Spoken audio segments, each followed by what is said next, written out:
What do you mean by watchable? I think for me, like, horror and violent horror is art, I guess, is the easiest way to put it. Like, just directly, like, art films are not for everybody because, especially art first films. And when I watch a really, really violent horror movie, even if it's not very good, I spend the entire movie trying to figure out how they did it. Like, how did you make that look like that? Especially when it's practical effects heavy, and a lot of them are practical effects heavy. And that, to me, is fascinating. And yeah, some movies go too far, in my opinion. Like, Hostel goes too far, is always the one people like to talk about. But even Hostel, which looms very large in a lot of people's minds, is kind of cheesy. Like, it's kind of silly, that movie. There's some examples of movies from, like, the 70s and 80s where, like, actual animals were killed, and those go too far, in my opinion. Like, way too far. Like, no thank you. Hard pass. But in the practical effects era, and, like, modern movies that use practical effects, I don't know. Like, I find that stuff to just be fascinating. Like, bringing it back around to the movie that started this discussion, which is Bring Her Back. Like, I want to watch a second movie about how they did the makeup for that movie. And, like, the set dressing for that movie. Because it is something by the end of it. Like, it is wild the way they shoot that movie.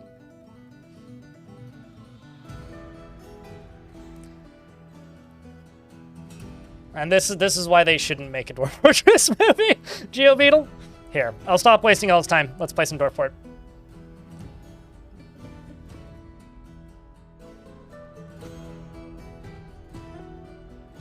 Thank you for coming to my movie podcast, live airing. Not coming to a podcast platform near you. No, I have not. Okay. What were you talking about? Movies. A lot of talk about the term gore porn and practical effects and violence in movies, and, like, why referring to something as being pornographic is dangerous, in my opinion, and why I think, like, some of the movies that people just write off as being violent and automatically bad is maybe an unwise way to think about art and movies that are good. That kind of thing. I watched Sinners last night and it was good. Thumbs up. Snoozed and you lose? Yeah, there you go. Listening to stream of soundtrack, shorts, and doing work. What soundtrack are you listening to?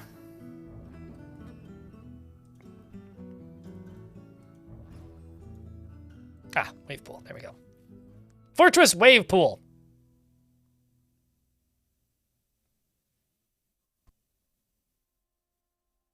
Not gonna lie, the Minecraft movie was terrible. You know, I learned recently that Jack Black wasn't supposed to be the lead actor in that movie, but the lead actor that they wanted wasn't available due to union strikes. So it's on Prime here, at least. It's okay. Like chat said earlier, it's like a 6 out of 10. They're not the only place right now trying to do that, Kelladon. I disagree that it's subjective, Sigil, because they say pornographic and gratuitous are both inherently subjective. I disagree on that because a lot of the people that assign those labels to that type of movie specifically don't watch them. You can't have a subjective opinion of something you haven't seen. Like, straight up, like that is no longer a subjective opinion. That's just an incorrect take. Like, if you watch it and you find it that way, I would ask why you're finding Saw arousing, personally. But that maybe says more about you than anything else. Gratuitous, okay, you could use that word if you've seen it, but, like, I don't know.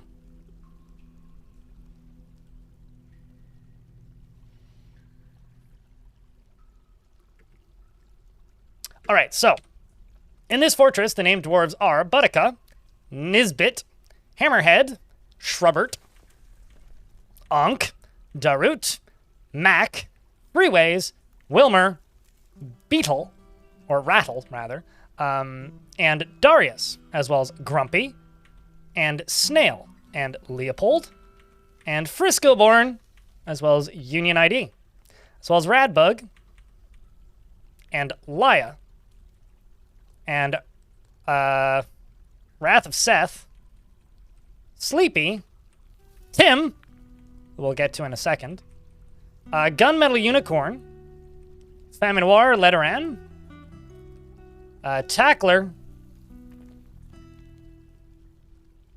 and I think that's everybody.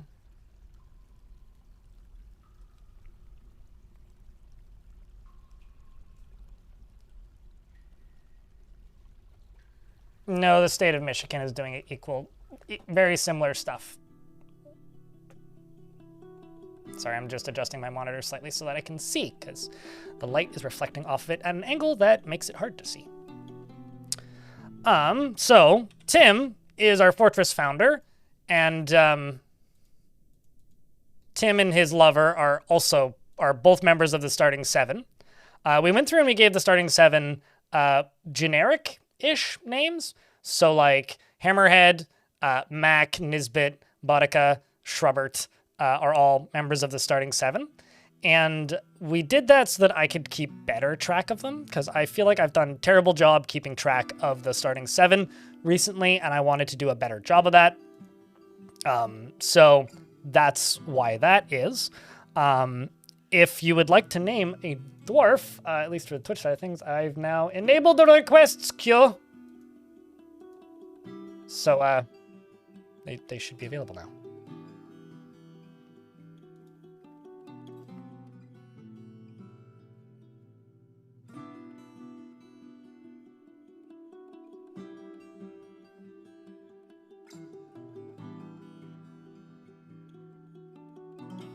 I would have made an animated Minecraft movie and not a live-action Minecraft movie, but I also didn't direct it or do anything with it. So, the weirdest thing to me about the Minecraft movie is it's the guy that made Napoleon Dynamite. The happiest unbearded dwarf. I read that as the unhappiest bearded dwarf, and I was like, who are you and what have you done with Elfie?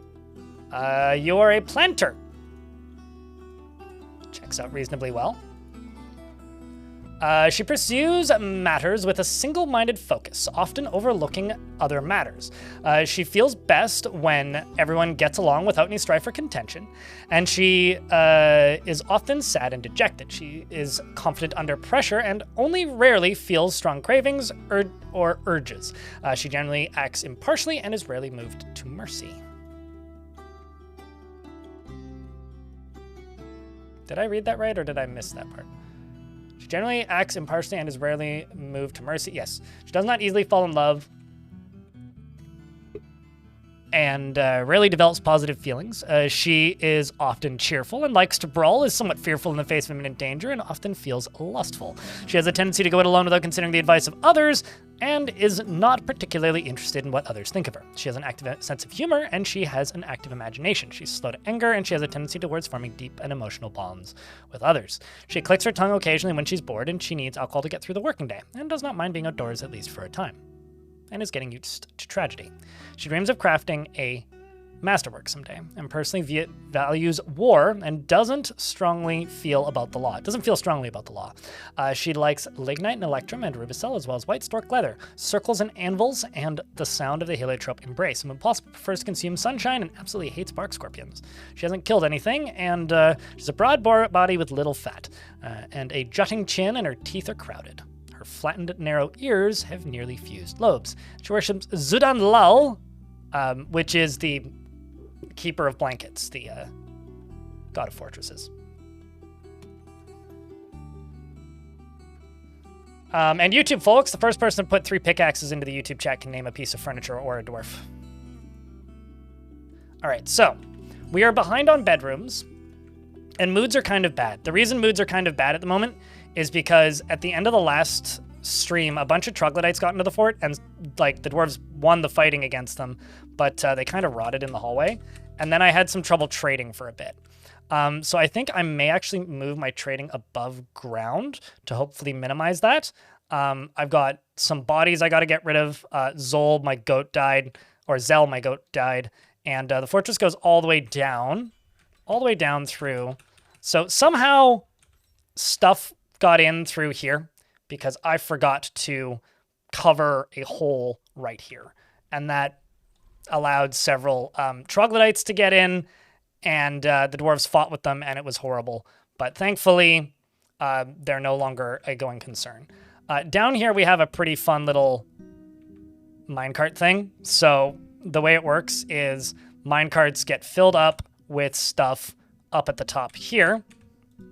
And then once full, they get kicked over and fall all the way down to here, roll along, and then slow down slightly, come down around here, and then dump their supply into there, and then the remaining one rolls to right there. And then they pick it up and run it back upstairs. So that's been powering my metal industry, and currently we are making a bunch of statues and earrings and breastplates and other things to try and satisfy the general happiness of the fortress. So that's where we're currently at. And yeah, as far as bedrooms goes, I do need a few more, but we're better off than I thought we were. The current thing that I need to finish is I need to finish this. This is the Drinks of Spring, which is our Farmers Guild. Let's talk about theming for a little bit.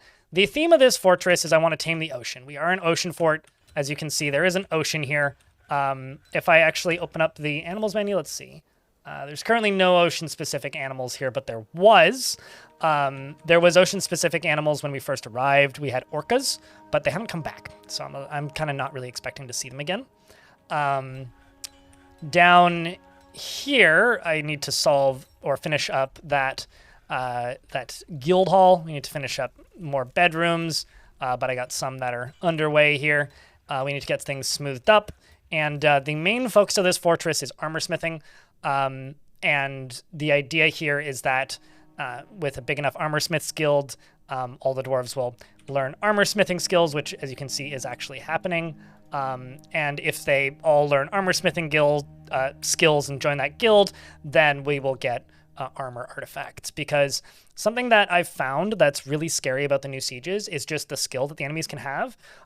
So another thing that we did very early on is I immediately started off by making two squads. So even though we only have 62 dwarves, I do need to add some more dwarves into these squads. They're both melee and almost completely kitted out in steel gear. I should probably update that to see. Yep, they're more or less kitted out in steel gear. We just need a few more helms. So we're working on that. Crypt beer hooey. Vid13, thank you very much for the 7th month with Prime. Checking to get a round of beers. Appreciate you. Thank you very much for helping keep the channel funded, by the way. This channel is funded because also Snatcher Hardcore. Would you like a dwarf or something else? Well, here, since you're so kind in giving it to somebody else, I'll give you a table, but BD wanna Manser, what would you like to name? Would you like a dwarf or a piece of furniture? If you want a dwarf, just select somebody from the list that isn't already named. Red metal armor would be pretty dope. That would be cool. That's kind of something that I'm thinking of, but that's not the goal. I guess the goal is to just have good armor. But yes, rare metal armor would be super cool. You want the fanciest table in the dining hall. So none of these are really fancy. These are all just diorite. But hold up. I don't have any unbuilt. Let's drop. Let's go up a level. Oh yeah, also I have a giant raccoon named Store Lurker. How about this table? Oopsies. No.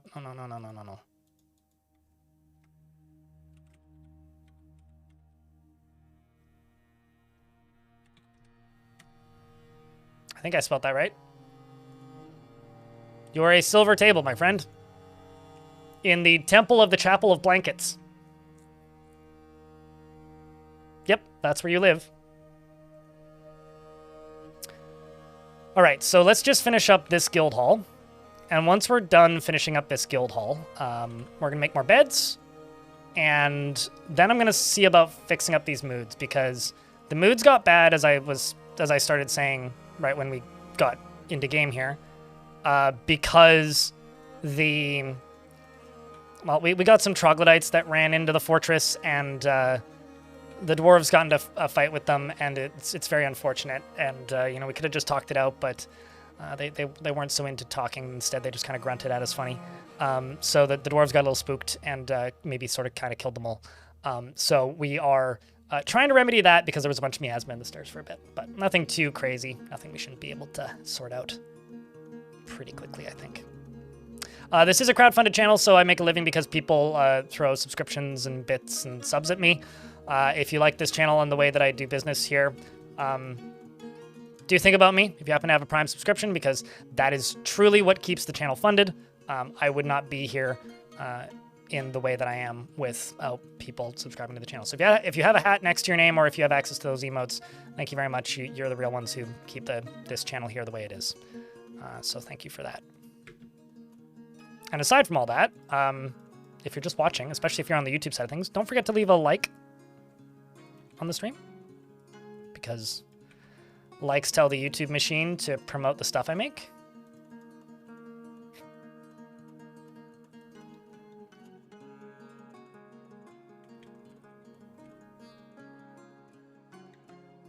I've paused a lot of jobs because there wasn't enough hands to do the jobs.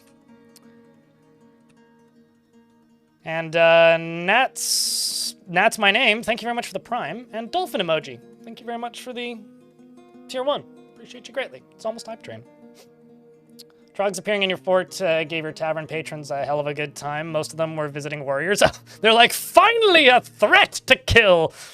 I'm just very excited about the prospect of getting to do violence in the tavern. I think that you should have more harsh noise artists perform. Or like some hardcore bands, maybe?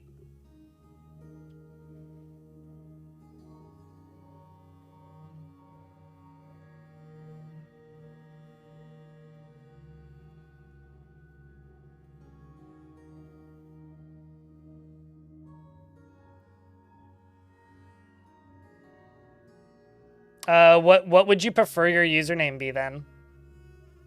Wanamancer? Because if you have a different username that you would like to use that Google is not honoring, let me know, and I can do that. I think, like, Google names are different from YouTube channel names. So you might have, like, a YouTube channel name that's up to date, but, like, YouTube might just not honor it, which is a little annoying when it does that, and it does that from time to time. I've certainly seen that before.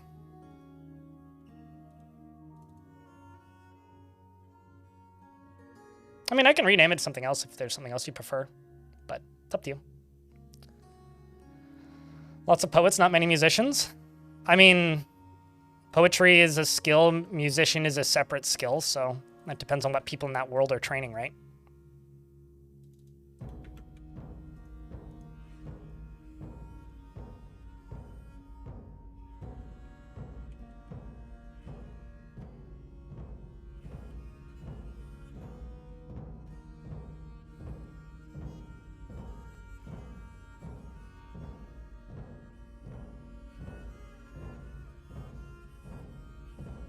No such thing as stupid question. How would you go about doing it? You don't think it's possible? Like digging down in the middle of the ocean? Well, you have to get the water out of the way. So there's several ways you can do it. I mean, that's what I'm planning to do in this fort. I also don't know why you think that's a stupid question, but simply put, you have to get the water out of the way. I've done it many times using different techniques. I think the easiest one is to dig underneath it from the outside, go underneath the ocean and dig up, and then drop something down to drain the ocean, and then build downwards. Or alternatively, wait for the ocean to freeze if you happen to be on a cold map.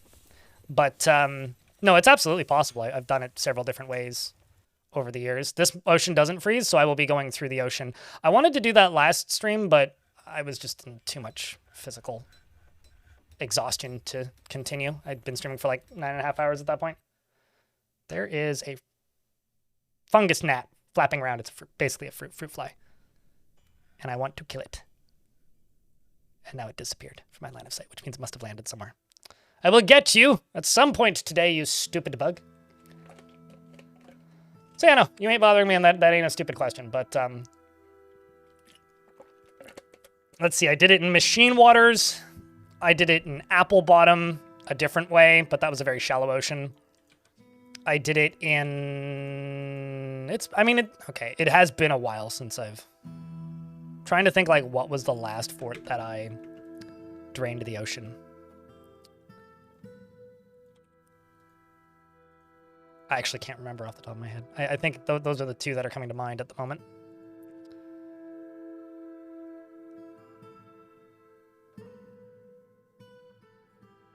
I will time out anybody who asks a question so silly. Have 5 minutes.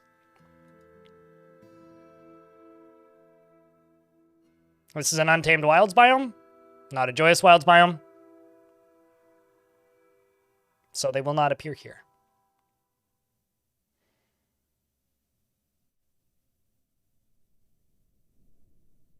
You've got to see that going under. You'll check them. You'll check Machine Waters.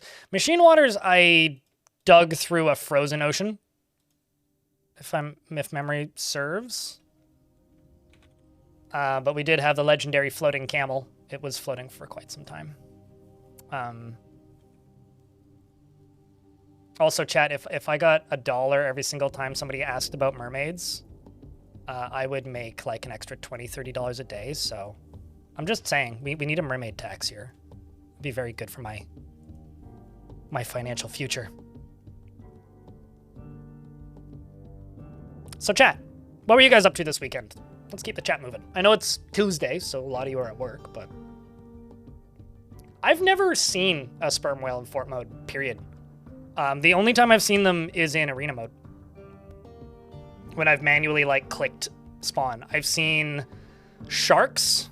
I had an undead shark once. In this map, we saw orcas, but they've already flapped away and left, and I'm not really expecting them to come back. I've seen mako sharks and hammerhead sharks. I've seen dolphins. I've never seen a sperm whale nor a giant sperm whale. I've also never seen a sea monster.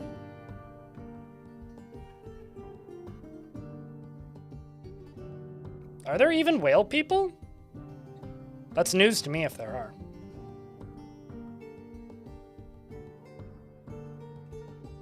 I'm glad it's still helpful, Lab Enjoyer. There are? Alright, never seen those either. I've seen an octopus man.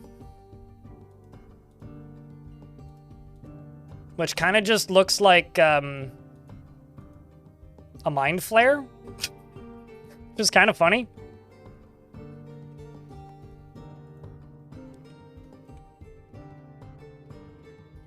Nope, not a Saint Temple.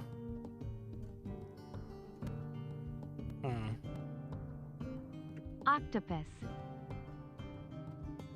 I know that's an octopus emoji, but the lady saying it sounded like she was saying octopus. I also need to make a metalsmith skill. That's the other one.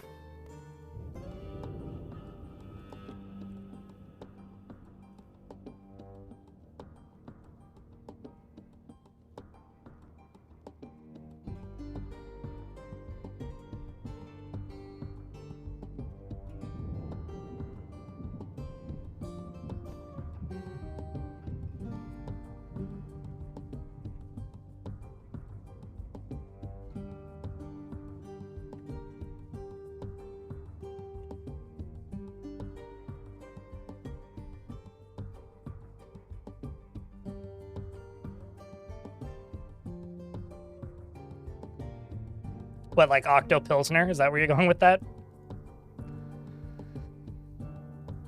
But regardless, thank you very much for the second month. Welcome back. Lighten the TV. You're drowning in work emails and phone calls right now, so kind of hard to keep chatting. All good, mate. So you had a very similar weekend to me then.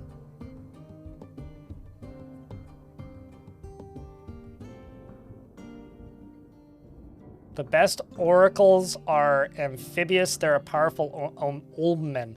I thought they were like an insufferably large company that makes bad software. But good to know. About to get hit by some ads, but I'm just placing some jam windows in here.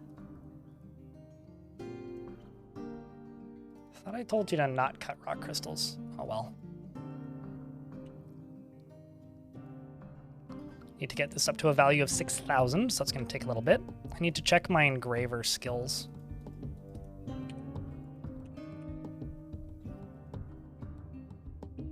Don't really have any good ones. We'll just say anybody who's a peasant can just be an engraver.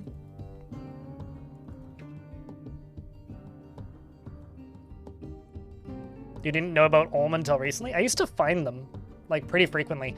Growing up, my cousin had an old school, like, bucket well with, like, a crank that you'd have to wheel a bucket down into to fill up.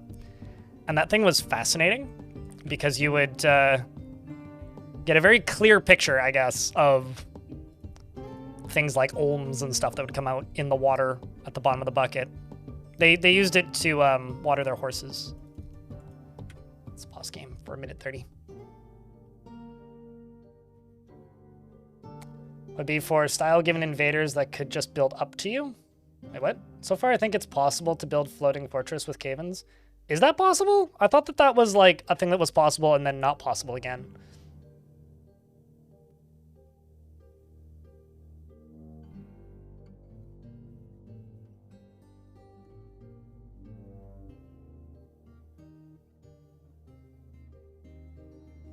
If you want to know answers to all of those questions, Koi, don't ask me. Go to bay12games.com. Here, I'll show you the website.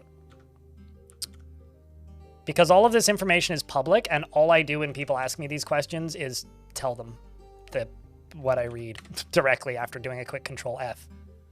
Literally go to this website, and then go to development, and then scroll down. In fact, I should make a command for this.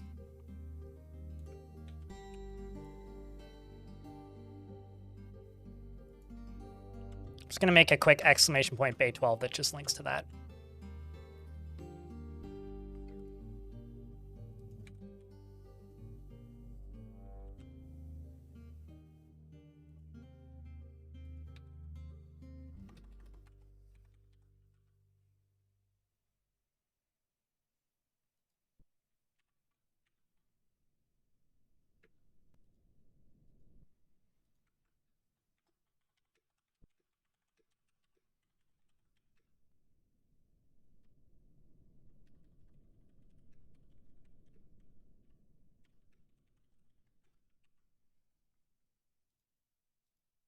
So exclamation point bay12 in the Twitch chat here will just take you there.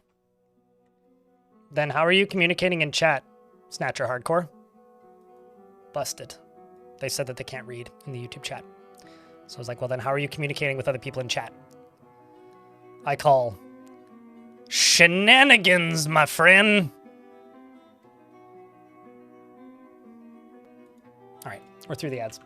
I should be able to tab back over here so I can see my activity feed again. There we go.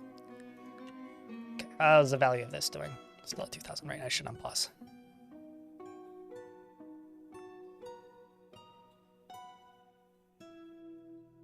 Oh, I didn't know that roads could. That's interesting.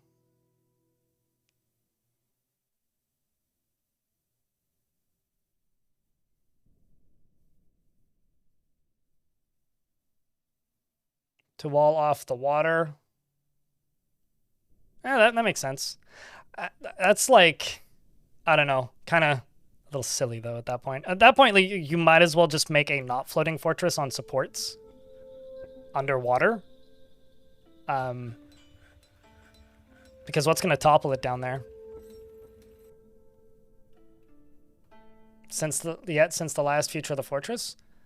No, because Tarn said he was going to update it later in the month, and it says when it was last updated on the page. So if you open the page and look at it, it'll tell you when it was last updated.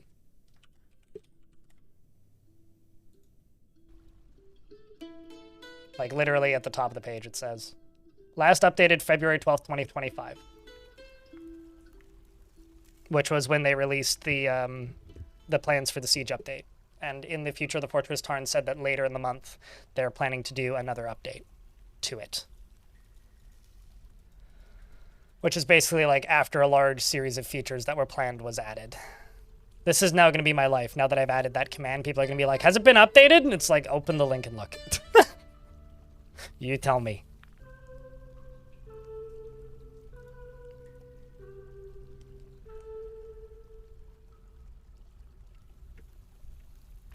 No, it's fine. I'm just being pedantic, Xanath.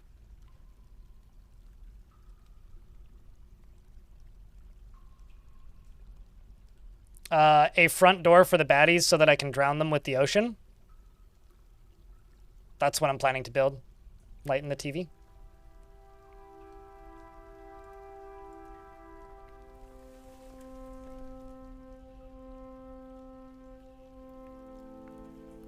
If you can, I've never done that. That's interesting. I didn't know that was a thing. Hanging stuff from the sky is an interesting concept. Although that kind of brings me back to the Dwarf Fortress Skyblock concept.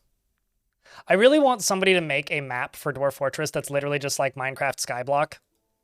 Like with a source of lava, a source of water, and like even if it's like just a single tile with a heavy aquifer, and then like some floating blocks in the sky. I think that would be really interesting.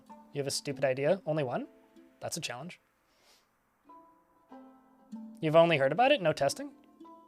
I mean, that wouldn't take long to test.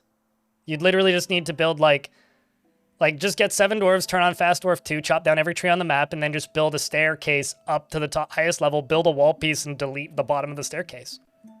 It would only take like maybe 10 minutes. Someone could go test that.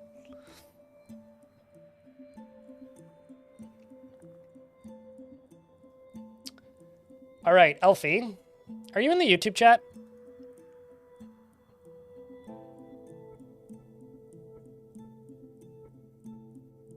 Actually, Elfie, are you even in the chat?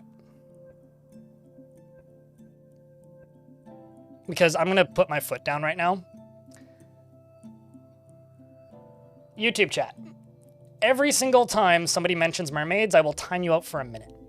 If you do it twice, I will time you out for 10 minutes. If you do it thrice, I will time you out for 24 hours. I just don't want to talk about mermaids this stream. It's like not a pleasant discussion. It's not an entertaining discussion. It isn't even funny. Hasn't been for decades. I will unexist you from the chat pretty quickly if you discuss mermaids. Okay? I shouldn't have to do this. You guys should be bigger and better than this. Yeah, I know that Elfie was here, but Elfie also slept in, so...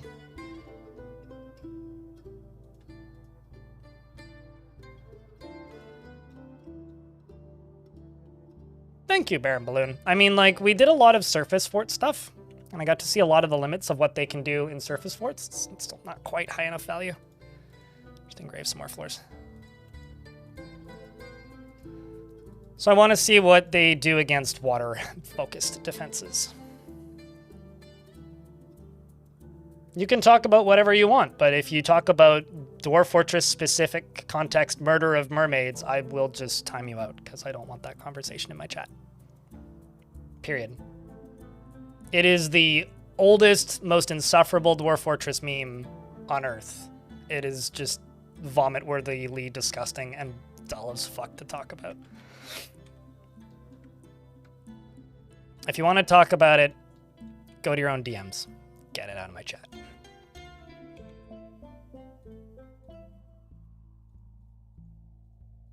Meme as old as the game itself. Speaking of old as the game itself, as of the 6th of this month, so what was that, Saturday? I think that was Saturday. The Steam version of Dwarf Fortress is 3 years old.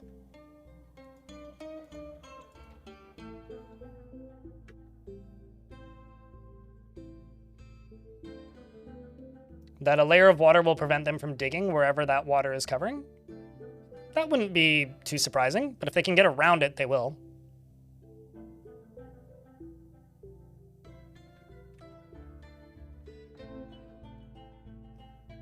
You had your first were creature infestation in your fort ever. It was heartbreaking. Oh no. The slow takeover of were infestations is a rough one if you have no ability to solve it. Although I will say that, like, expelling every infected dwarf is a legitimate strategy. And or just simply building a shit ton of doors in between nights and then, or in between, like, you know, the full moons. And then locking the remaining dwarves into rooms when they turn is a pretty effective way of dealing with it. But yeah, it can be tough. But yeah, well, at least anniversary to Dwarf Fortress. Also, Dwarf Fortress turns 20 in 2026 because the first playable release of Dwarf Fortress, the first public release of Dwarf Fortress was 2006.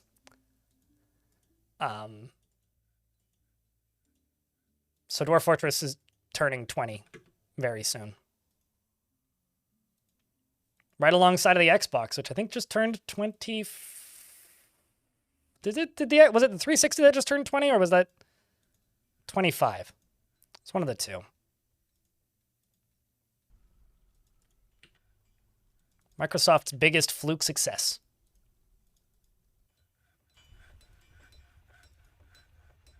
Although I guess like the OG Xbox has kind of lived on in that people still mod them, but that's about it.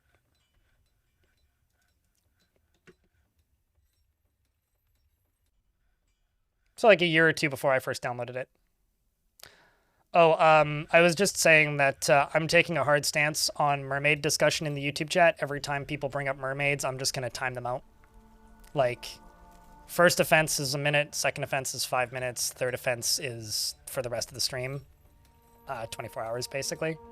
Just because I'm tired of having to talk about it or read it.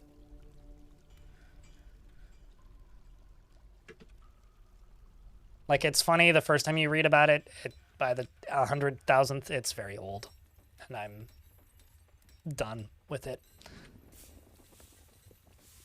I think we'll do granite to the halfway point.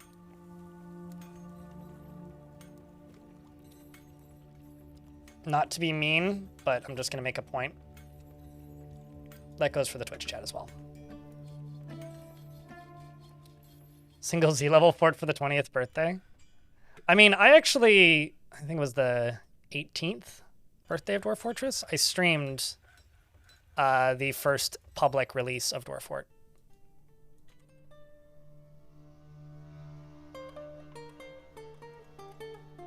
And, like, it was a pretty quiet stream. Not a lot of people tuned in and then immediately tuned out. It's kind of funny, like, on the Twitch statistics, you can see unique viewers and average view count. And like when I stream something like Bannerlord, I have almost the same number of unique viewers throughout the stream, but the concurrents are like 30 to 40% lower. And I had the very similar effect with like streaming the original release of Dwarf Fortress. Is very similar number of people tuned in and then very quickly tuned out. Because like, yeah, it's hard to explain, but like, you think the frame rate's bad in Dwarf Fortress now? You should have seen like 2007 Dwarf Fort. Like it was playable, but like I think the average frame rate I get on like 2007 DF is like 7, which is like playable, but I don't know if it ran that poorly back then as well, or if that's mostly just running it through compatibility layers on modern hardware issue. But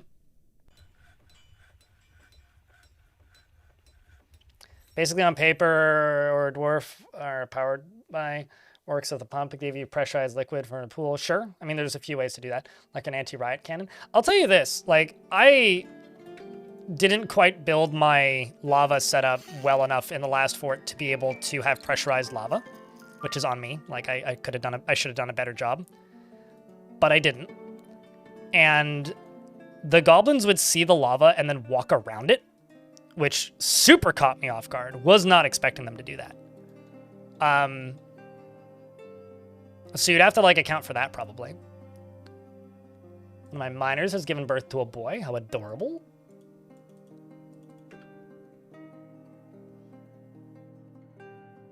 Also, YouTube chat just mentioned Samus Aran's helmet. Can I just say that I was watching a little bit of gameplay of that recent Metroid because I liked Metroid back in the day and haven't played a Metroid game in a very long time. Like, if I blinked twice and got hit in the head, I would think that that was a Halo port. Like, that game looks like Halo. Like, just straight up. Like, that game looks like Halo. Like, it looks like somebody made a Halo fan game, but put Samus in it. It is weird how much that game looks like Halo. I saw lava and walked around it, which is surprising. Yeah. That game has got devs in Halo 4 now. Yeah, I saw that. Like, there's art, like one of the art directors or something worked on Halo 4. But yeah, I don't know. It's weird looking at it. I mean, it's not to say that it doesn't suit the universe, because I think it, like, the aesthetics of Halo kind of fit pretty well with Metroid. But, like, it is wild how similar the, like, aesthetics of that looks. I guess, like, Bungie and old Halo had a very distinctive house style, maybe?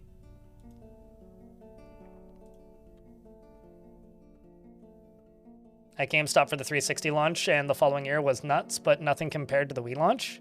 Oh, really? Yeah, I believe that, actually.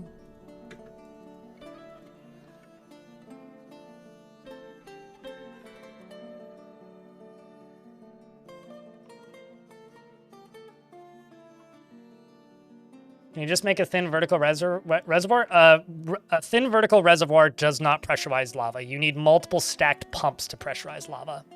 Specifically for lava. Did I not use that right? Specifically for lava, you need more than just a vertical tube.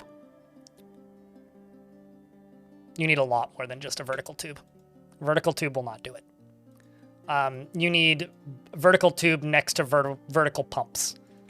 And I built the tube in the last fort. I didn't have, and usually that's enough, but I was in a rush because the fortress was crumbling, and then went back to try and build pumps, and the fortress was, like, kind of pretty far gone by that point.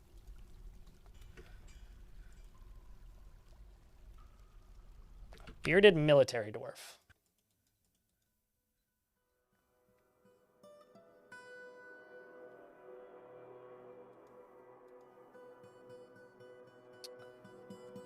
Yes, you can.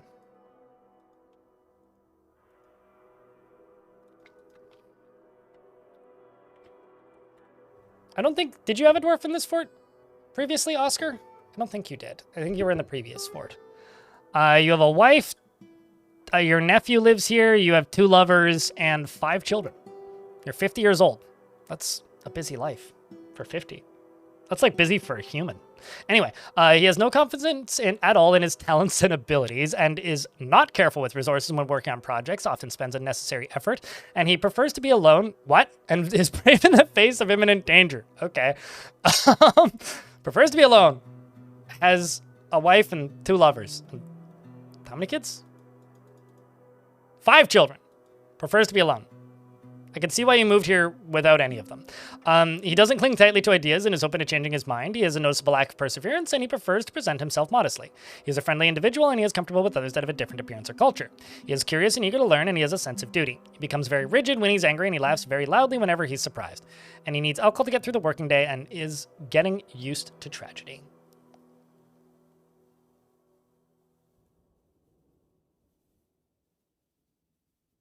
I don't know if Nintendo likes making open world games, or if even Nintendo isn't susceptible to trends. You can turn them off, Baron Balloon. But are you saying that my settings are set in a way that it's hard to see what I'm doing when I'm playing Baron Balloon, or just in general? He personally views the pursuit of knowledge as deeply important, finds the pursuit of skill mastery off-putting, and dreams of raising a family. Well, that explains the kids. And also why you ran away. He likes blue jade and crystal glass and cougar leather. Giant cougar leather. And llama wool, cabinets, and donkeys for their stubbornness, and quinoa for their beer, and the words of the Setni scribe and the sound of the heliotrope embrace him. Impossible prefers to consume soft wheat beer and dwarven syrup. And he hates hamsters.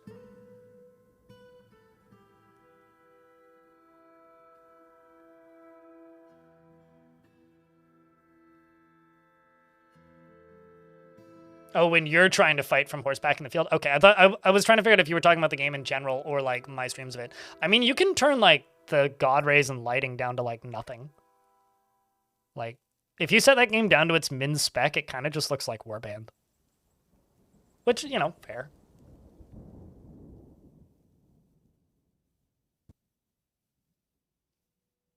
I think that this, like a lot of dwarves have contradictions, which is what gives them balance. Like, I have contradictions in my life, you know? I think people are inherently imperfect beings. And I think that characters would have contradictions, you know?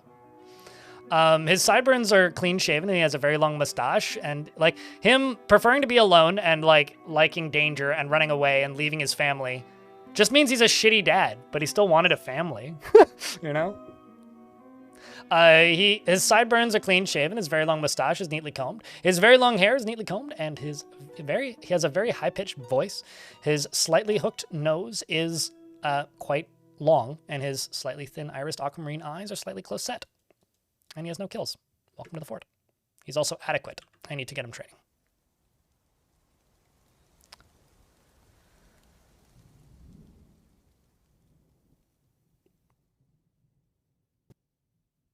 Hamsters got into his syrup once and he never forgave them. Yeah, it's possible.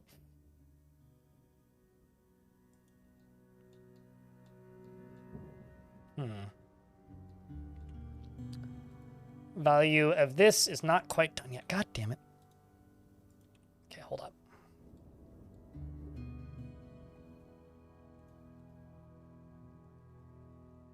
Actually, you know what? I'm just going to activate all of these. There's two things I'm going to do, chat. I'm going to reactivate all of these tasks that I've got paused. And then I'm going to go use the toilet. You guys can, actually, hold on. The next ad is in 8 minutes. I'm just going to run the ad now. And then just go use the toilet because I gotta take a piss, like real bad. So I'm gonna go do that, and I will be right back.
And YouTube folks, first person to put 3, I don't know, wave emojis. Interpret that as you will. Could name a dwarf or a piece of furniture.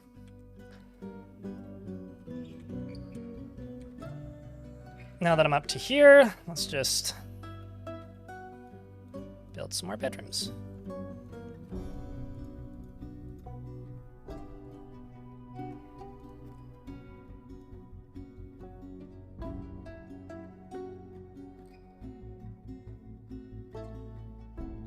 since I've got these separate. I'm just gonna get one bigger one.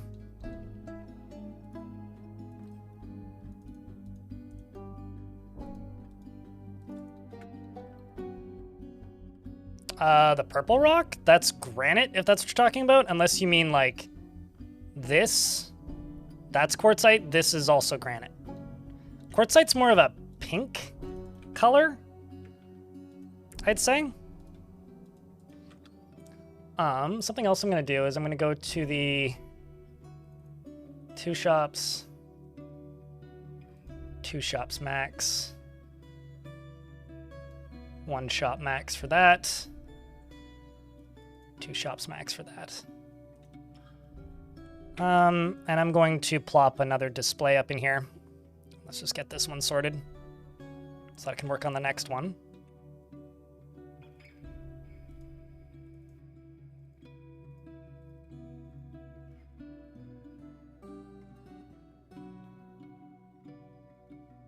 Favorite rock? Probably jet. I think it's almost always jet when people ask. I feel like that should be the spot where they put that. It doesn't look so hot doing it that way. Looks less normal. Devildawn, thanks for the 5-pack. Appreciate you. Jet or like petrified wood. I really like the color of petrified wood.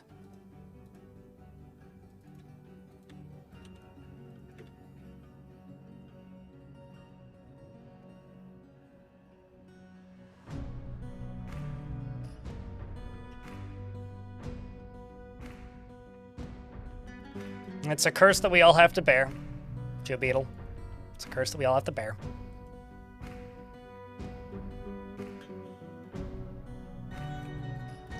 Problem is now I've got kind of a awkward spot here for this door.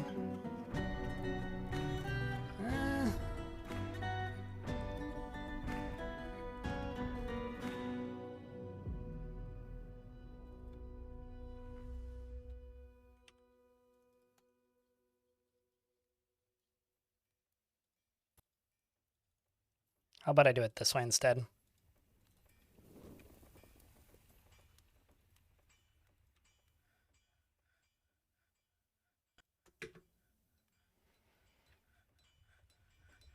This will also get me a little bit ahead on the beds.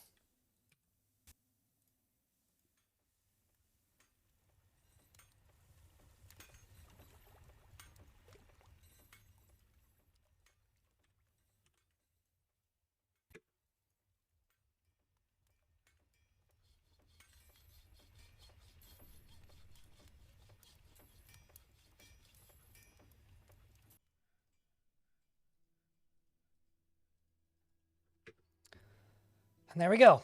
For gray, you like gabbro? I like actually granite and diorite and dacite quite a bit because they're like slightly different shades of like gray and like off purple gray.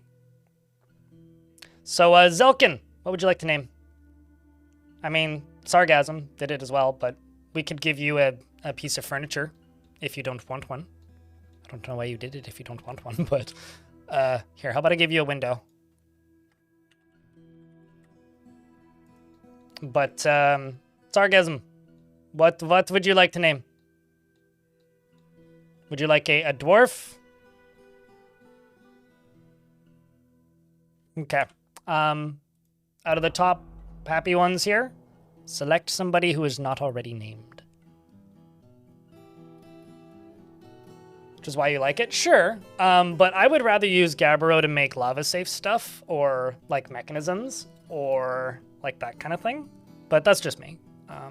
Obviously, if I have large amounts of it, then it doesn't matter so much, but I do like having Gabbro around, though.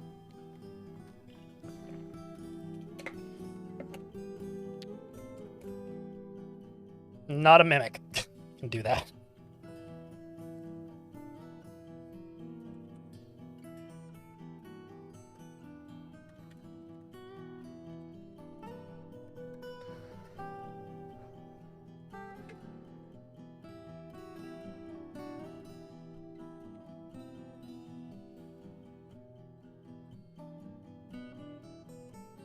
So, Sargasm, would you like a dwarf with a beard or a dwarf without a beard, I guess is the one question Penny will do. Then I can just select. Out of petrified wood ones, it's you never really find enough of those stone. I mean, the ones that you don't find enough of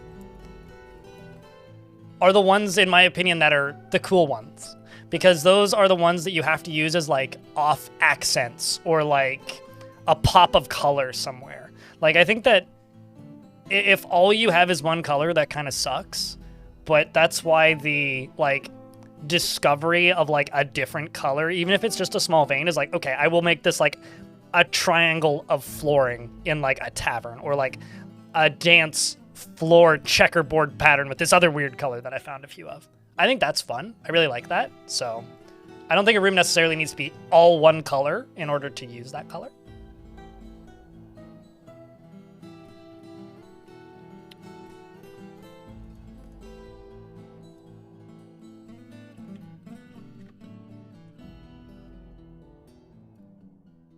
Here, we'll give you Salon then. Although this is a lady dwarf, if that was what you were intending for. Let's just give you a happy dwarf with a beard like this miner. Has a spouse and 5 children and is 95 years old.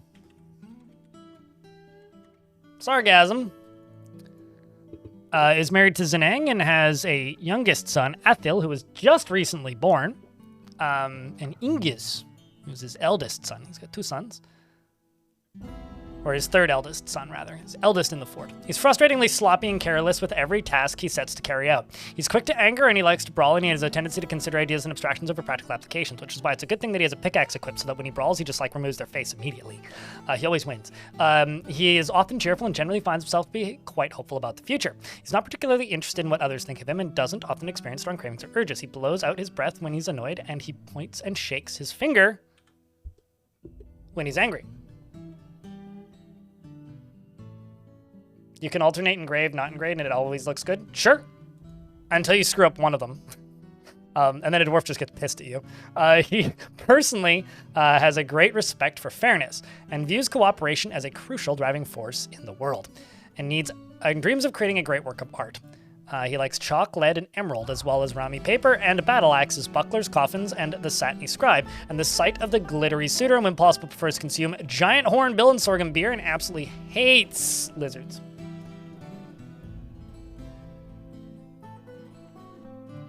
I don't know what you got against lizards, though, man. He personally has a very... Chat, can dwarves hate snakes? Has anyone ever seen them hate lizards? Is it possible for them to hate snakes? Because if it is possible, I need to name one Indy. We named the dog Indiana. Anyway, he's slight... They'd need to be a lasher, though. He has a slightly upturned broad nose that's extremely long, and his beard is very long, and his mustache is neatly combed. His wife's Zenang, as I mentioned earlier, and his older brother is Ankh, who lives in the fort. See if you have any other named relatives. You do! Well, actually, sorry. You're good friends with Hammerhead, who's one of the starting 7.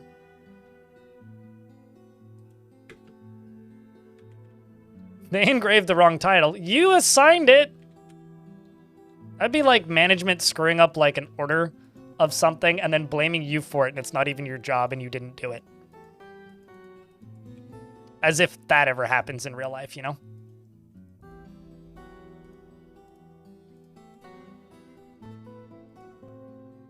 Like management screwing up scheduling and then not having anywhere near enough work, and then there being lines and you get a bunch of complaints that day, and then they're like, what are you talking about? You had enough help.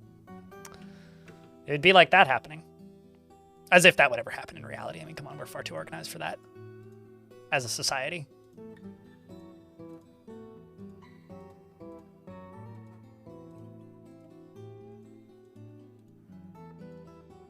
All right, the baby can sleep with mom.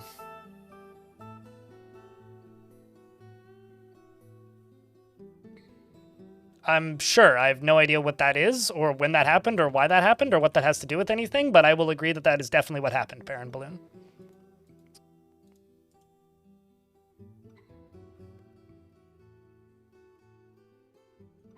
That is kind of funny. Necromancer Circus. People have kind of stopped asking me to play that game. I guess they've finally got the hint that I'm not super interested in a turn-based extraction shooter. I'm kind of interested in Escape from Tarkov, though. I probably will never play it, though. Because I think that game's time has passed. Or the time where I would feel comfortable streaming it has passed, probably. Well, it's a decent hallway of bedrooms. We can do more down here when we need them. But let's pop up here. Oh, crap. I was supposed to make a metalsmith's guild, but I borked that one up. Yeah. Shit. Because I don't think I ever accepted it. I took too damn long. Well, I'll prep this up for 2 guilds, is what I'll do, because this is actually a pretty big space. Or what I could do is I could move the Armorsmith's Guild up here. Because I don't know if I want to keep it down there. So I'm going to move the Armorsmith's Guild up here. And just make it like a super high value guild. And then when they request a Armorsmith's Guild again, I could put it in the old spot. I kind of just want to move all of the guilds up here anyway. Or I could put it over there.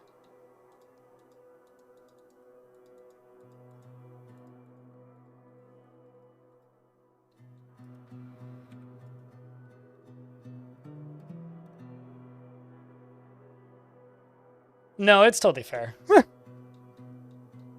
No, I think it's just one of those games that people just assume that I would be into. But like, mostly because I really like traditional roguelikes. But because of its structure, it kind of does nothing for me. Which really bums me out, because like the original pitch for that game was just a traditional roguelike. Like just a turn-based dungeon crawler with like levels, but the grinding and item crafting stuff was like either added later in development or like wasn't talked about in any of the demos. So it kind of bums me up. Kind of bums me out. Oh, I said Duckov, not Tarkov. I wouldn't play Escape from Tarkov. I'm not that crazy. I did actually buy like the base version of Escape from Tarkov years ago out of curiosity, and yeah, it wasn't for me. How goes Dwarf Gunmetal? Pretty good. How goes Gunmetal?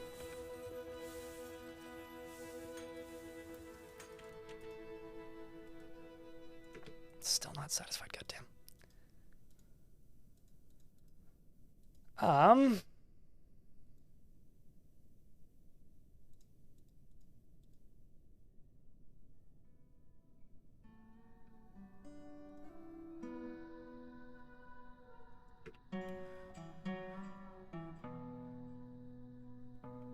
What kind of dwarfing is Gunmetal doing, if I can ask?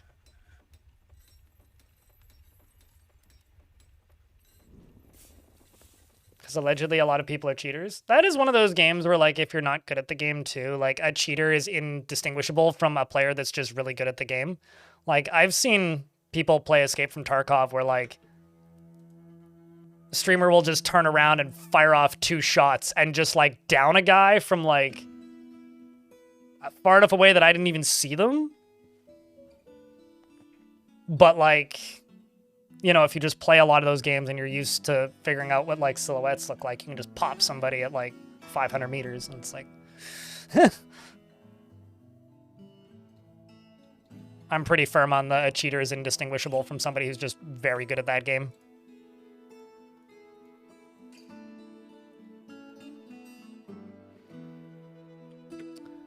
All right, I'm going to take this squad, update their equipment. I'm going to get them to train. Can't remember where I had them. I think I had them training right there before. But I'm just going to put a barracks right here for the moment. I'm actually going to get both these squads training.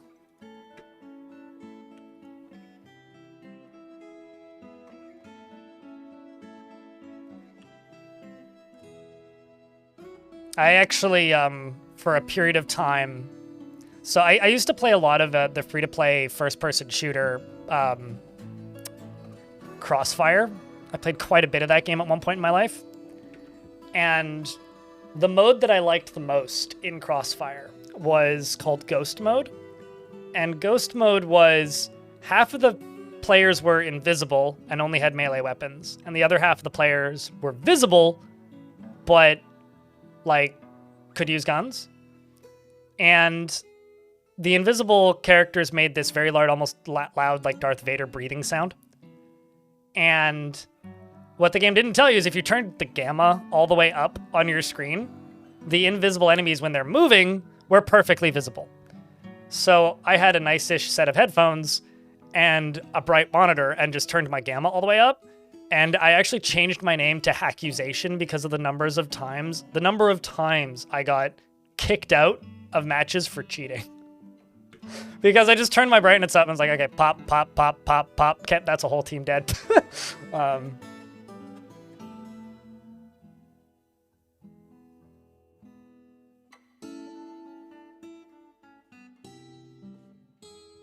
See, like, as with Escape... Wait, hold up. If we're talking about Tarkov, I would say Tarkov doesn't have meta progression. Tarkov has meta recession for most people who play it. If you're good at it, it could have meta progression. But for most people, it's just meta recession. Yeah, this is such a hacker. I turned the brightness of my monitor up. Let's read some descriptions real quick.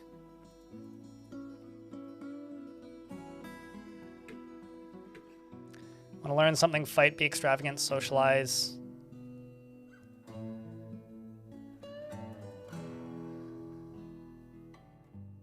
She's brave in the face of imminent danger.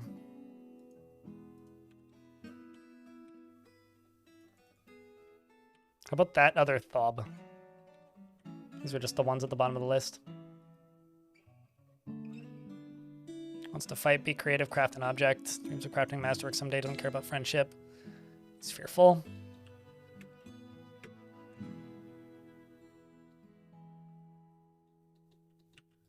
And I did finish up this tavern. And it is functional. I also have this clothing industry up and running.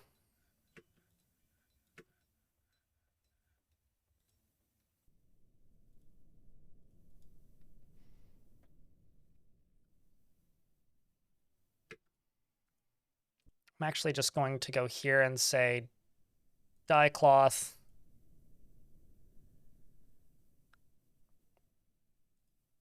Just whenever this number is greater than 10, do it 6 times. And you make dye.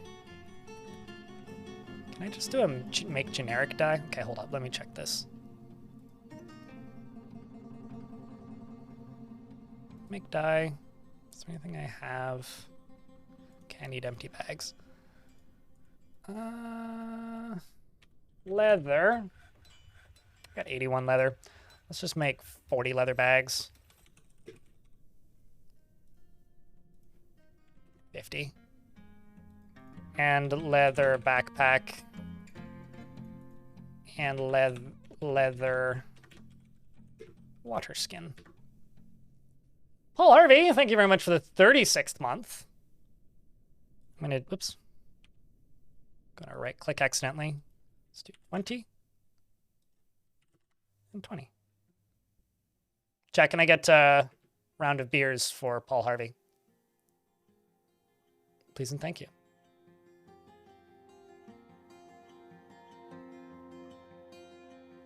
There is a weird, like, community for natural selection, too. Like, well, not weird, but there is a community for natural selection, too, that organizes playdates. I wish there was a community like that for Giants Citizen Kabuto. Supposedly there's also a new Savage game, but I don't know how much I would trust that. If you haven't played Savage, Savage is like an RTS that's also a FPS, sort of like natural selection, but like fantasy, I guess. There was also Nuclear Dawn? That was a video game, right? I'm also planning to move the kitchen down here. That's what the goal for that is.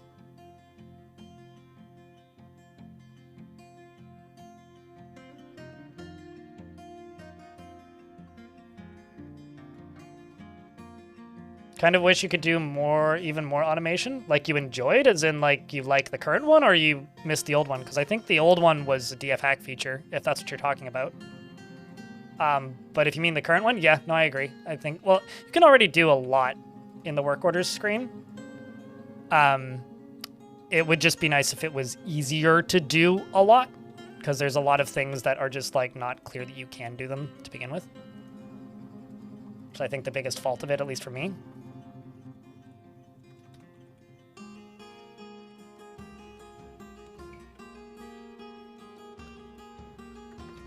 I'm just gonna go select all of the birds.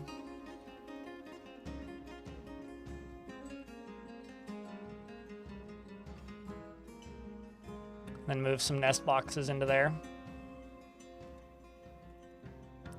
Then go here.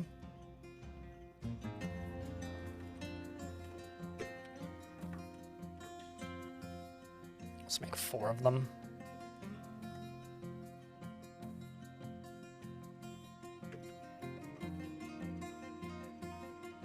His vampire crawlers? I'm kind of curious about that for the memes, but I also don't like deck builders. But like, I remember when Balatro came out, and I had this one viewer emphatically telling me to play it. And I just like kind of stuck to my guns of the I don't like deck builders.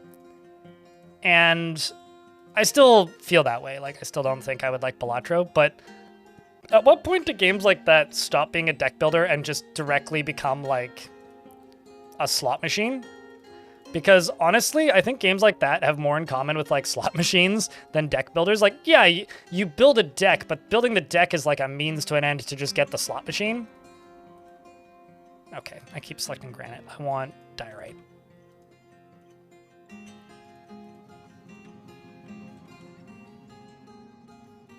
So like vampire crawlers to me looks more like, you know, it's gonna be another slot machine.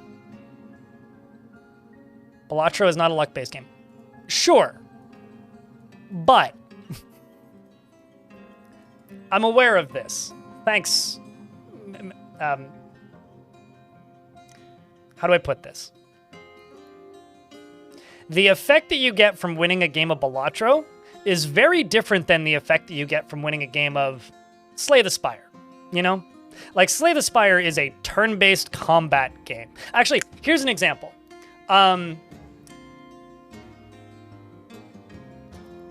There are card games out there where you put a card down and they put a card down and you decide whether or not they fight. Or like you have to build a hand and use that hand to win the game. But there's also card games like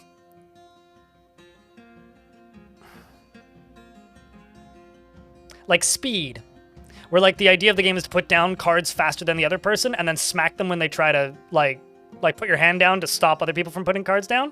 Stuff like that. Or games like,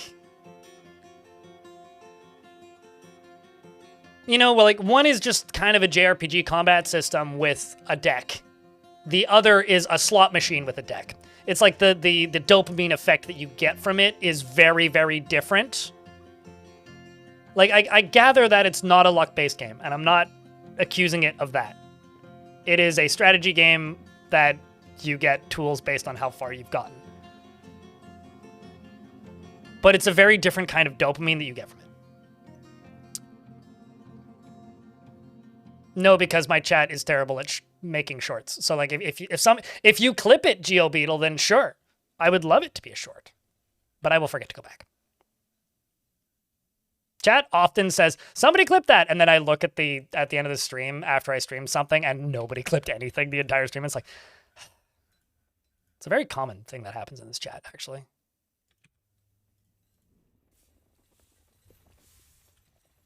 So if it's a short, I don't know, clip it. Put your money where your short is.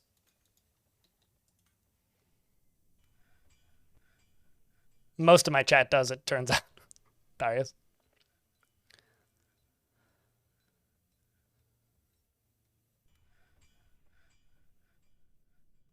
Did you miss a dwarf getting named? I mean, nobody named a dwarf. Well, Ilmirin did, and I didn't see it until you just pointed it out. So did you miss a dwarf getting named? Several, yes. Did you pick a dwarf to name? No. Ilmirin did, though. Did you wanted a bearded dwarf named Granite Biter? You still here, Ilmirin, or should I just go without you? Because I was rambling about Balatro, turns out. You like the catwalks? Thank you. After I name a dwarf, there isn't too much to show, though. You're here? Okay.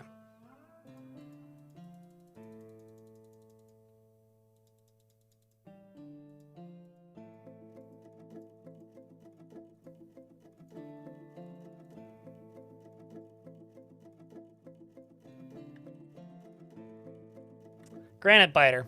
He'll never take it for granted. He finds something humorous in everything, no matter how serious or inappropriate. Like the fact that he has no teeth left because he chewed on a rock. He doesn't. He probably still has his teeth. I don't know. He never fails to seek out the most stressful and even dangerous situations and presents himself modestly. Frowns on any flashy accomplishments and dislikes receiving advice, preferring to keep his own counsel. He isn't particularly ambitious, and he tends to be a bit stubborn in changing his mind about things. He has a sense of duty, and he thinks that he's fairly important to the grand scheme of things. He begins to talk much more slowly when he's exasperated and needs alcohol to get through the working day. He dreams of mastering a skill and personally is a firm believer in the value of tradition. Doesn't really see the point of working hard. He likes malachite and lead and tapazolite and swan leather and squares and bucklers and ballista parts and cavies for their 3 toes. Parsnips plants for their edible roots and the sight of the velvety lark some impossible prefers to consume. Artichoke wine and hates purring maggots. So did anybody clip it?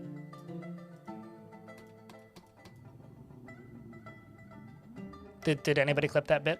No? No one? Okay.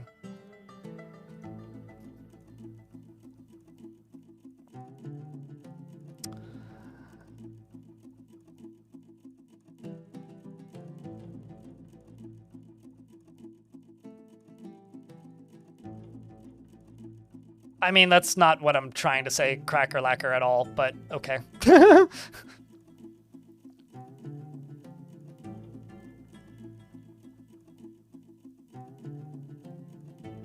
It's really funny, like, whenever I talk about deck builders, my point makes perfect sense to me, and chat always seems to never get the point.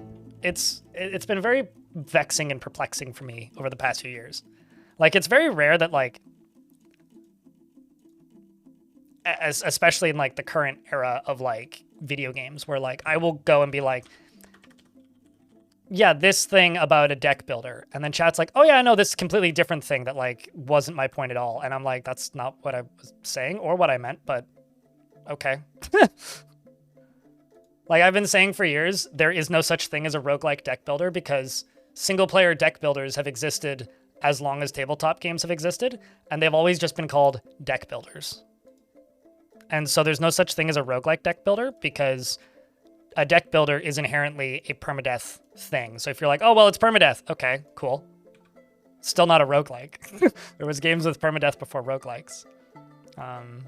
But like chat never seems to get it. And like, it makes perfect sense to me, and maybe this is just one of those situations where I say like, the dopamine response from playing a game like Balatro or a game like Vampire Survivors is the dopamine response that you have when playing on a slot machine. It's designed to make all the good, warm and fuzzy feels on your brain tingle, but without any financial incentive. Like, the designer of Vampire Survivors, before he made Vampire Survivors, wrote software for slot machines. Like, that's what he did. That was his job. That's what paid the bills before he became a quadrillionaire making a parody game. And like, as somebody with addictive tendencies, I put way too many hours into Megabonk. And it kind of upsets me a little bit. But, like, I want that feeling, I guess. So, like, that's what I'm talking about. It's, like, from a... It's from that perspective, I guess. Did I even name that dwarf? Yes, I did. Holy shit. That is a lot of Galena.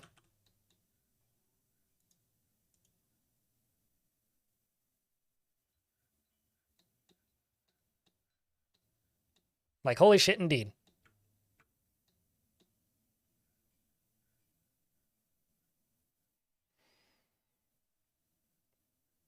How did I read it as granite biter? No, they said... Oh, did I write rock biter instead of granite biter? Oh, Fob has been elected mayor. We'll have to get to know Fob in a second. No, I wrote it as granite biter. I said rock biter. But I definitely named him granite biter. And they said they wanted to be granite biter 8 minutes ago.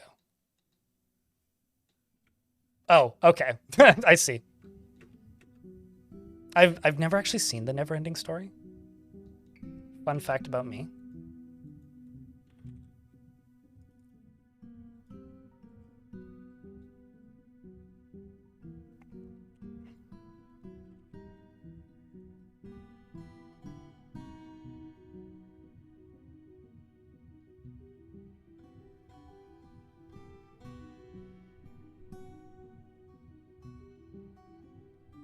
What's chat's favorite books?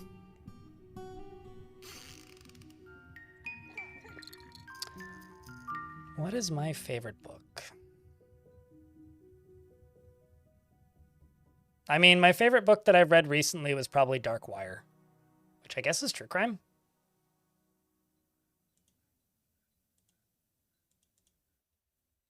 Which I think is like getting a new, I think it's getting a soft cover version soon.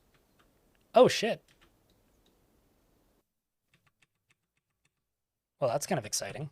I just hit the caverns.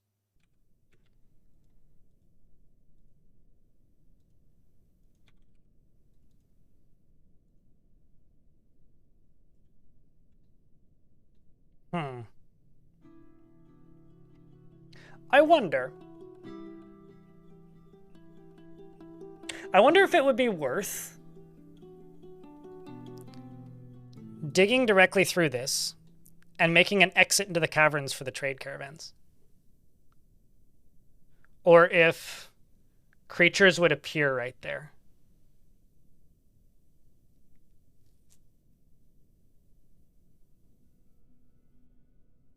Oh, it go. What do you think, chat? Do you think it's worth the experiment? I mean, I would just put a drawbridge up against it, is what I would do. And I'd probably do it a little bit further south.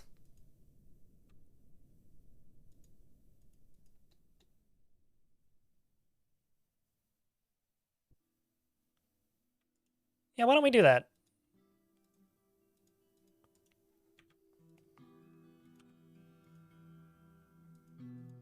Let's just cut out this middle chunk.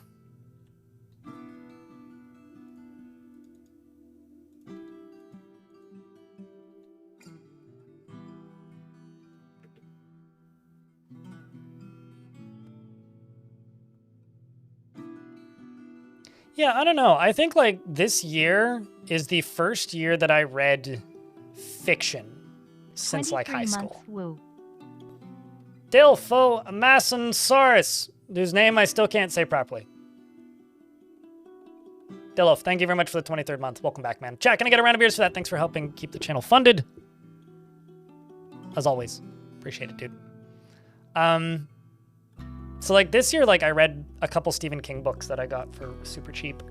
But like those, I don't know if I wouldn't call them like classics or anything. Like I read Firestarter, which was fun. I started and stopped Salem's Lot because I went back and read all of Night Shift, which was a series of short stories, which was good. The Boogeyman was fun, but those are just short stories.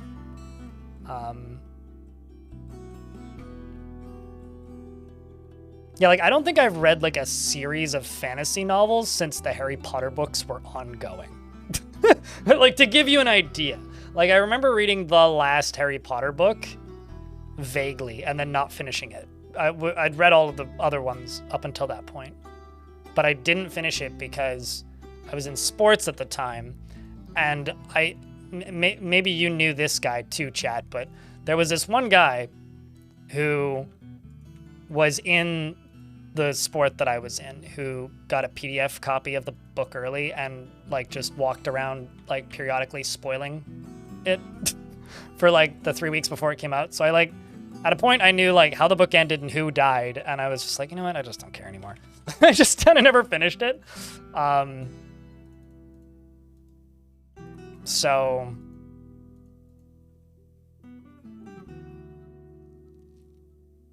I mean, it's a clip. It doesn't need good titles, but yay, somebody did it.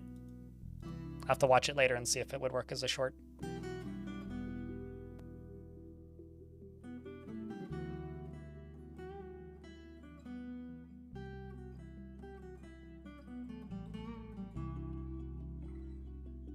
Imagine an amphibious assault in adventure mode. It would be very easy to avoid because you just leave the ocean. Brain out a diver. Because, like, they would die of lack of oxygen. Or they would die of, quote-unquote, drowning. If they were above ground.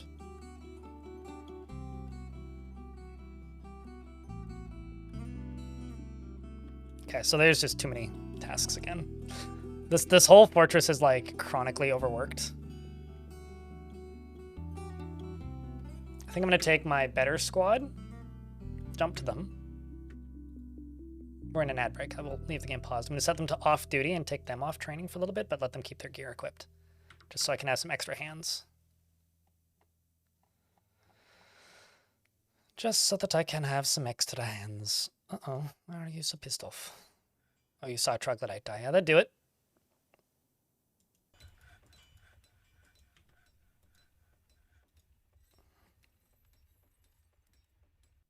I've read Lord of the Rings.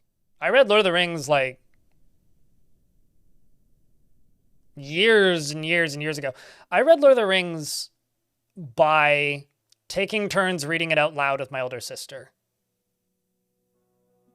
I like The Hobbit because it's, like, a reasonable length. Although, Lord of the Rings came up recently in a podcast that I listened to, or one of their extra Patreon-only podcasts, where one of the hosts mentioned that his, like, 12-year-old son is reading Lord of the Rings, and one of the other hosts was just like kind of shocked. He's like, how do you read it? It's so dense. He's like, I just skip all the boring parts.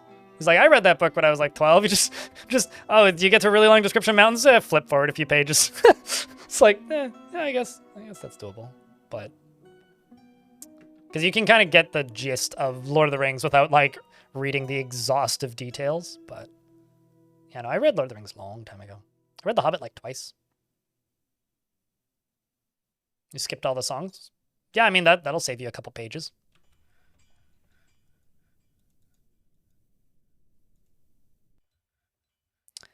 Making pig iron, making hematite. Actually, let's just check my bar supply. Yeah, I think I can stop smelting hematite. Okay, so let's just go to my smelt hematite task, which is right here. And just say if amount of iron bars is less than 40. So they will stop that for a while. And we'll actually say check that monthly. Because we've finally gotten to a point where I've got plenty. Plenty! No, absolutely. Like there's a lot of things in Lord of the Rings that are very good both thematically and also like just in a storytelling sense. But at the same time, I would genuinely argue that, like, you can still get the same story without it because that is the movie. You know, like, there's a lot of things that are not in the movies that, as far as I'm concerned, are entirely skippable. Like, you know, Tom Bombadil is an incredible thing. Also, by the way, these are the reason why I think I need to put, let the caravans exit underground because the Kias just keep stopping the caravans from actually leaving.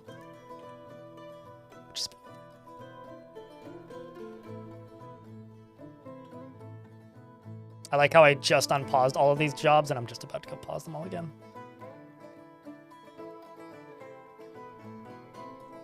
Actually, here's what I'm going to do. Let's just go to here and just say, make bed, that's fine. Hematite ore, that's fine as is. Make a pig iron, one shot max. Make steel bars, one shot max.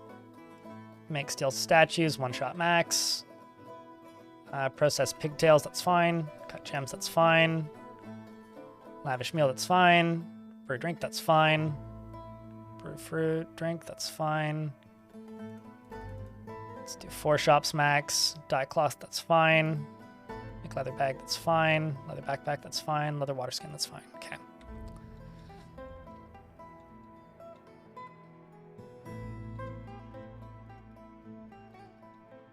Four deaths already, with many more to come. Oh, I'm sure. It's the easiest achievement to get in a video game is die in Caves of Cud.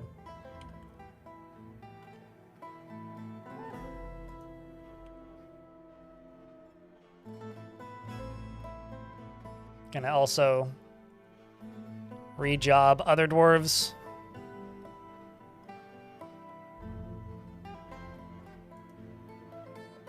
I mean, the other thing actually I could do is I could go to tasks just to reset everything. Just go to here. Just click this a whole bunch. And this will just get rid of every single extra job.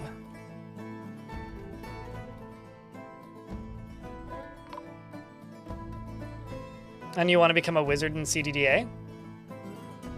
That sounds like a lot, becoming a wizard in CDDA.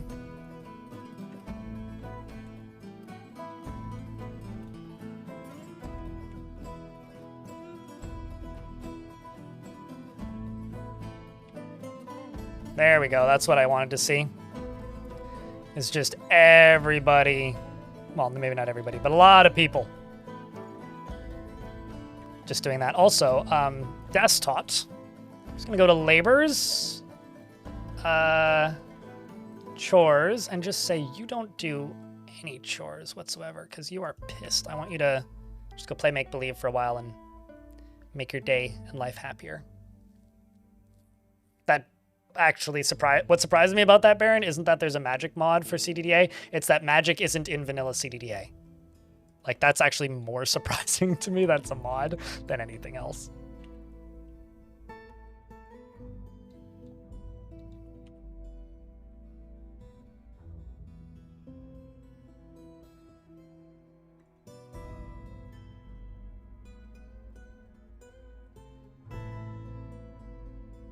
There we go. Now this is getting worked on. Yes, that's a unicorn with an elven caravan. They need to be in Joyous Wilds. Like, their home needs to be in, like, good aligned biomes, usually Joyous Wilds, to see unicorns. So they're not a super common thing. Ankh, the armorer, has been possessed. Meaning we are probably going to get a armor-based artifact. So I presume... Oh, he grabbed lead. Oh man, please give me a lead helm. Or like a lead shield. But because he's an armorer, it is going to be a piece of armor. I just hope it's not a single shoe or something.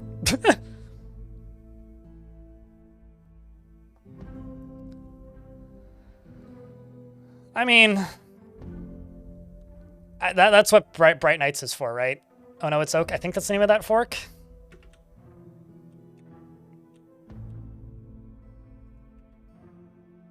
It is truly a tale of 1,000 cooks in a kitchen. Yeah, there's another one. Chat could probably correct me on the name of it. It's something Knights.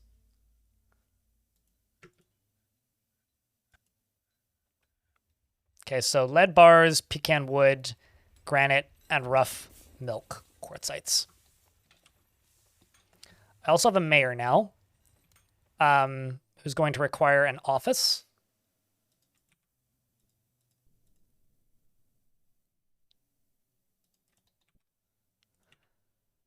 And so this, was that where I was going to put it?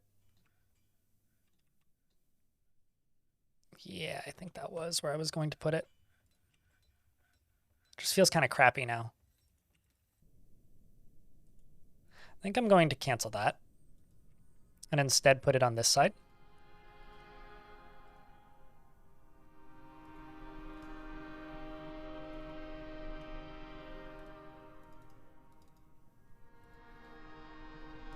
That can be office,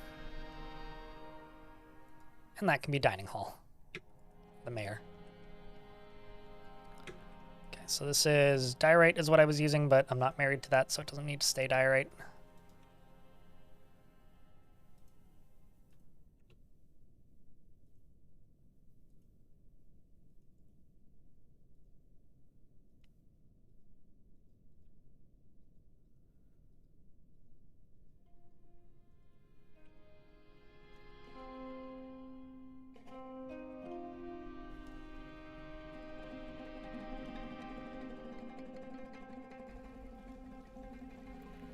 Did you just drop your... Oh, I took you off of mining. That was the wrong button to hit.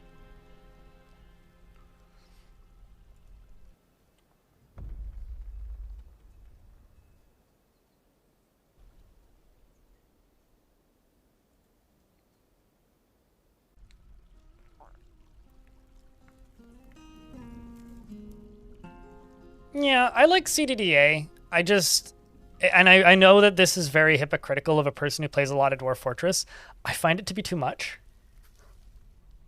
Which is also, like, I guess, hypocritical because I also play Caves of Cud. But, like, truly, to me, CDDA is beyond too much. Like, it's trying to do everything. And, like, on one hand, I think that's kind of awesome that it's trying to do everything. On the other hand, I just wish it had a bit more of a focus in what it was trying to be. Like, I don't know if it's possible for a video game to be everything and nothing, but that's kind of how it feels to me to play CDDA, which is why I just kind of don't stream it. Like, I respect that game from a very safe and distant distance. Ankh the Armorer has created Oral, self-titled, a lead buckler, and offers it to the magical jaw of sharks.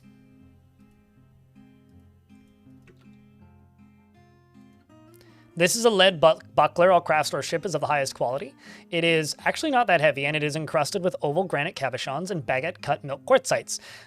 This object menaces with spikes of pecan wood. On the item is an image of lined lions, the Bayberry bracelet in lead.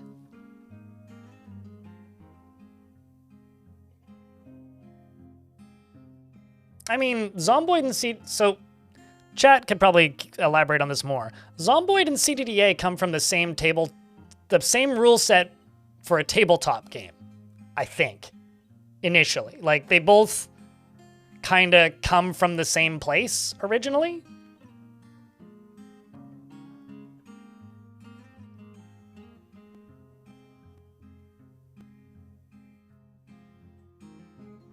I mean, it's the reason I don't stream a lot of games on Oh It's Oak.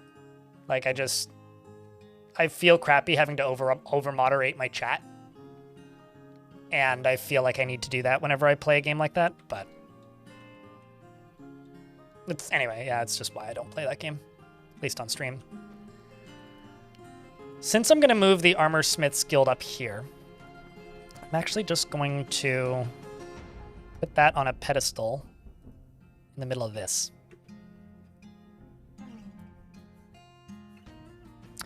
Speaking of those two games, isn't that game Vane, like, trying to be the same thing again?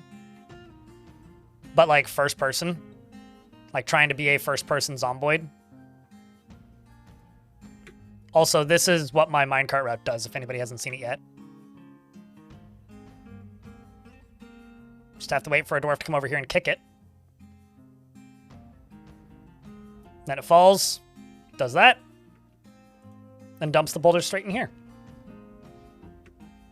And then a little while later, another dwarf comes, grabs it. And because this whole area is, like, restricted, it is far safer to drop a minecart down this way and then dump the stuff there than it would be to just throw the items straight over the edge. Because the original plan was to just drop them and they would have landed right here. But I decided not to do that because, like, if a dwarf happened to be standing there picking up a boulder when one got thrown, their head would explode because a giant rock just hit it. So this, like, at the very least, they're picking them up from here, and there's no chance that they're going to get hit in the head with anything unless they happen to be standing here, which by the time all these boulders are moved out, that'll be a non-issue, and that's going to be almost done pretty soon. The Sims, but every NPC is trying to eat you. Isn't that just The Sims? Okay. Let's just go over here.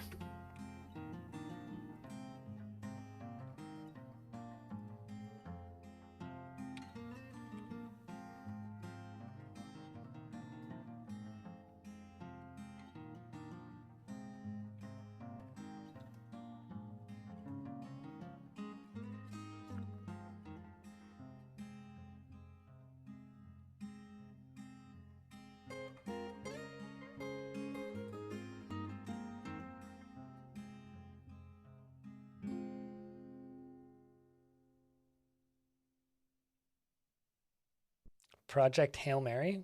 The crazy thing. It's a dubbed German movie? Yeah, I know that. You're looking through the game files of you should check out. You know, Sigil, this is probably just like my preconceived notions and biases about fantasy fiction, because YouTube chat's talking about fantasy fiction, where they suggest a series. The second you say series, I'm never going to read it. I'm sure that like it's probably the greatest thing ever written, and I'm missing out on a piece of cultural history and will forever be a worse off person because of it. But sidebar, series. In about 3 months, in about 3 months, I can get through a book. I have been rereading 1984 because I read it when I was like high school age. And I started about a month and a half ago, and I'm like 5 chapters in. And it will take me a long time to finish it because I read slowly, I read poorly, so I have to reread things multiple times. So like the second somebody says series, I go, okay, yeah, I guess I'll never read that then. But like I'm never going to get into a series of books early on because I don't really follow what's good. So like individual novels, there's like a non-zero chance I'll read it. But the second someone says series, I basically just accept that I probably won't. But maybe that'll change. I don't know. I'm getting better at reading again. You live in 1984. It's really wild reading 1984 in the current year, let me tell you. Did I just like completely screw up all these again? Goddamn.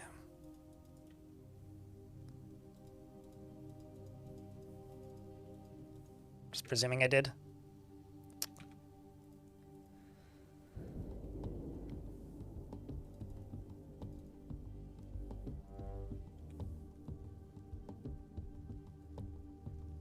Granite walls, diorite floors.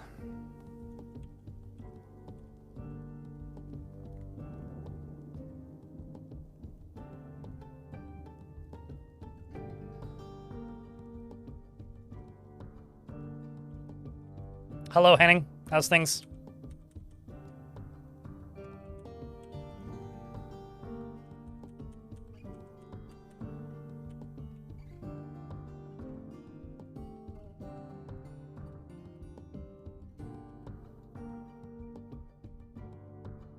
Keeping busy? Good to hear.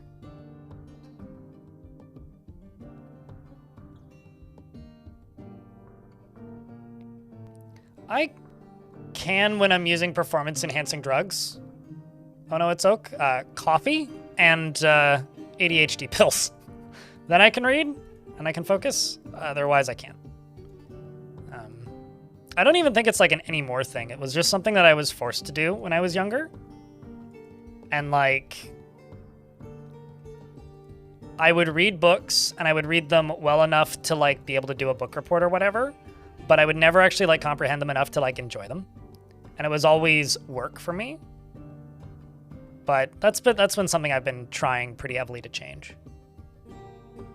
Got a baby goat born on Sunday? Ah, that's adorable. How's the little bleeder doing? For some reason, I presume baby goats are like horses where they're born and like 90 minutes later they're running around.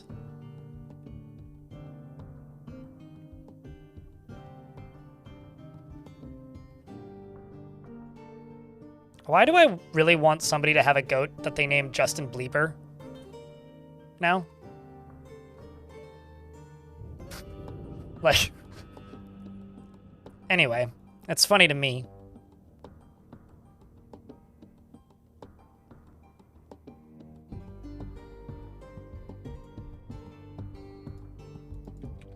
Okay, so the next thing I'm going to do is I'm going to do a bridge.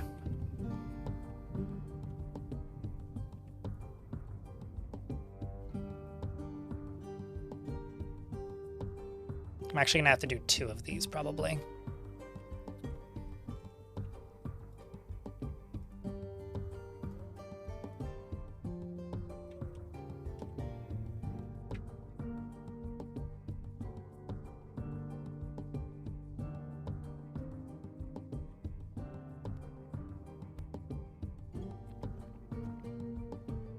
And what's up, Tim Graham, in YouTube chat?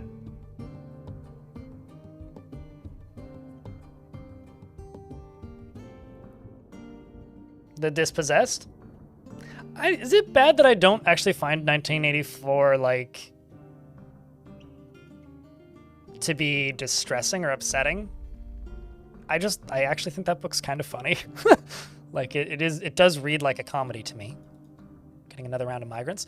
Oh yeah, something that was kind of interesting was there was a question in the, like, DF talk, or in the Future of the Fortress this past month that was asking if, like, they took ideas from the, like, Expanded Faces graphics pack. Apparently, all they did to change the eyes when the eyes suddenly got all new looking is apparently the iris, like the whites of the eyes were supposed to be white, but were actually getting palletized as part of the rest of the skin. So it was like actually a bug fix that made the eyes visible, or more pronounced, I guess. Not actually a change to the actual graphics, which was kind of funny. So the surface has giant Kias. Necromancerus. Necromancer Circus. Yes, that's how you say that. I'm just going to call you Necro. But the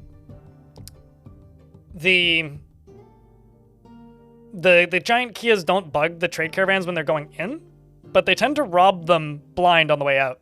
So it keeps breaking my traders. So I'm thinking if I let them all the way into the fortress and then let them leave through the caverns, then I won't have that issue. So I'm basically building a side door to let the traders leave, because they can always leave through the caverns, but they can't ever enter through the caverns. So I'm just trying to, like, fix this kind of problem that I have.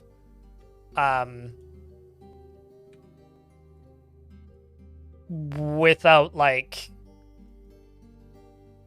how do I put this? I'm trying to fix an issue, basically, that keeps happening when I try to trade. And this just seems to be the safest way that I could do it. I'm also going to basically put a drawbridge raiser right there, so.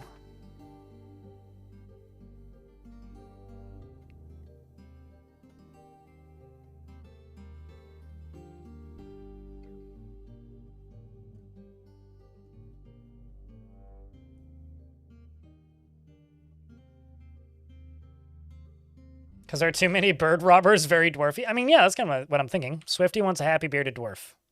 This is one of those forts where I'm starting to run out of bearded dwarves, so I'll see what I can do. Although we did just get a pretty not small migrant wave, so they might not be that happy. But there's plenty of dwarves like this that are kind of mid.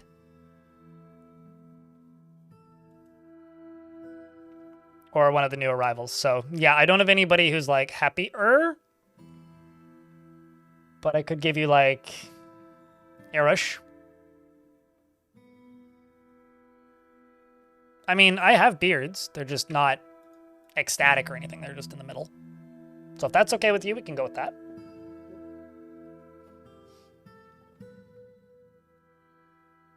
Also, Wilmar, hello. Your dwarf's still alive, by the way. I don't think you had a dwarf in this fort previously, did you, Swift? He tends to assume that the worst of 2 welcomes will be the one that comes to pass. But I'll take note of that name in YouTube chat for that book. We'll do that.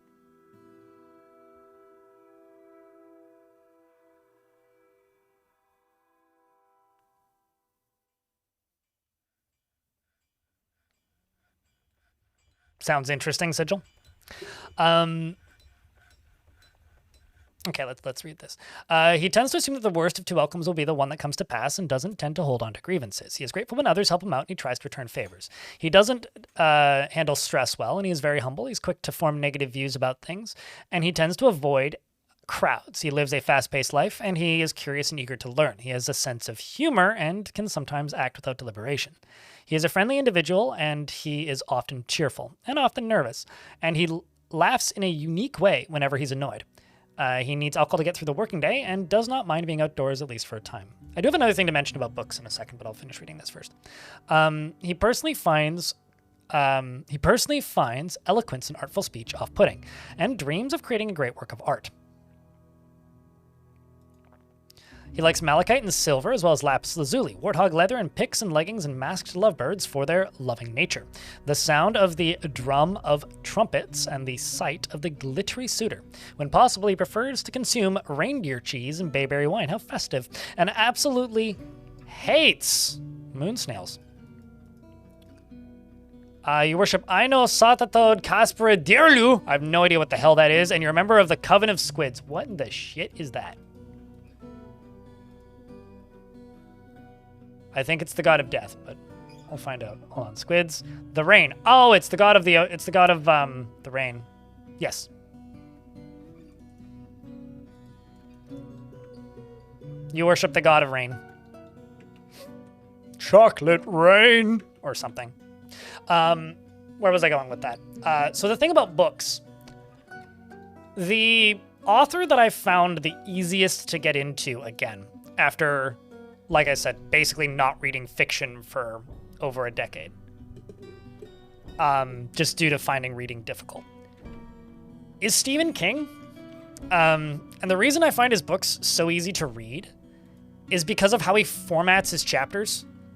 I find that a lot of books are like, here's a chapter and it's like 10 to 15 pages or whatever. And a book will have like 15 chapters.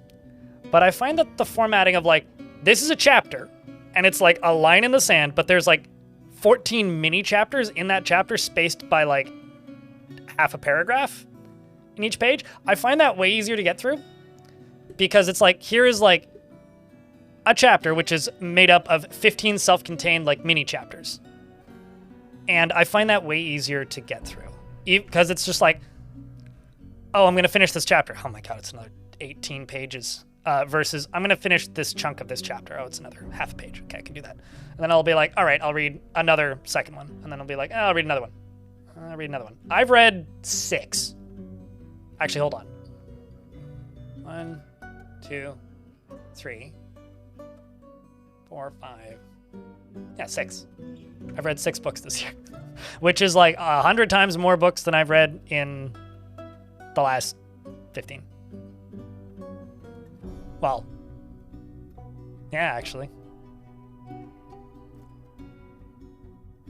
I've listened to audiobooks, but no idea who that is. Mudbus.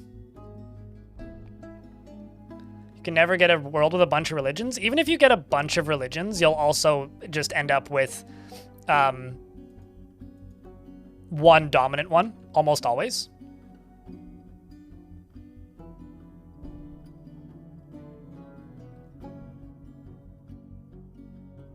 Wait, Asoif is how you've been getting back into reading, and then you said it's the Game of Thrones. Oh, A Song of Ice and Fire. I would have never put those two and two together, so thanks.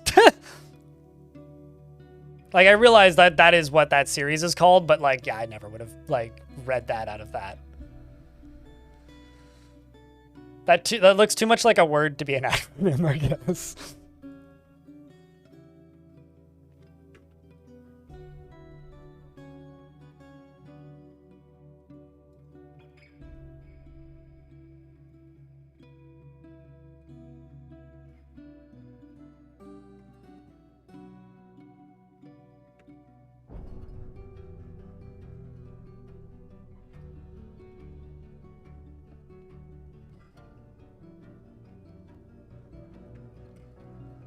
No.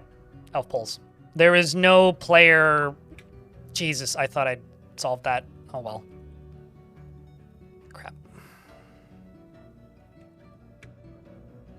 I don't have a hospital set up yet, so I gotta set up a hospital. Thankfully, I do have some open flooring up here.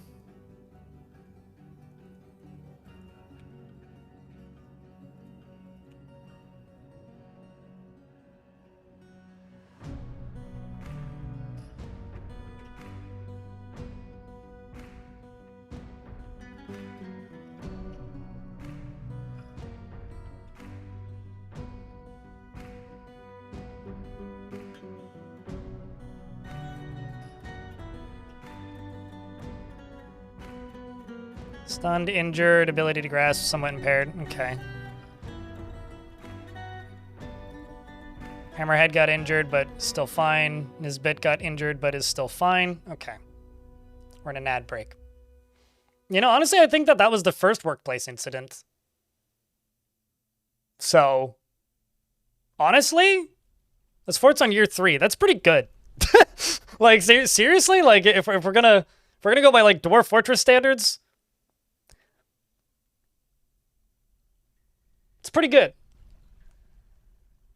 I'll be honest with you, YouTube chat. I don't like audiobooks. I used to listen to them a lot when I had a long commute. I don't listen to them at all now. I like exclusively listen to podcasts because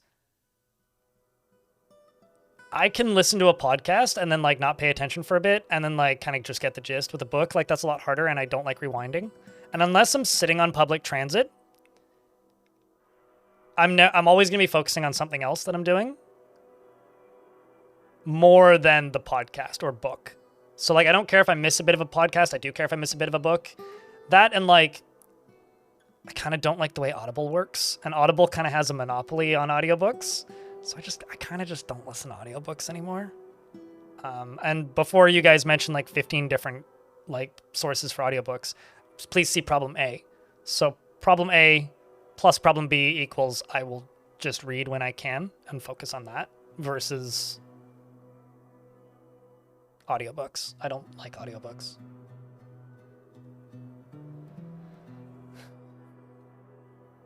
It's the reason, like, if I'm going to listen to something, it's music or a podcast. Or talk radio where it doesn't matter what I'm listening to. That also broke my drawbridge, which sucks.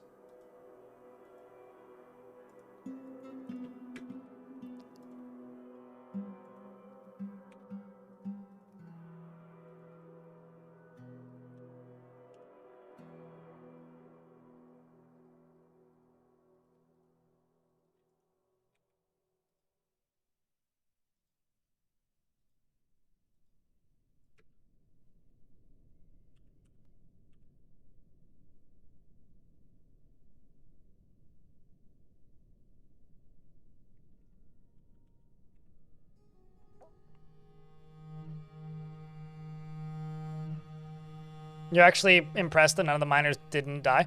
I think they would have if they'd fallen through the floor. Like, if they'd fallen down in the cavern. Uh-oh. Sorry, sarcasm. I was going to be like, if they fell through the floor, somebody probably died. Well,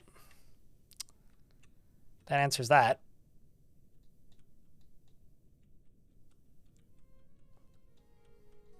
One of them did.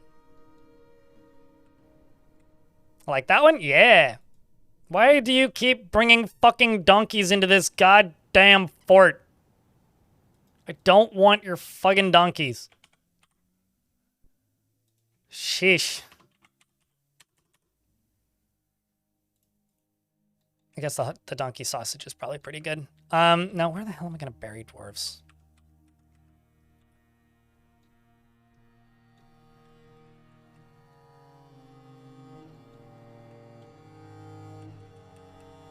Kind of like... I kind of like this area.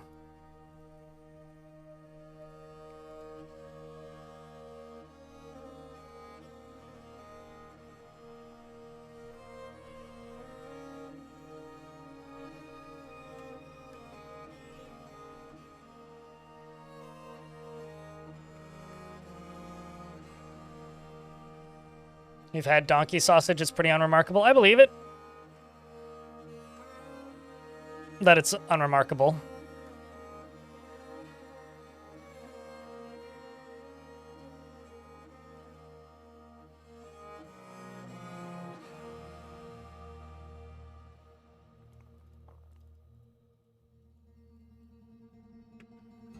It's going to be a little crypt down here. Although we might bump into semi-molten rock and have to stop. But who knows, maybe we won't.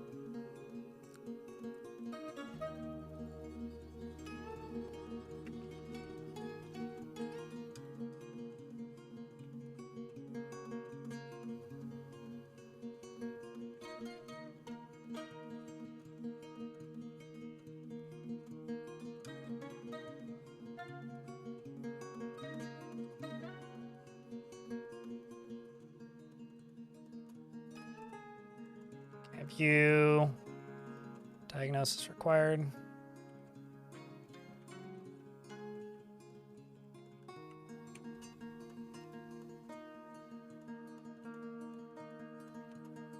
Okay, who is my diagnoser at the moment?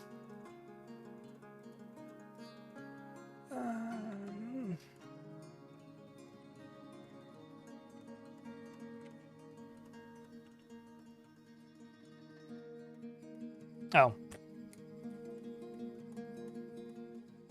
There we go.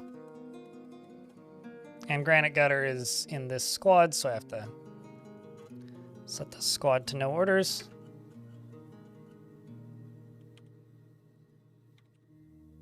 There you go. It's no longer rusty.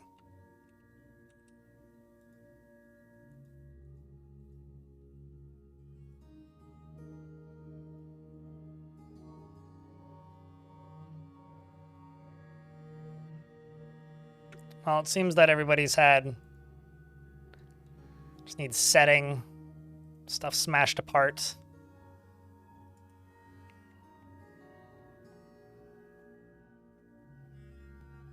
Set bone, there we go.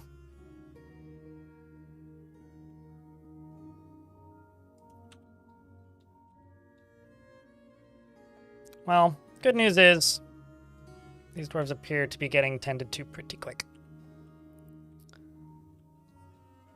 And thank you, by the way, Tibe. You are a hero! It's like the one thing I need to train my chat to be better at is clipping stuff. I'm also, like, actually kind of very curious to see what the voice-activated clipping that Twitch wants to add is going to be like when they add that. Because, like, that's kind of a neat feature, actually. Or a neat concept for a feature. It's like if I just say clip it, then theoretically Twitch would just clip the last minute.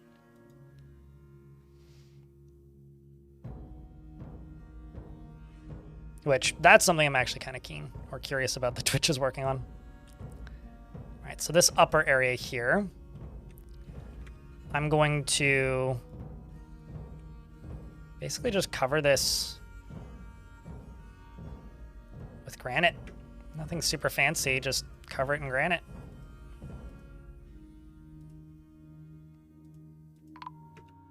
Uh-oh. They noticed that dwarf was missing. I am going to go get him. I just need to figure out how. Probably just dig down to him.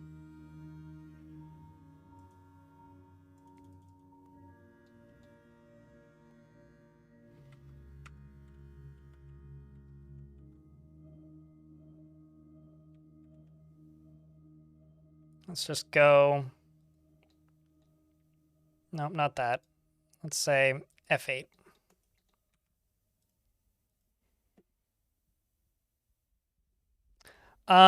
You can't share yaks, but when you butcher a yak, you get yak hair, which can be used in hospitals for stitches, but not made into clothing.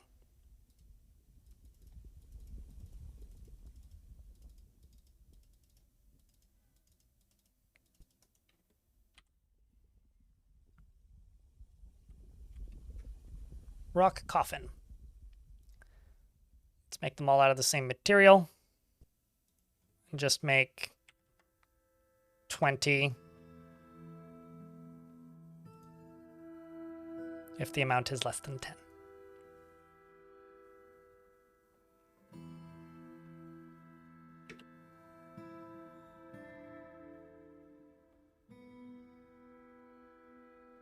But yeah, honestly, I would say risk of doing business in regards to mining. In regards to mining incidents, it is a risk of doing business.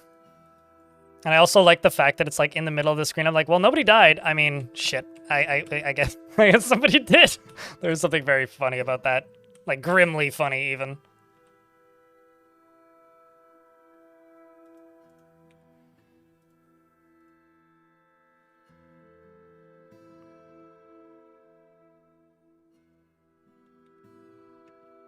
Actually, let's just rebuild that out of diorite because it's probably got some that are going to be the wrong material type.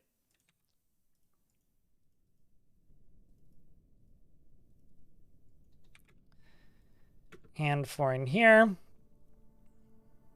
that's not floors, but I can fix that.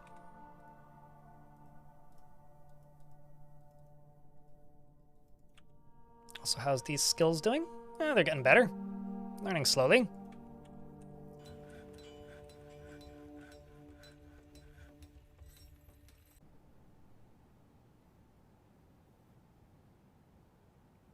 It takes so much micro to avoid dwarves causing cave-ins while channeling.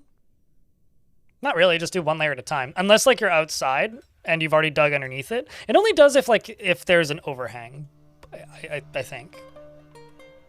Like specific, like trying to guess what you're referring to specifically when it comes to channeling. It's like if you are doing more than one layer at a time, yes.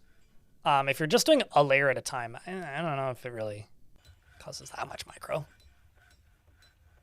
My brain reads that as an exaggeration, but if a dwarf dies, they die. I mean, I only feel that way if it's... I only, like, get upset if a dwarf dies if it's a dwarf that I really care about. So to a degree, I agree with that, but, like... I think it is kind of up to the player to try and minimize dwarf deaths, because if you have too many dwarf deaths, then that's just going to cause its own problems, you know?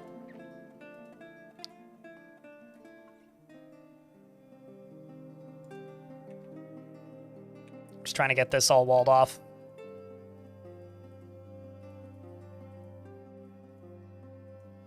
Oh, I see where I screwed up.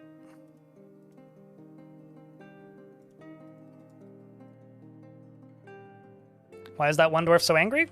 Because they're a child and they saw a creature die right in front of them when they were first born. So they've got this...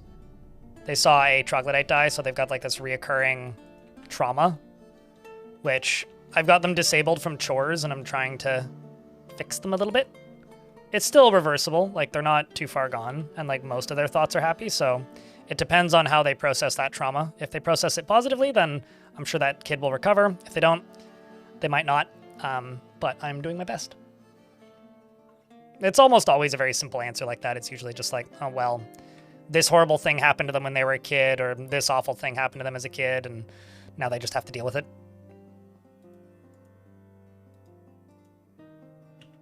Just going to throw a garbage dump over here. Just dump these two boulders.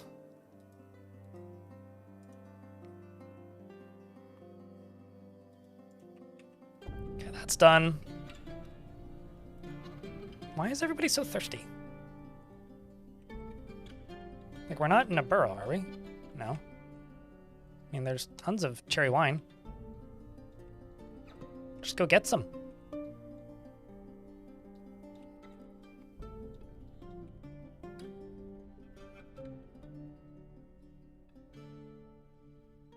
This is going to be my kitchen.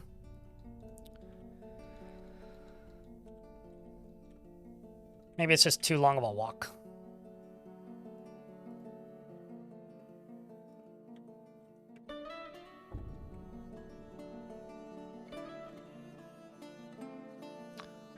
The combat is on normal difficulty, but I've turned the value up, but that wouldn't really affect moods at this point.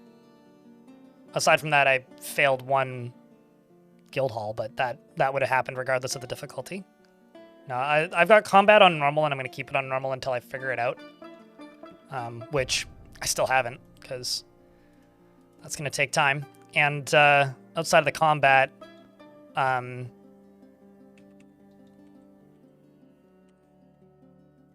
do you still need? I need stitches. Oh, am I short on thread?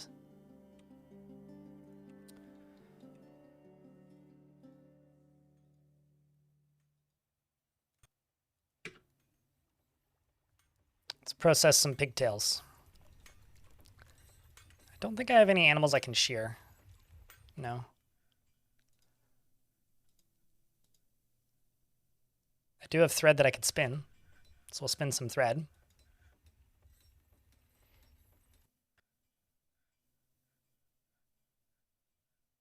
That is all that there is. What did it sound like I was referring to, Baron Balloon? That and all of the new siege settings aren't actually in there yet. Like, we don't yet have the ability to make more enemies appear, and the way sieges are built in the world sim is different than it was before. Actually, just not going to cut through these.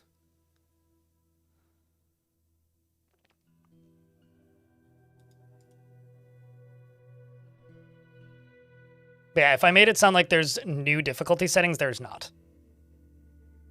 Oh, please don't get hit by the miasma.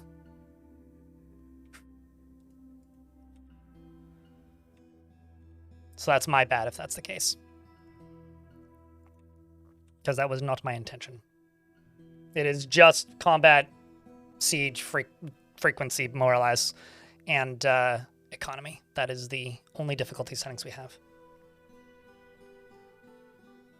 And usually when people ask, is this on normal difficulty, I presume they're talking about sieges. That's my assumption, usually. I guess, like, the other difficulty could be, like, is this a Untamed Wilds or, like, calm map, but that's, like, thinking about the word difficulty a bit more than I think you guys are in this conversation. You would consider mineral count to be difficulty? Yes, and chat. Okay, question. Do you consider mineral count to be difficulty? I don't, because if the player has access to less materials, that also goes for the enemy factions.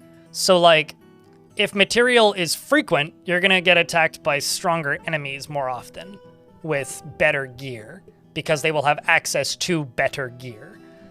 But they will have less access to good gear if you have less minerals in the world. So I don't know if I agree with that, actually. Like, I've definitely, like, fought with goblin armies where all they bring is leather armor and, like, silver weapons before, because, like, that's all that the faction has access to is, like, tetrahedra, right? I suppose, rattle me bones. I mean, also, like, higher minerals would cause you to have a higher fortress wealth, which would get you attacked more, right? Because you'd have higher fortress wealth, I guess.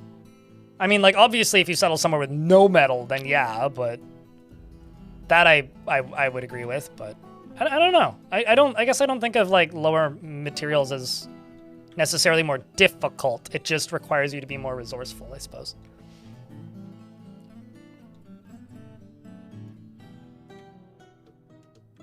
I mean, that's kind of how I've always thought about it, is, like, the enemy sieges are actually sort of easier if you think about it. So the elves have left. So once that is hooked up, I will pull that lever. Let's get the mayor's office and stuff set up.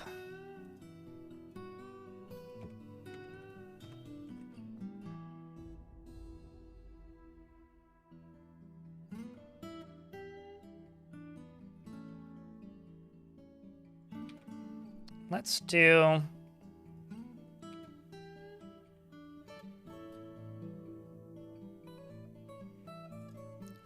strip of quartzite.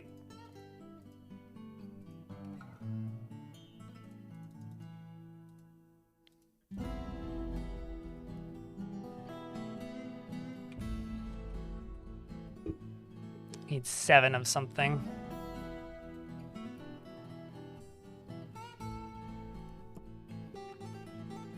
Yeah, which is why I'm building this cavern entrance / exit, so that they stop destroying caravans, which has gotten to be a bit of a problem.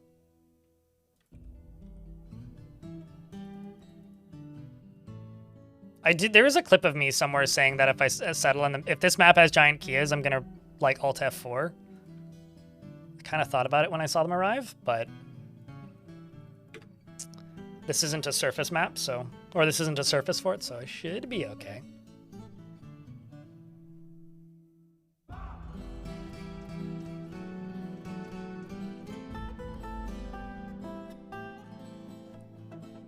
If they only have wet leather, what weapons do they use? Wood. Like, if you make a world with no metal, they'll use a combination of obsidian weapons and wooden weapons, regardless of where they're from. Like, literally, if there is no metal available on the in the map, that is all that you'll see. And then, like, the occasional, like, god metal thing, but those are, like, basically don't exist in fort mode, really.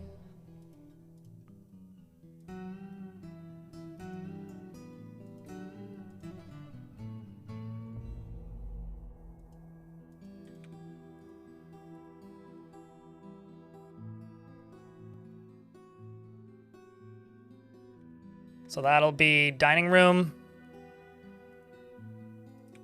And this will be the office.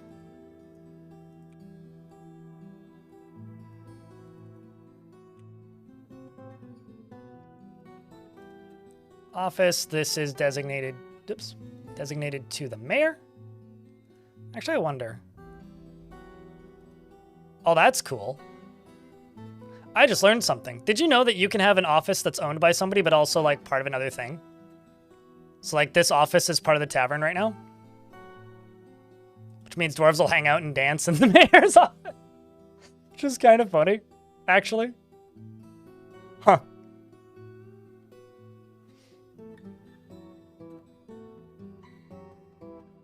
Go into the inkwell. Thank you very much for the raid. Jack, can I get a round of beer for the raider? I think they need one on their table. Stat. Appreciate you.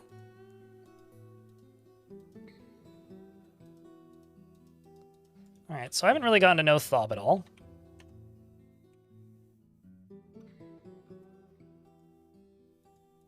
You're a little annoyed. I mean, you did experience some trauma. Probably you saw a troglodyte die too, right? He's got a lead earring in one of his ears. He's got a very heavy ear. You always give your chief medical dwarf an office attached to the hospital. I would give them a dining hall, but he personally respects the law and does not care about friendship. Okay, so we have to make a prison. He lives an orderly life, organized and neat, and often feels lustful. He often feels discouraged and tends to think before acting. You would like a non-bearded, happy dwarf, preferably military crafter would do. You get cattle.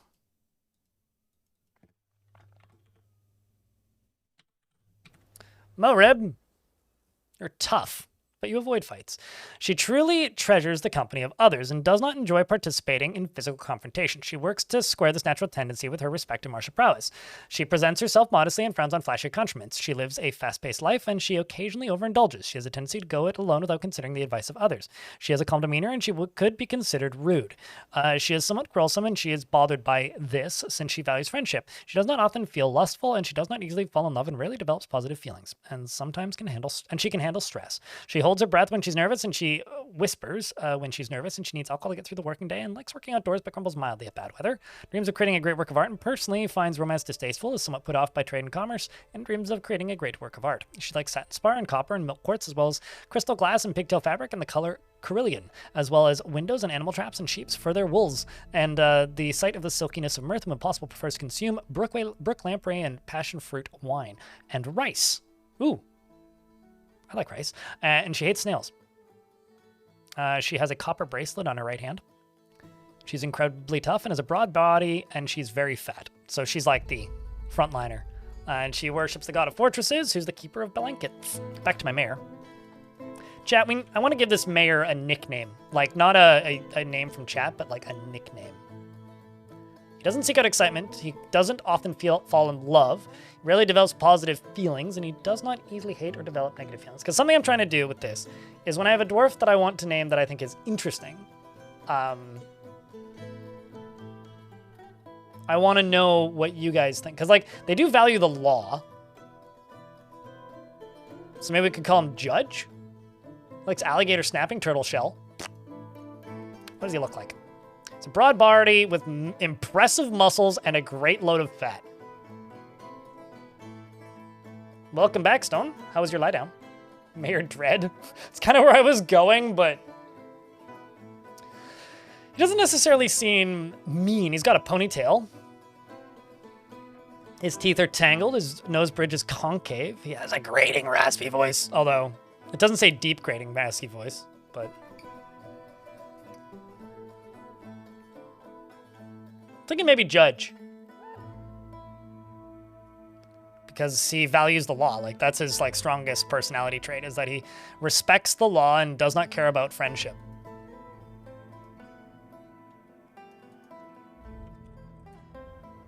We'll go with judge. He's a proficient intimidator. Whoa.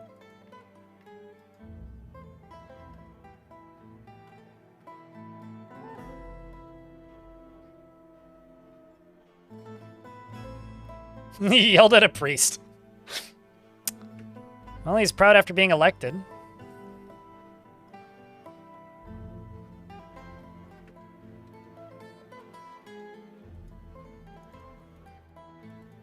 Question is, does he have a bedroom? He does. Where is his bedroom? I kind of want to move his bedroom too. Oopsies.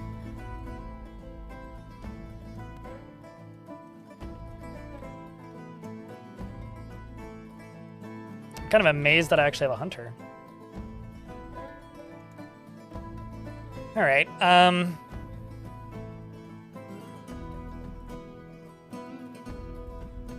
I think this could be his bedroom down here.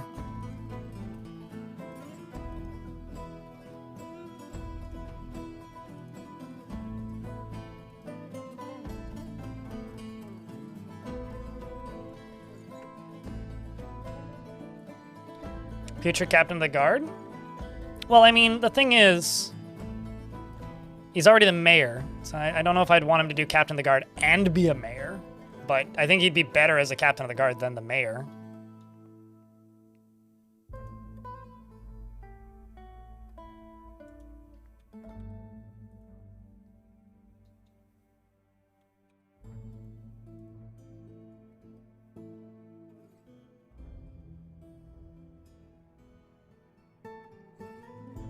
An English dragon in the YouTube chat. Hello. Good evening. You don't understand why, but you finally... This is from the YouTube chat. I finally got a fort to capital status, and now even though the overall, I think people are happy, I get dwarves tantruming and breaking things. Fort's ranking does not equal, like, its, like, the general mood in the fortress. Like, you could have a capital that, by all counts, has, like, wonderful accoutrements, but you'll have some, like, traumatized dwarves that just have a rough life. As an example, you can live in a massive mansion, but, like, if you have a lot of PTSD from something that happened to you in your life, you're not going to be that happy about living in a giant mansion. And it's kind of the same for dwarves. So, like, I would, like, if you're having trouble managing it, I would just simply expel the most upset dwarves that keep tantruming, and things will neutralize. Because if you have a bunch of dwarves that are tantruming repeatedly, especially if you aren't sending them to prison, the problem will just slowly get worse, and it is really hard to recover it. Mostly because, like, it's something that you have to do kind of preventative maintenance for as you're going. So I would recommend, like, either setting up captain of the guard and trying to get, like, active law enforcement running in your fortress and convict all the crimes. And if you're already doing that and it's still happening and it's still bad, then I would just try to do away with and expel the worst offenders.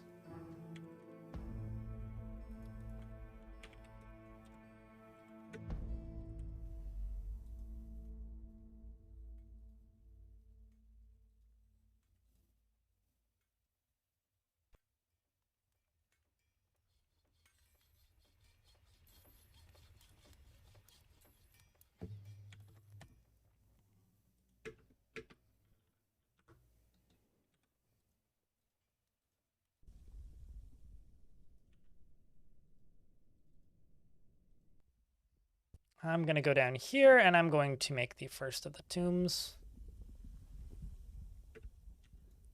That should just get automatically assigned to the missing dwarf.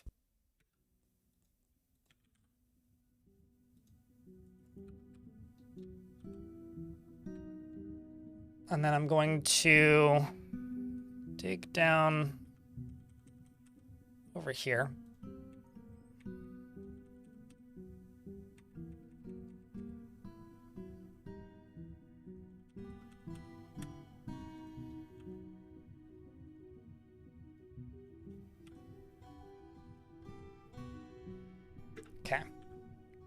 We're going to go underground now.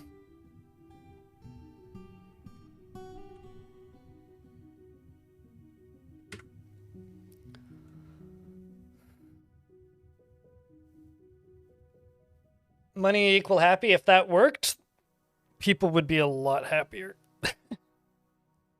And rich people wouldn't be so bizarre.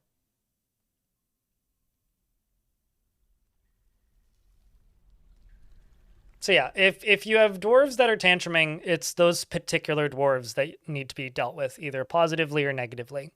You could like try to satisfy all of their needs and bring them back, which is possible. Or you could kill them, or you could expel them. Those are kind of your options.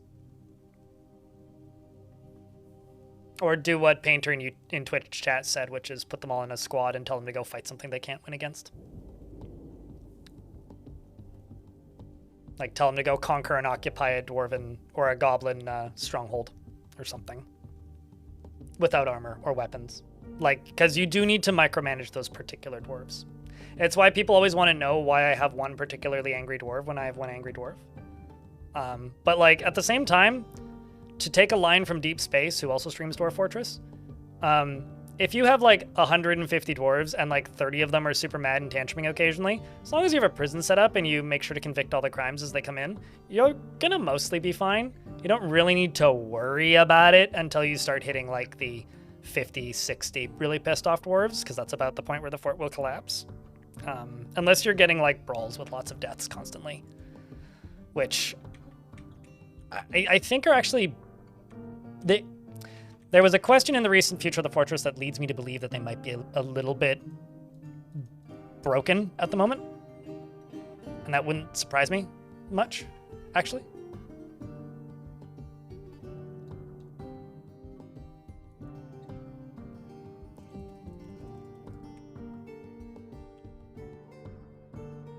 I may have to almost immediately suspend. Oh, so this is actually one of my... People always ask me what my favorite minerals are. Orpiment is one of my favorites. Such a good color. Like this stuff. Oh, it's so good. Like, look at it. It's the best. And Reinhardt would like you to post some beers in the chat. Can we do that? Hey, Clino. Welcome back. Something I mentioned to Clino this morning, but I'll mention it in chat now. I think on the... That's a Friday. Friday the 19th at 10 a.m. Pacific. One Tarn Adams will be hanging out on stream answering some questions. We get to do another one of those again. So at some point in the next little chunk of time here, I will be sending out a request for questions.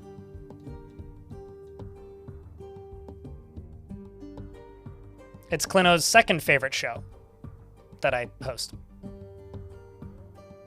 His favorite being Future of the Fortress.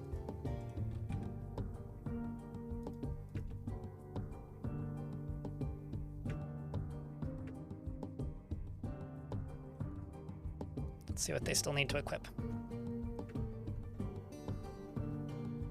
There we go.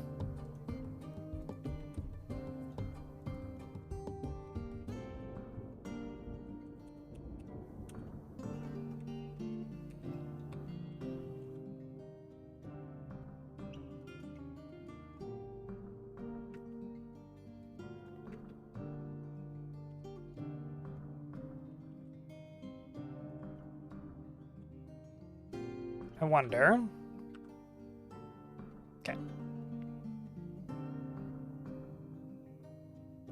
If it's about, although there is something kind of tricky though, because Tarn has said that they want to, like, here, actually, if I go look at their specific wording, I go to Bay 12 Games and I go to the monthly report. This is the monthly report. We've been doing updates for the Siege update, and we'll continue working on those for a bit while we solidify our plan for the next push. Hopefully, we'll have more information on that this month. We don't yet have more information on that. So questions might get answered organically before then. So it's going to be a little bit tricky. I'm not entirely sure how or when I'm going to do questions this time around, specifically because of that. Like, there's probably something that we're waiting on, and probably something that has to be updated. Like, I have a feeling we're going to get a roadmap or something, just based on that wording.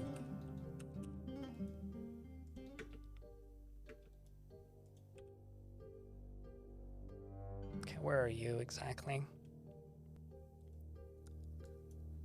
Okay, so all these dwarves are running out to go grab webs. I'm actually going to let them go out and grab webs, because 3 of them should leave.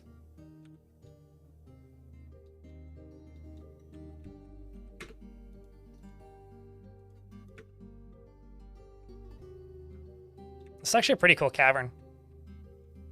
It's a big open body of water.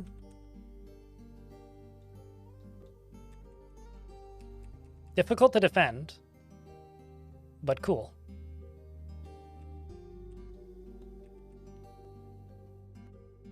Bunch of Drothlas.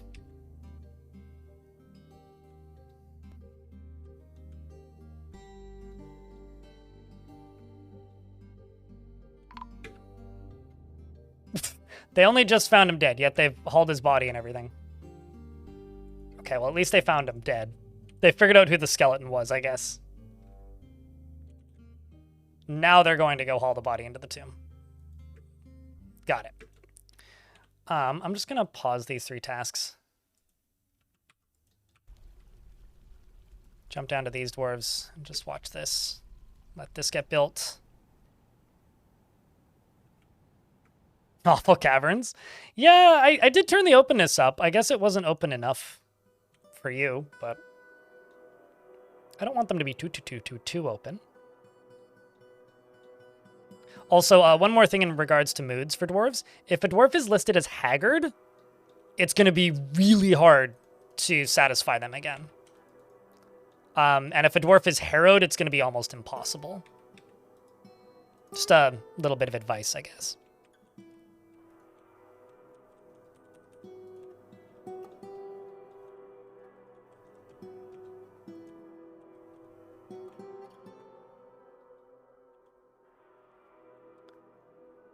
Just going to set this to everybody does this, and let's just get this done.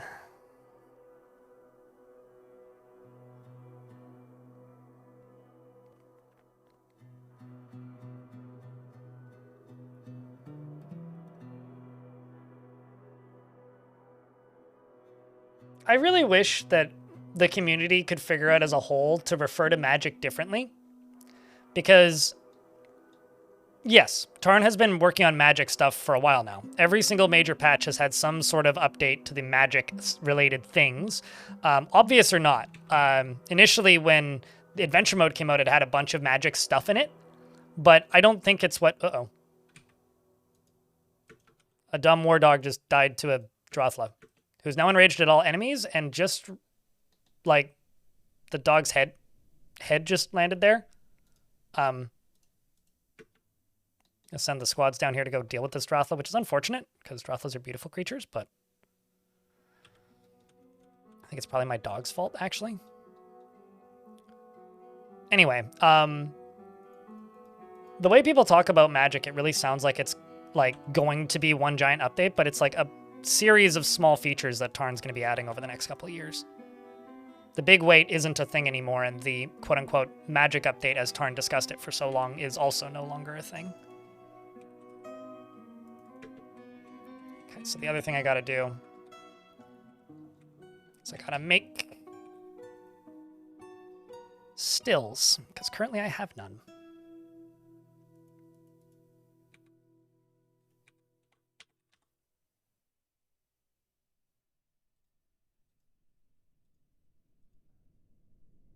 Top of the morning to you, Darren. How are you?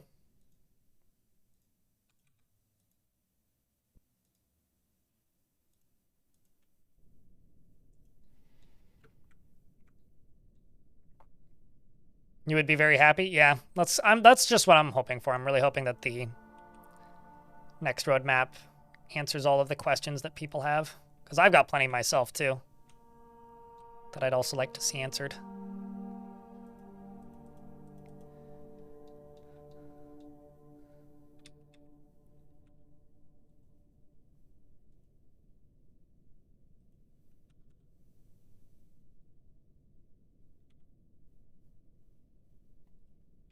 Let's also just go back over to tasks.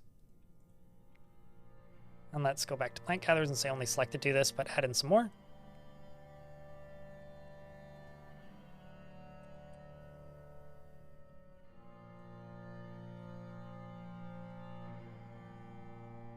But how are you doing today, Darren? How was your weekend? Hopefully it was good. We're likely to get a winter roadmap, but I have not heard anything otherwise. I can only recommend that reading and watching the recent Future of the Fortresses and Tarn's terrible at keeping secrets if someone asks him directly. I don't think that Tarn's terrible at keeping secrets. I think that Tarn just doesn't care about keeping secrets, really. He just doesn't say what he's working on unless you ask him. Although Zach, on the other hand, might be pretty terrible at keeping secrets. He did leak stuff on my stream once that he wasn't supposed to say. Just realized chat's kind of in a spot I don't like it for this game. Although let's try moving it over here. See how that looks.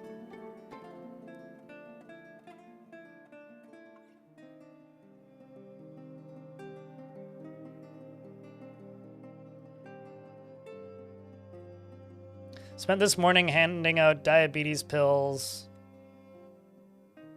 aka CC and oatmeal raisin cookies. He made 4 baths of... Do you mean batches? So I was like, baths, as in like bathtubs? Because that seems like a lot. Unless that's not what you're saying, in which case, okay.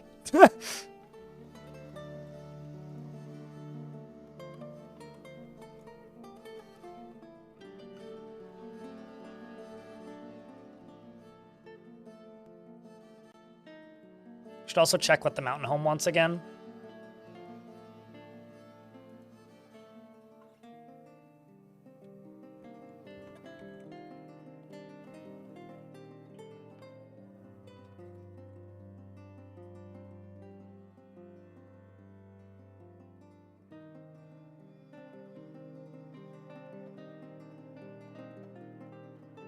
Actually gonna sell this one.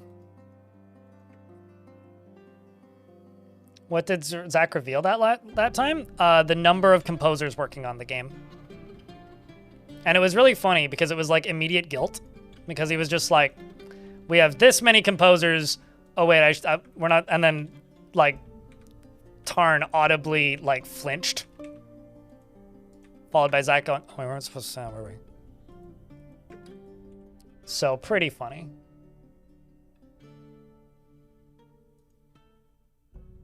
Did I act? Was brew drink? Oh, okay, I get it.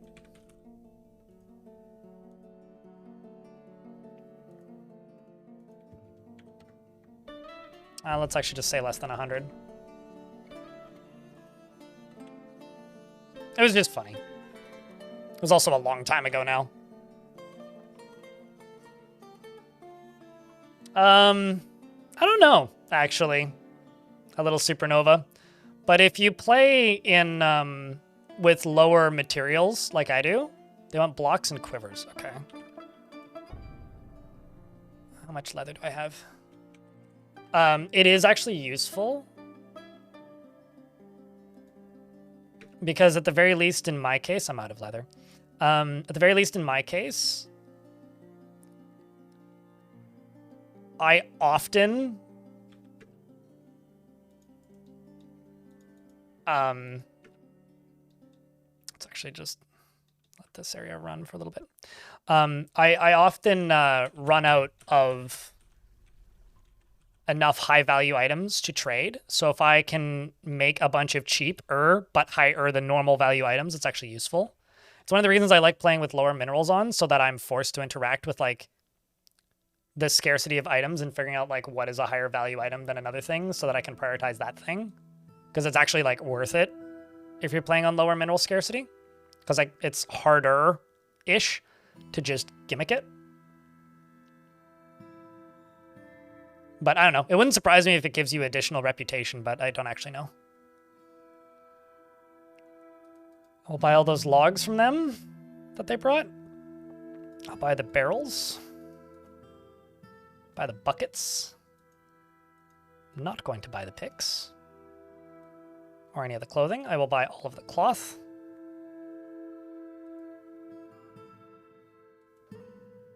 I'll buy the meat and the fish for the food variety. And the fruits. I'll buy the thread. I'll buy whatever on the elf is. On the elf and off the elf. Actually, no, I won't. But I will see if I can buy these 2 books for cheaper. I'll just buy one of these. And trading is done. And Mayor Judge has been re-elected for a 2nd term. And really wants rings. So I will just say rock, ring. I will just say 3. I'll just say do that quarterly.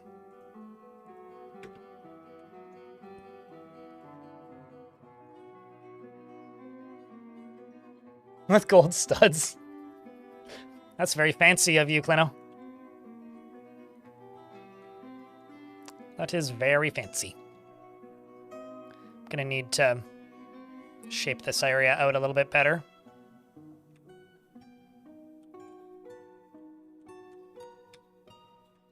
So I don't actually think many of these dwarves have any reason to be out and in the caverns. So I'm just gonna lock these doors. Actually, this side, there is plenty of reason to go to. But, like, this side up here, there isn't. So what I'm going to do is just this. I'm just going to say, just put a basic wall right here. Basic wall right there. Basic wall right there, and a basic wall right there. I know the tree's already blocking it, but I'm going to put that there anyway. Now, I realize this is going to be multiple levels deep. That's fine. But if I just throw those in, and then wall this off, that should make this area pretty safe. Relatively so.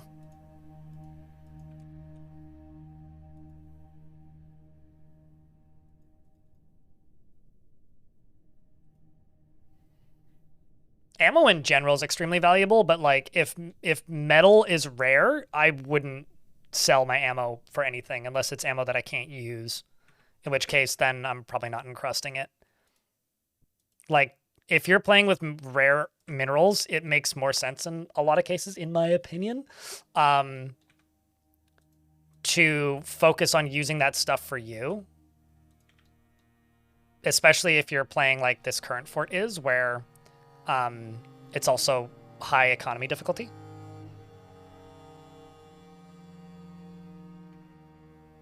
Oh yeah, that's such a funny thing to talk about now, Clino, because I forget that people don't know that.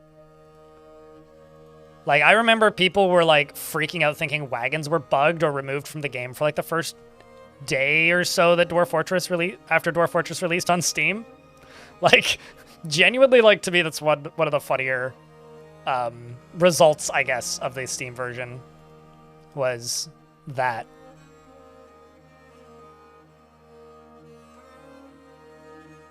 I mean, they sell all right. I mean, like, bone crafts and stuff do sell okay.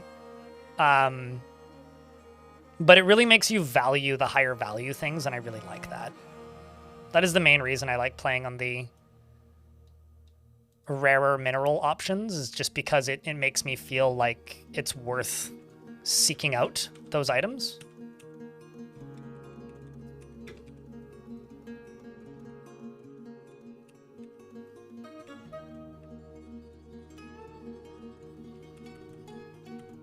Okay, that one's fine because of the tree there.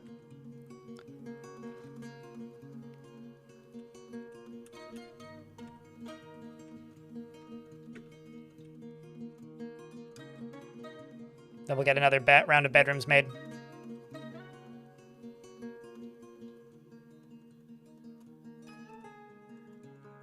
Why you weren't getting wagons, and then the barony part popped up, and I clicked it assuming that was the trigger for them? Oh, yeah. Yeah, I don't know. I do like the change about wagons, and about how it's harder to get wagons. Like, I think that that's the right... Like, you know, there's always, like, I think this is going to be an infinite discussion that will never stop about Dwarf Fortress, which is fair. Which is, like, why Dwarf Fortress doesn't have, like, you know, how do I put this? Why doesn't Dwarf Fortress have, like, a tech tree, right? I think things like the wagons is how Dwarf Fortress should do a tech tree. Like, I've said this before, and I'll say it again. I think it would be really cool if there was more of a overworld game. Like, many people have talked about this, you know, like the concept of like building roads or like founding settlements outside of your fortress or like having a bit more control over what's going on outside of the fortress. But like lock that behind certain noble roles is how I would, I mean, I'm not developing Dwarf Fort. If I was a developer on Dwarf Fort, that's how I would want to do it. Like, instead of, you don't get to start with bolt throwers until you get the research points that are arbitrarily necessary for that. That doesn't really make any sense. That one dwarven fortress would have bolt throwers and one wouldn't. But to me, it would make sense that, like, you know, you don't have the right to, you know, found a Helix until you have a Duke, you know? But the AI can found them on your behalf when you have a Baron.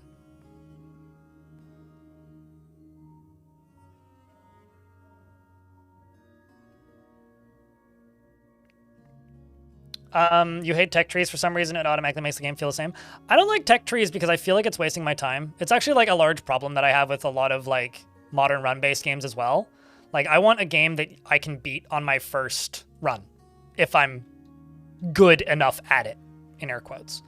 So games like Hades even actually irritate the crap out of me because I can't beat it on my first run and I feel like the game is not valuing my time when games do that. But like on the flip side of that, I do like it when like games have like meaningful progress, but not necessarily like progression in the gamey sense. So like if a game has if I feel like actually this is something Songs of Six does pretty well.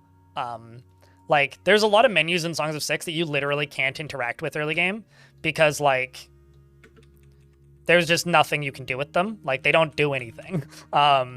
And the reason they don't do anything is because you don't have like the prerequisite population amounts to be able to do anything with them. Which you'll get with time, but like early game, there's no reason to even acknowledge those systems. Have you won Dwarf Fortress? Define win. Have I built structures that are livable in hell? Yes.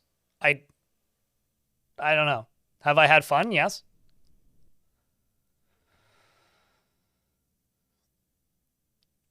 I mean, maybe not unlock new stuff, but let you do new stuff with what you already have today. So, like, I'll throw this out here as an example, okay? If the dwarves petition for an engineer's guild, maybe not an engineer's guild, a stoneworkers guild, you could maybe make better roads if you have a grand guild hall and there's 30 workers. Because it would make sense. You have the workforce and the population that is specified to do a thing. But then that could be frustrating if then like your fortress respecializes later and you lose that ability. Like it could feel wasted. So like I could see how that could work, but I also could see how that could be really annoying.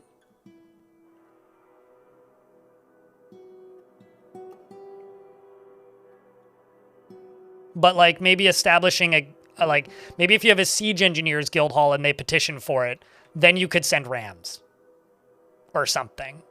Or like maybe then they could pack up catapult parts and have a better chance in off-map sites or something. Like I would be okay with that personally because it plays into the game's strengths. I think like the main weakness is like, I'll give you an example, and I'm going to try and make this not into a let's just talk about things I don't like about RimWorld again stream. I try really hard to do that every day, and a lot of the time I fail. But my least favorite update ever for RimWorld was the day that they locked batteries behind the tech tree. Like, that was truly, I think, the beginning of the end for me enjoying that game. Because all of a sudden, like, one of 3 pathways that you could play early game was just gone. And it's like, why? Why not? And like from that day forward, I installed a mod that just like nullified the tech tree because I just didn't want to deal with it. And so like, it's easy to add new things. And like with people in real life, it's easy to give people toys. It's hard to take them away. It's the same reason you better nerf Irelia. Actually, I don't even think that's a good example, but people don't like it when you take their toy away. People like it when you give them a toy. So don't take the toy away. Figure out new ways to use the toys that already exist. I think research in game is like, for most games, is actually like a band-aid for that like shows a systemic problem with city builders as a genre. DS, thank you very much for the 10-pack. Appreciate you, man. Thanks very much for helping keep the channel funded. You know, everybody suggests that in regards to tying stuff to scrolls. I think abso-fucking-lutely not, personally. I don't like the idea of Dwarf Fortress tying tech to scrolls. I like what it currently does, which is very abstract, which is like, and I think it should stay abstract, period, because books are super random, and like, I think I can count on maybe 2 hands the number of times I've actually had new books written in the thing. And there is another game that uses books and used books almost exactly the way that we discuss it as a form of progression, and I think it was one of the worst things that was in that game, and he actually removed it and completely changed how it works. And it's still there. It's a lot more abstracted, but it's still there, and that's the game Odd Realm. And there's one other game that did it, which was Songs of Six, and I think they also got rid of that system, which actually sucks, because I think Songs of Six did a pretty good job implementing it, which was you earned points for your tech tree by people studying in a lab, and then you would retain your tech tree by having scholars in a library with an active source of paper. But that system's been changed in the last couple patches, so I'm not sure how that works exactly now. See, I don't want any of that, Synth Swinger. Like, I'm zero interest in any of that. Zero interest in any of that. Because there is a limited number of things that they can research in the library already. And at least not interested in it in the way that you are writing it. There's a limited number of things that can be written in the library already, and in older worlds, they're all already written. So if you're talking about like specializing specific forts based on what books are available, that sucks, because what if you don't want to attack things to steal their books? And if you start in an old world and it's like permanent upgrades to your faction and your faction got obliterated, then that sucks because you'll never get that tech.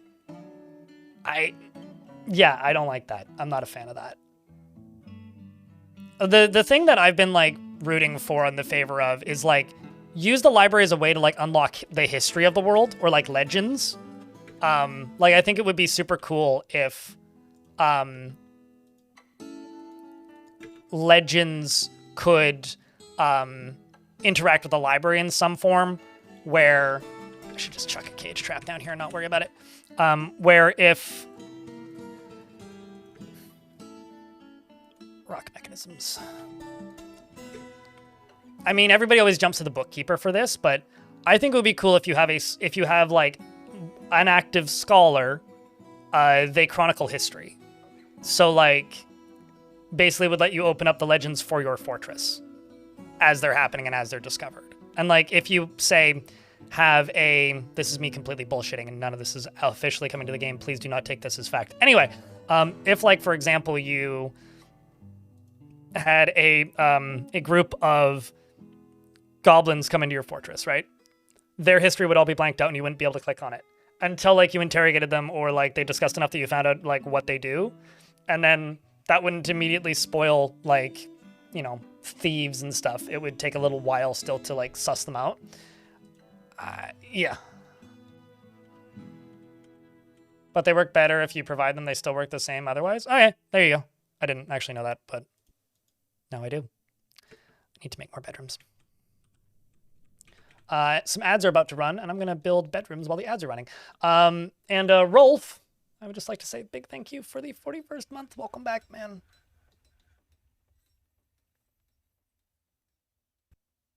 Yeah, I don't know. I think I'm just very against systems in games like this, just because I generally don't like them unless the entire game is built around them, and even then, it's usually my least favorite part of the game if they are built around them. I just don't like systems in games that require me to acquire arbitrary number of points to get the fun thing. I would personally rather that instead of a game doing that, a game instead figures out ways to make the toys that I have more interesting the further I get into the game. Actually, a pretty good example of a game that does that is Timberborn, which was a game that I didn't super like, but like Timberborn, yes, it has tech trees. But while you're unlocking stuff from those tech trees, it gives you more things to do with the stuff that you already had while also giving you new toys to play with. And I think that that's like kind of the best all-around way to do a tech tree in a game is when, yeah, you know, you're getting new toys to play with, but you're also getting better with your old toys. And that game is puzzly enough that I think it works. I think for more open-ended games, I don't think it works as much. Sure, like that I'm okay with, like, right? But like if a dwarf reads a book on economics and gets an experience boost to appraisal, that's kind of fine to me, but I kind of also worry that that would ruin the game for some people, Swinger, because like on one hand, yeah, that'd be cool. On the other hand, then you're gonna have the 10 people who think that the only optimal way to play the game is to have one of each of those books. And they will only play the game that way, and they will like go insane if they can't have that. And then they will complain that the game is broken because they can't properly meta game the game. And that worries me. I personally really like what it currently does, which is dwarves learn new poems, they learn new songs, and they can learn like knowledge, which then they can ponder and write new books about those subjects. And the act of reading books and gaining that knowledge makes dwarves happy and satisfies a mood, which is already kind of an important thing. I don't know if adding more layers to that necessarily is like worth it at the risk of pissing off the micromanagers. And I think like that's because of the way the library system works right now, it would either need to be such a heavy rewrite that it wouldn't be recognizable as the current. It would be virtually unrecognizable as the current system, which isn't a bad thing. Absolutely not. I mean, maybe they could write a song that just like plays a specific thing if you have X number of people reading books, but I don't think that's, no. Quit being silly. One sock, two sock. Once again, you can't take away things that people already have. You can't take away my music for the same reason that you can't take away my toys, because I already have them.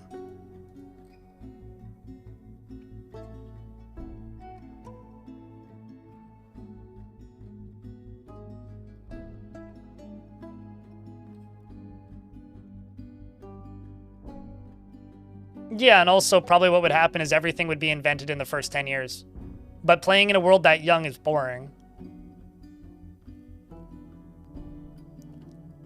It's like Secret Chords or something. I mean, yeah, they could write another like Drinking Industry or like Sisters of War or something that plays in the tavern when everybody's dancing. What was I looking for? Combat.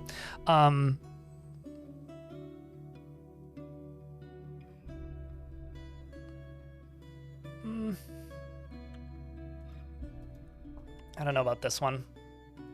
I will throw some of these dwarves. Oh, geez, we've got a necromancer that I didn't see come in. Get out! And take your family with you, damn it!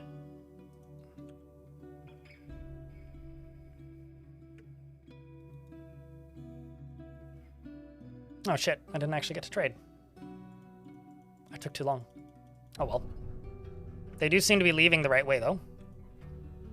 Or rather, they're not leaving out this gate, they're leaving out this way. But that's still fine.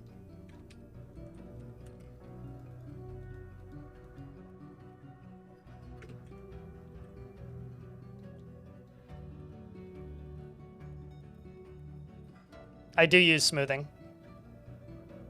Is there a reason you don't use smoothing anymore as often? Because I can engrave constructed floors, and an engraved constructed floor is significantly more valuable than a smoothed constructed floor, or than a smooth engraved floor. So you will get higher value floors if you engrave them.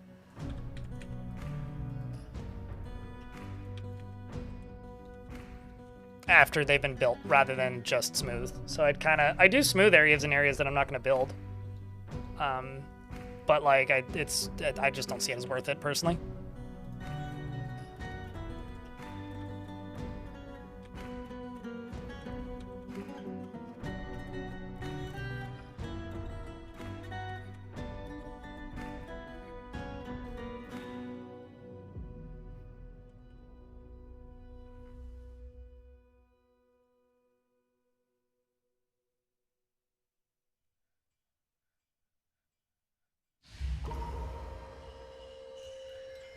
I mean, yeah, that's part of it as well, enemy. I think that smooth gray floors are dull looking. The Cadol, the animal caretaker, withdraws from society.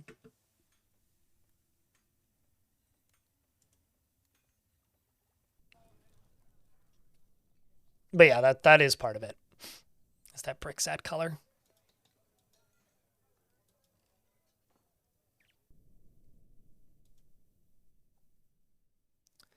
Bayberry leaf dye, blueberry dye, cherry dye, grape dye, bark dye, mahogany bark dye, olive bark dye. Let's make some olive bark dye.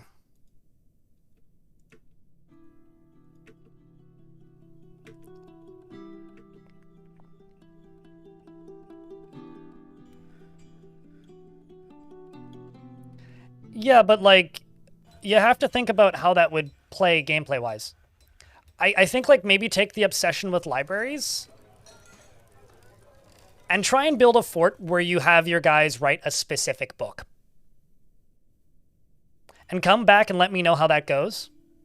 Having built forts where I go, I'm going to have this fortress focus on mathematicians. Have fun, because it'll never happen. It's a very abstract system that is very difficult to manage in its current system. And the way it works currently, I have absolutely no real desire for that to be gameplay critical outside of satisfying the knowledge need.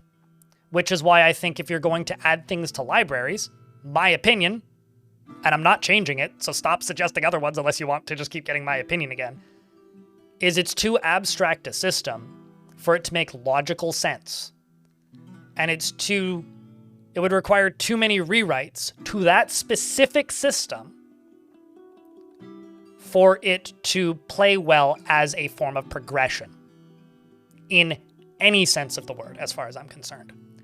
Because you will automatically, if you give a way to optimize to players, they will look for ways to optimize, even if it ruins the game for them. And then we'll complain about it because they ruined the game for themselves. I agree that having things give buffs to things as a form of progression or give you access to things as a form of progression is interesting, but it has to be replicatable. You have to be able to do it in most forts, or the majority of forts. Which is why personally I think if you're going to add systems like the ones you're describing, I would attach that to guilds. Because guilds can be made in any fort. Any fort can have a siege engineers guild. Any fort can have a metalsmiths guild. Any fort can have a etc. That's my opinion. I have no intention of changing it.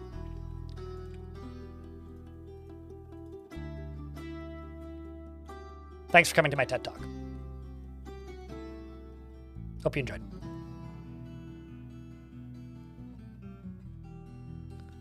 Like, yeah, I don't know. I guess I've seen too many negative reviews for games where it's just like, this random element doesn't pop up enough. And this is a game that's full of those. And I personally think that gameplay-wise, those people have a point. I think what's cool about Dwarf Fortress is right now I can build a fortress that's focused on bedrooms and just focus on bedrooms. I'm going to use my Siege Engineers Guild analogy as an example. If I wanted to build a fortress about sieging, okay, imagine this. In order to have optimal sieges, I need to acquire like this one specific book. For sake of discussion here, we'll say that it works similarly to the way necromancers work. I have to acquire a specific book. Okay, so I have to figure out where that book exists in that world and who's written about it. Okay, so then I have to dig into Legends for an hour to find that book. Presumably it still exists and is still even acquirable. Maybe it's on fire somewhere in a volcano. I then have to acquire that book, and then I have to transport it to my fortress, and then I have to make sure that the dwarves read it before I can do a thing, versus I'm just going to make a Siege Engineers Guild, focus all my dwarves in on that, make that the dining hall, fill it up with food, make it public, try and get some teachers to come by, and wait for 2 months. Like, in-game time, not real time. I think one of those things is realistically achievable. The other one is frustrating. Like, there's been times where I've tried to find a Necronomicon, and it's literally taken me, like, days. Real time. To find it. And if you're going to attach, like, gameplay potentially critical buffs to that, that's kind of fucked. In my opinion. Like, right now, you look at your fort and you decide how you want to specialize it and what your fort needs, and you play the game accordingly. But if you remove that freedom, you're kind of destroying the game, in a way.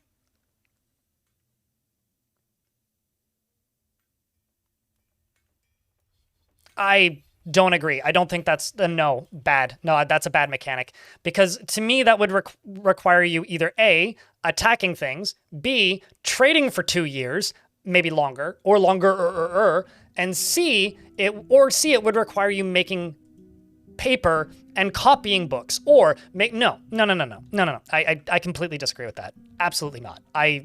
Nope. I know it's asymmetrical. Deal with it. I absolutely do not. No. Sorry.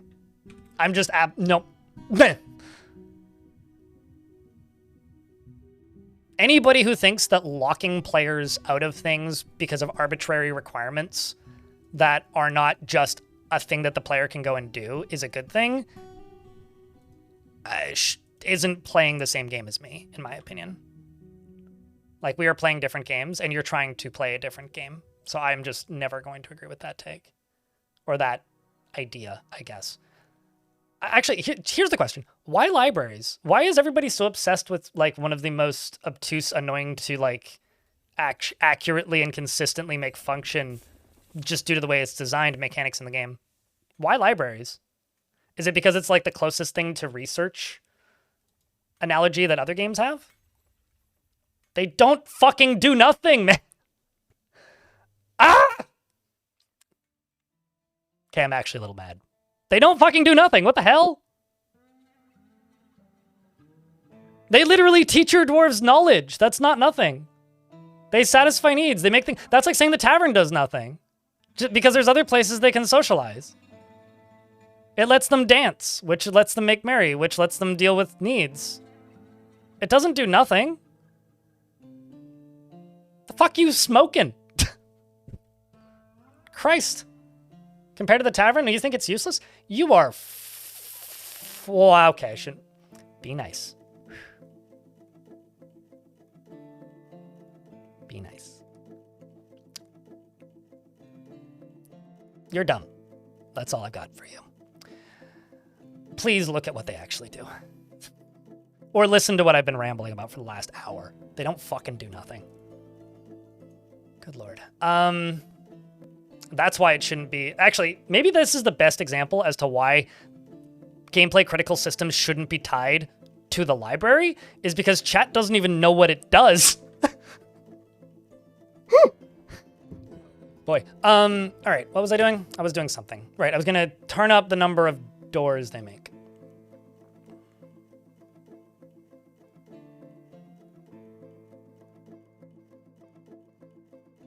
Do I not have like a recurring job for doors?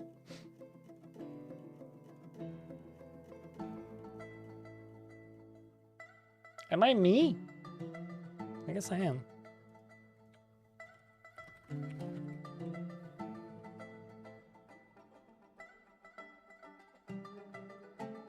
No, I just realized I'm like yelling at a wall because if chat doesn't even realize what the thing that they're saying needs to be changed does, then my point exactly.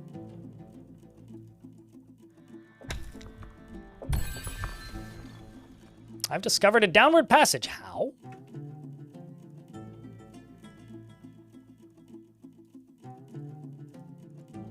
Okay, which one of you numbskulls is still in the cavern?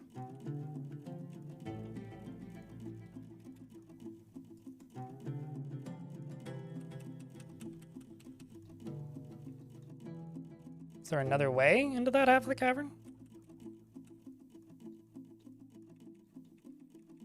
Haha, there is. I'm dumb. I think I'm gonna make a burrow. Just gonna get the dwarves out of here.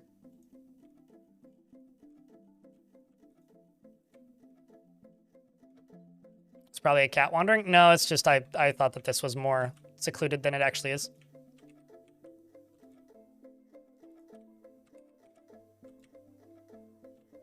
It's a nice, it's not the worst cavern I've seen, but it's also not the best.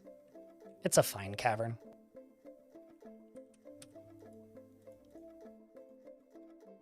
But anyway, sorry for the salt chat, but like, sometimes you guys make me think that you're intentionally mocking me. And today's kind of one of those days, I don't know. All right, let's do this. And some days you actually are, so I think I'm well within my rights to be suspicious.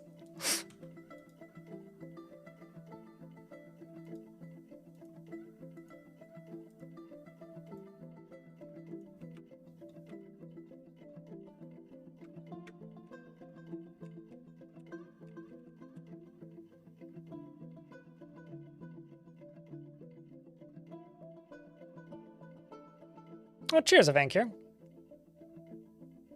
We're waiting on the rest of the mugs to arrive. Yeah, they're probably all getting, like, produced at different speeds. Okay, so I'm going to re-add this to here.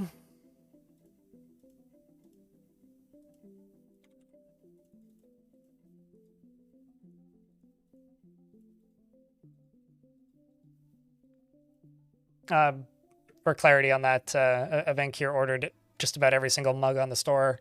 And it was like the day before I was going to add another mug. And so I just sent them a code for the free mugs. I was like, you just bought way too many mugs. I should just give you a mug. Foul G, thanks for the 29th month.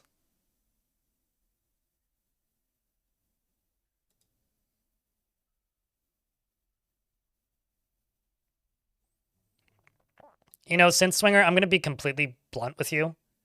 For my own mental sanity, I'm going to stop talking to you about libraries. Because I give up. Cattle, like if you're asking that question, you don't actually get how anything in this game works. So you have much to learn, young Padawan.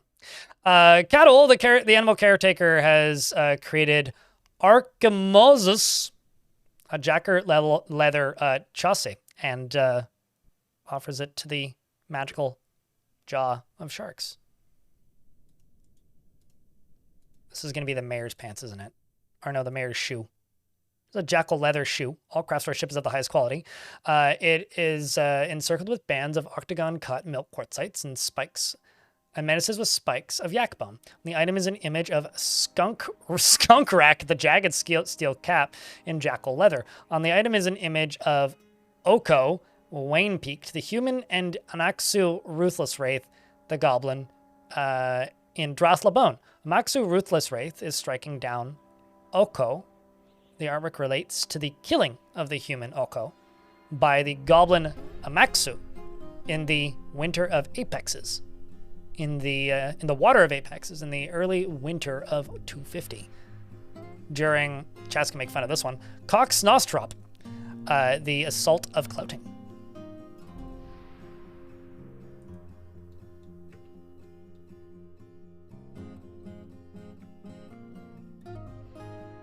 I'll explain the thing that I was like saying you don't understand how this game works. They asked like, does being a philosopher like change like their personality and traits?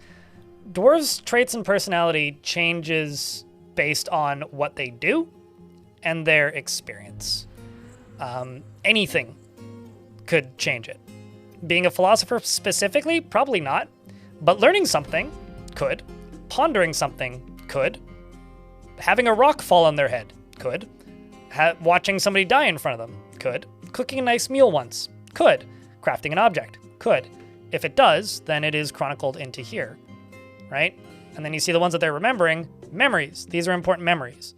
They ponder these for a while, and then they are solidified into their memory, which causes them to change their personality and traits. That could be anything. So does philosophy do something specific? No. But one dwarf could react one way to reading a book about philosophy, and another could be indifferent. If a dwarf learns something and they remember that, and that is something that they, like this dwarf specifically actually feels interested, remember learning about armor smithing, that could in 5 years make this dwarf value craftsdwarfship more and get more thoughts that are good about crafting. Or it could make them hate family. Depends on their other traits. So like, I just want to bash my head against the wall right now. Like, you know, it's mean because like on one hand, like I really like helping people learn this game, and on the other hand, sometimes I find it like terminally frustrating. And for that minute, it was terribly frustrating. But then again, I think that's anybody trying to tutorialize anything. So,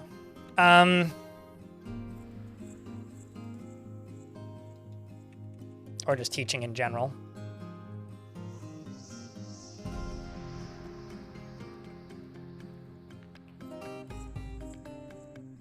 No, it's the Twitch chat that's doing it, Ashrock. What are you talking about? YouTube chat's been quiet for the last 20 minutes.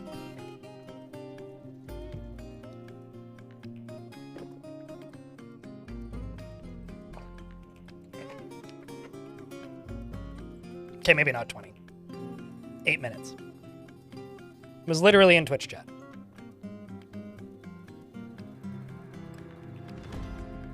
You just wanted to reduce the outdoors into a... Wanted to see the great outdoors burned to ashes and converted into a great mining pit. Now, I feel like Urist wanted to do that after hearing the meme once.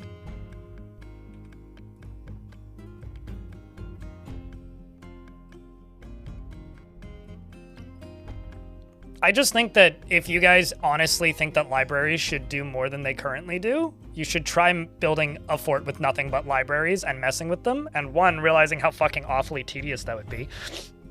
And two, realize that they actually have a lot of it. I would actually argue that libraries are maybe more important than taverns, but that's just me. I mean, I've built so many forts without building a tavern ever at this point that like, it is a useful thing to have for sure, but you don't need them.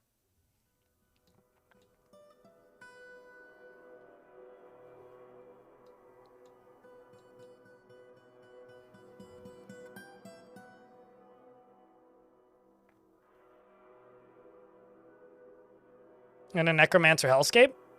That doesn't surprise me. I feel like in order to make that work, you would have to actually like turn off Necromancy.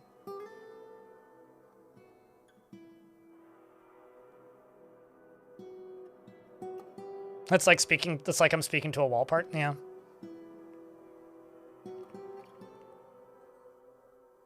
Meanwhile, YouTube chat, I built forts without libraries and survived. Totally! But you could also say the same thing about literally anything, you know?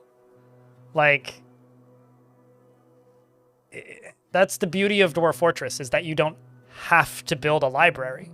Just like you don't have to build a tavern. Or you don't have to build a temple. Or you don't have to build a guild hall. I mean, something that Tarn has talked about that he wants to implement is defensive spells using temples, which I have no idea what form that's going to take gameplay-wise. I don't know if Tarn has thought about that. But to me, that reads like, oh, if the bad guys have a spell that is particularly negative to the ability for your fortress to continue existing functionally, you build a temple to a specific sphere, and then that power is nullified. Like, that to me makes some sense, right? You have temples already, you have access to them.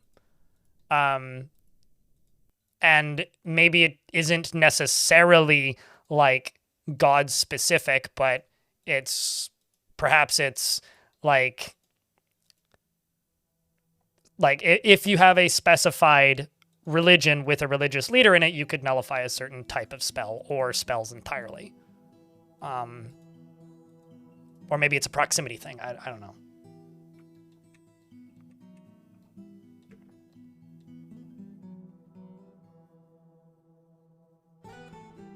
Certainly, but libraries are one that come up a lot, and it makes me genuinely think, Baron, that like nobody's ever actually played with libraries, because when you think about it for like 90 minutes, it's like, oh, that would be awful.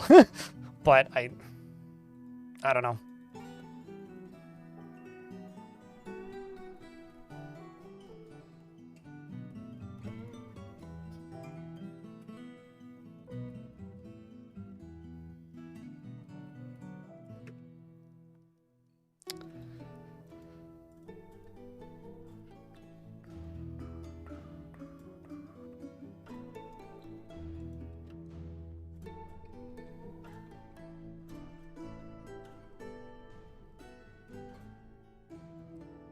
Basically, what I'm trying to say is some ideas that I see just make me worry about people, I guess. Worry that I might just enjoy oddly specific things about this game that other people hate. That's the first worry it gives me. And then the second worry it gives me is that, oh no, if too many people actually say that, then something that I think would maybe remove a lot of the enjoyment I get from this game could just be removed from this game, and that worries me. Because in that world, then I no longer have access to a game that I like because enough people pestered Tarn to change something. And that's happened before. Like, there's been things that have been changed in Dwarf Fortress that have not ruined aspects of the game, but there's definitely aspects of the game that I liked more in the past that were complained about a lot. It's like, I don't like the way you dig too deeply and greedily in the game anymore. I really think that mechanic sucks. And the reason it was added was because Tarn was worried about the game being too easy. And it's like, okay, cool. So like a very tedious, annoying system was added to the game that kind of defeats the whole purpose of like not spoiling digging too deeply and greedily, because it's just hard enough to do now. That one, people think that like the first few demons they find is digging too deeply and greedily, and two, like you can't accidentally do it. Because you used to be able to accidentally do it, and it was like not hard to accidentally dig too deeply and greedily, which I think is the fun of it. But like that's no longer a thing, and it is harder, sure, and by that I mean it takes way longer and is more tedious. And that's all I see happening if libraries are reworked like that.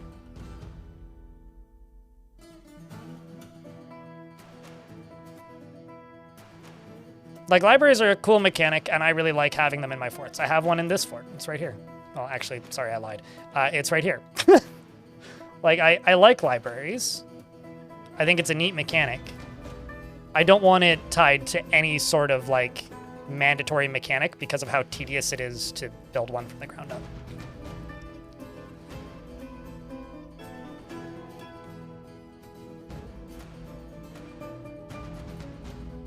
But I digress. What am I? Just a humble Twitch streamer and YouTuber. What do I know about game design?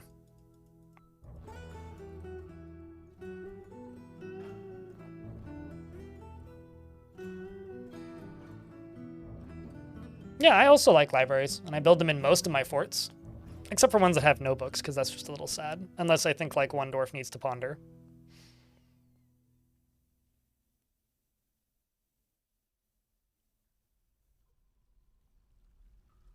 They already... Okay. I'm going to stop talking to you about how you wish that they would have more impact on the fort, because they already have a massive impact on the fort. It's kind of like, this is very similar to like how I feel about the discussion of like people complaining that they've got dwarves tantruming, and then also that they had to kill their 14th mayor because they keep electing a mayor. It's like, I don't want to deal with a mayor. It's like, well, you wonder why your dwarves are tantruming, yet you keep stabbing the thing that like will help fix that. It's like same kind of discussion for me with scholars, because like having satisfied scholars that are happy with their job will get them to take on apprentices. And apprentices learn the student skill, which makes them learn any skill faster. The teacher gains the teacher skill, which lets them teach other skills faster.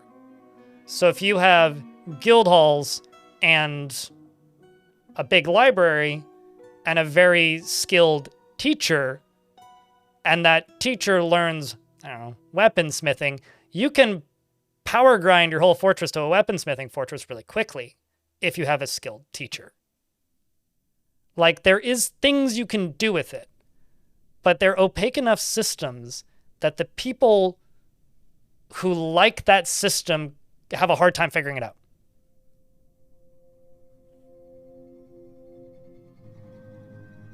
Can you ask a question that doesn't make me lose brain cells, Zalvi? Thank you. Sorry, I'm just like tired of answering that specific question. Books specifically do not give skills. They give knowledge, which perpetuates the system of the library functioning. So if a dwarf writes a book about cooking, I don't know, maybe, it's not going to teach them specific cooking things. It'll give them knowledge, which trains the student skill. Anyway. Hey, chat, I want to put my face into a blender. Or my brain into a blender, because that's how it feels at the moment. I want to put my tender brain in a blender. Also, I'm not making a chessboard, but it kind of looks like that.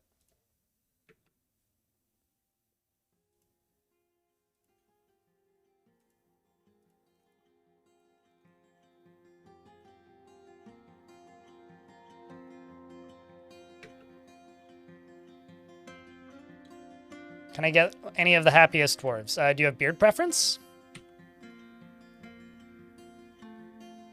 Because Abel, the Lady Tanner, and Militia Dwarf is the happiest unnamed. Zenang is the second.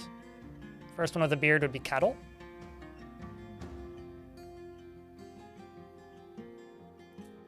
Also, I like that Ultra Despair wants to be like one of the happiest dwarves.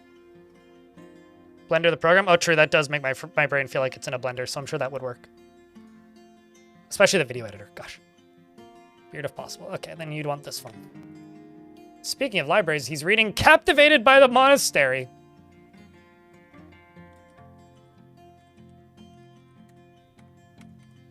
Hold on, let me just check something real quick.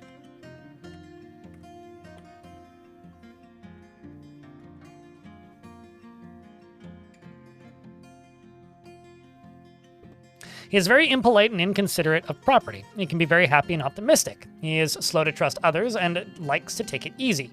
He can handle stress and is moved by art and natural beauty. He is troubled by this since he dislikes the natural world. He can sometimes act without deliberation, and he has an active sense of humor. He tries to keep things orderly and doesn't often experience strong cravings or urges. He tends to avoid crowds and doesn't easily fall in love and rarely develops positive feelings. When he's thinking, his body becomes very still. When he's nervous, he has a habit of chewing on his cheek and needs alcohol to get through the working day.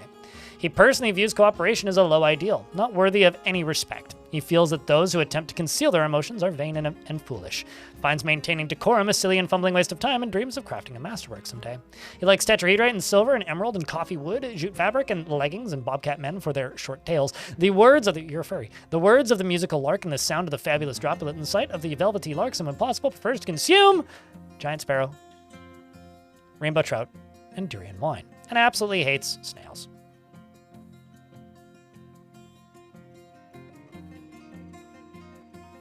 The amount of migrants that you get, Hen Kingu, depends on the amount of wealth you export and how well known your fortress is. This fortress bumped up to like 20 dwarves and then sat there for like a year and a half. So sometimes it takes a while to get going, especially if you are trading. But that doesn't necessarily mean it'll take off right away. So if you're not getting migrants or a ton of migrants right away, just keep trading with every caravan and chill out. Often it means if you get a ton of migrants early, kind of guessing with this system a little bit, but it often ends up, in my case, happening in forts and worlds where there's been a lot of wars and there's a lot of displaced dwarves that are looking for housing. Like, if there's a lot of need for places to live and a lot of homeless dwarves that could join your faction in the vicinity, they tend to just show up. Everyone in this fort? Well, I mean, the last 3 that we've read do. I don't know about everyone. All right.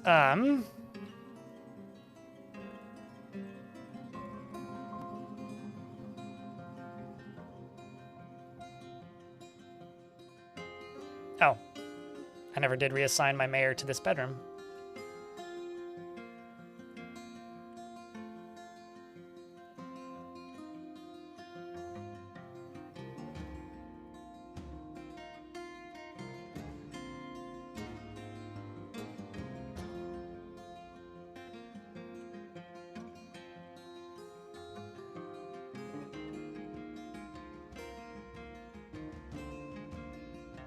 Could have sworn that I reassigned that already, but I guess I didn't.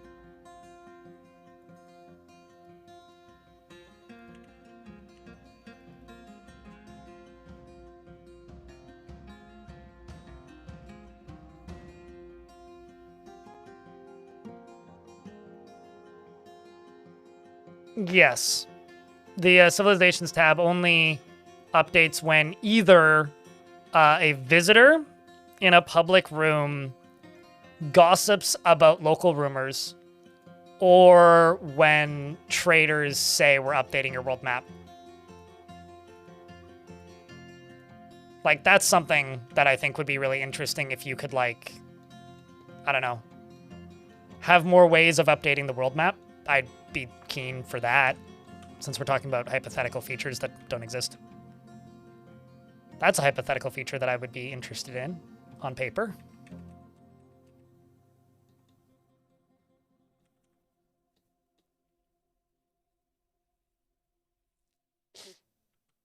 Goblins are sneaky? I guess now they are, yeah. Seeing as they have quite a large amount of, what's the word? Since they have quite a large, or since they have gained the ability to ambush, they've certainly become sneaky-er. Uh-oh. War Dog is fighting with the Drathla. These poor Drathlas are getting the shit kicked out of them for no reason.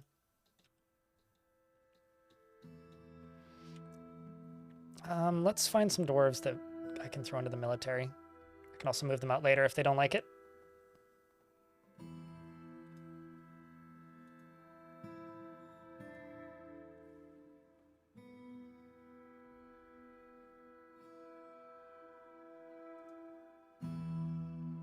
Let's go with that.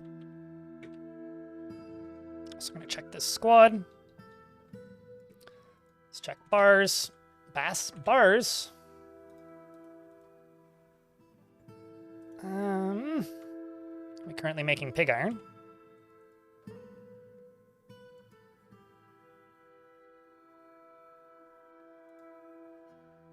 We need more flux.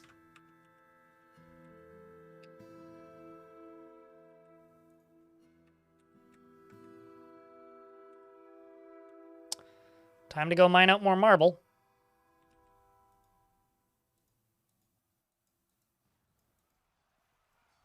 Ambulance just went by, and the dog on the floor below mine howls whenever an ambulance goes by. He, like, mimics the siren, basically, and he's still doing it. And it's been, like, I don't know, 2 minutes since the ambulance was gone. Yeah, it really is just the overzealous war dog.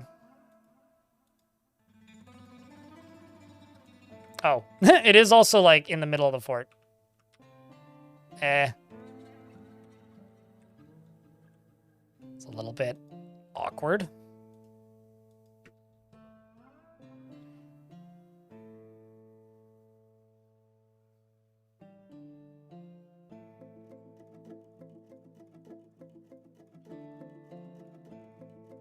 Howl back with greater intensity? No thank you? I don't think I will, actually. Not a bad suggestion, though. I think, like... Okay, so this once again, is only my opinion, right? I think, like, the best thing that Dwarf Fortress can do is focus on its strengths. And I think that this goes for, like, every single game, more or less. Like, you know, Factorio... If you're trying to improve a game like Factorio, you want to add more... Yeet. Yes, that. Hi, Stoned Hobo, how are you? You need to add more of what the game is good at. So more production lines, more end goals, and more things to do with production. If you want to make a game like Escape from Tarkov better, you add more weapons, you add more gear, you add more quests, and you add more maps. If you want to make a game like Dwarf Fortress better, you make exploring the world easier, and you make affecting the world easier. I don't necessarily think, personally, there will ever be a world where forcing or making it so in order for the player to play optimally in Dwarf Fortress, you have to interact with a specific system. Because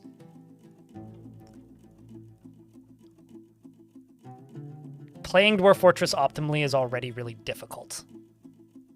I'd be okay with, like, giving the player more options with certain systems, like, you know, in regards to the Philosopher's thing, like, if being certain types of scholars gave them personality changes, that would be neat. Or if certain personalities went towards certain arbitrary learned types, that would be neat. But, like, reading a certain type of book to give a buff, I think that would be really shitty. You know? Locking anything behind book type or book count, I think really sucks. Just because it's acquire arbitrary number of thing to do thing. Just give me the thing. Which is why I would be okay with a certain type of guild hall giving me more options to a degree. But, like, yeah, I don't know. Yeah, but Skyrim is, sorry to, like, call you Captain Obvious here, but Skyrim's kind of a different game than Dwarf Fort. Like, lots of games have done the skills for books with books thing. Like, that's not an uncommon video game trope. Read book, learn thing. Like, books are a fucking health item in Dungeon Mans. What does that have to do with Dwarf Fort, though? Like, I think those are such categorically different games that, like, it's, like, not relevant. But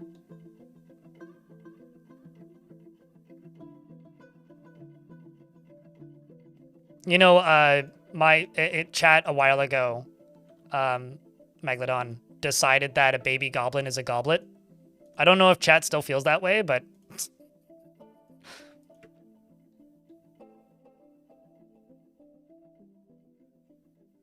was literally writing the Dungeon Man's. You were writing the Dungeon Man's thing? Yeah. I mean, they're also like a skill buff if you read them, but it's a strength buff if you eat them.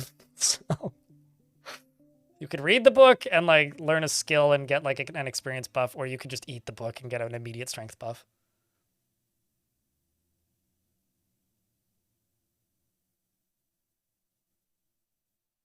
Oh, you're finally... Yeah, dwarves start every fort on the back of a wagon, and sometimes you get murked immediately by a dragon. It's exactly like Skyrim. Sorry, I apologize for my lack of knowledge of the subject in which I speak. This is entirely my bad. I will contemplate my mistakes in a dark room for the next 72 hours. Or wait for my headache to wear off. One of the two. Whichever one comes first.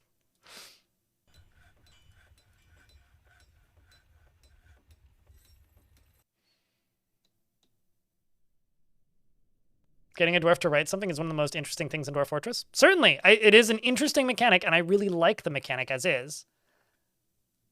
The part where I get worried is when the discussion becomes dwarves have to write something, or you have to have a certain number of books to do a thing. That sucks to me. I think like a dwarf writing a book is a really cool thing, and I think that should be the cool thing. Or the whole system needs to be remade. You'd love a more immersive sim Skyrim? So Skyrim with so many mods, it takes 45 minutes to load? Because many people have played that Skyrim. Or, shit, what was the name of that game? It's published by the Dread people. Dread Delusion? Yeah, that.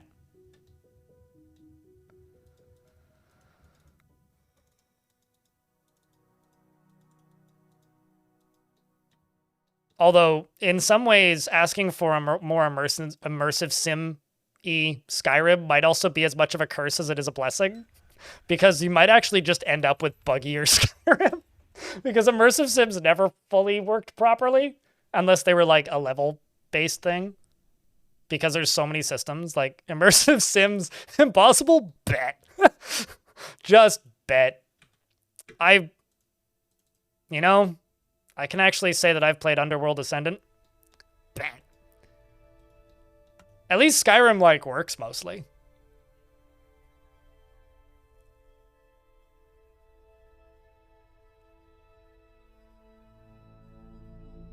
It just works.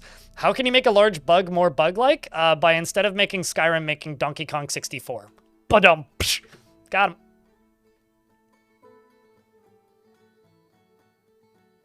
A friend told you that in the next update they will add feline aids. Did your friend also tell you that in the last update they added brain seizures? Because I think you may have had one. The Dwarf Fortress from Arthohast has arrived. I think your friend might be bullshitting. Person in YouTube chat. Yeah, it's nice when this biffing Brit makes videos that doesn't make my life harder. Someone over there. The caravan from the dwarves have arrived. They're entering the fortress of Wavepool. And I'm gonna lock them inside once they get inside.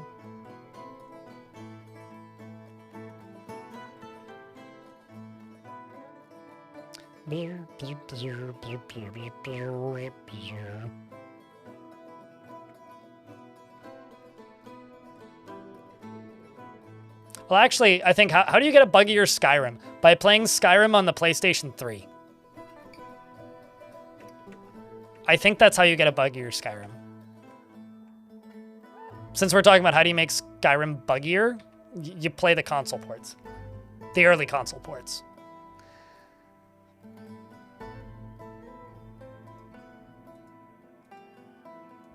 I mean, I'll say this about the Elder Scrolls games. Daggerfall is a really neat game for the time, but doesn't age super well unless you mod it to the point where it's not unrecognizable as the original game. Like, as in it's hard to go back to because of its inherent limitations. Morrowind is probably the most interesting game they've made mechanically in that format, and with writing-wise and story-wise, because that's what they had to focus on because it was a very large game for the time.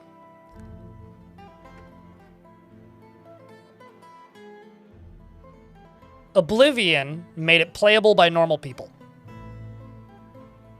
Period. Even though, like, mechanically and story-wise, it's maybe arguably one of the worst that they've made, in my opinion. But Oblivion brought it to consoles and made it playable by normal people. Oh.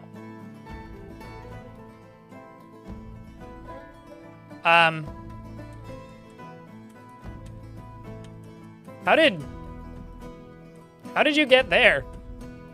That's slightly concerning.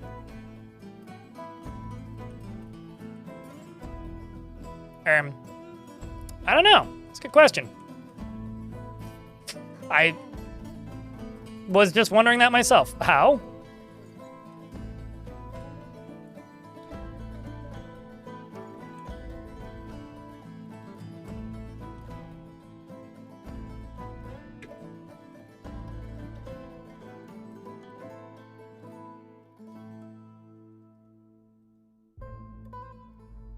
They must have gone for a swim. They must have, like, gotten stuck underground and tried to climb out and failed horribly.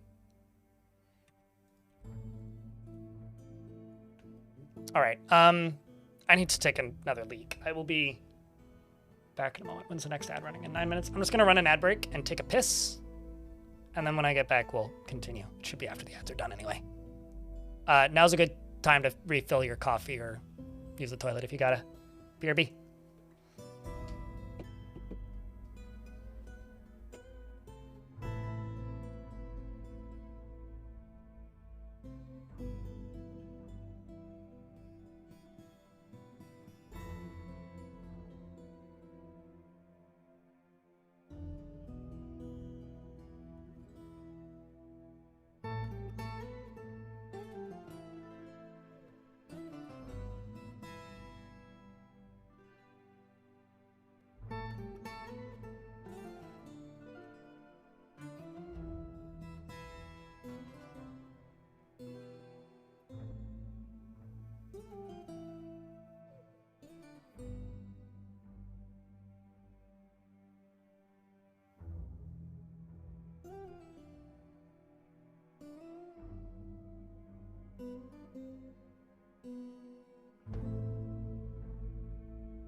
I think the ads are done too.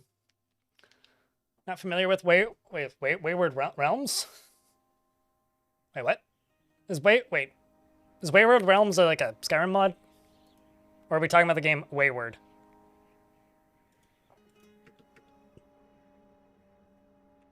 Because Wayward is a game. Oh, hold up. Never mind. Don't actually dig that way. So what I need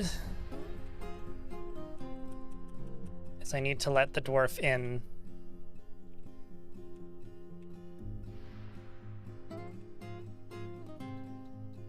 Where are you?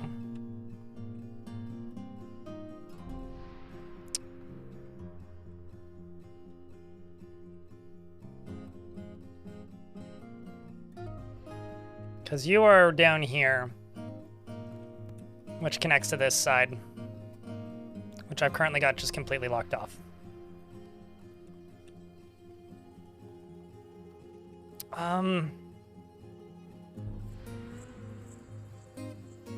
Let's just do this.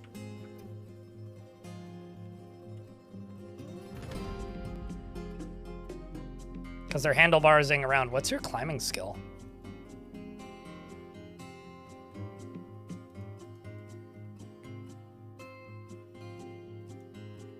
Like, you're gonna have to climb over top of this to get back.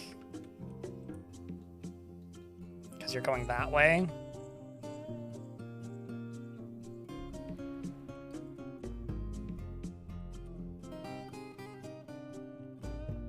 Hey Blind, hey chat.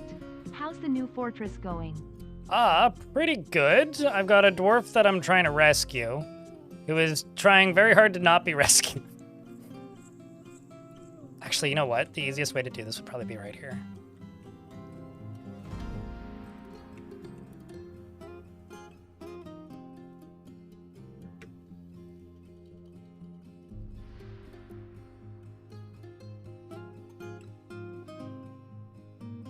This is probably the easiest way to do this.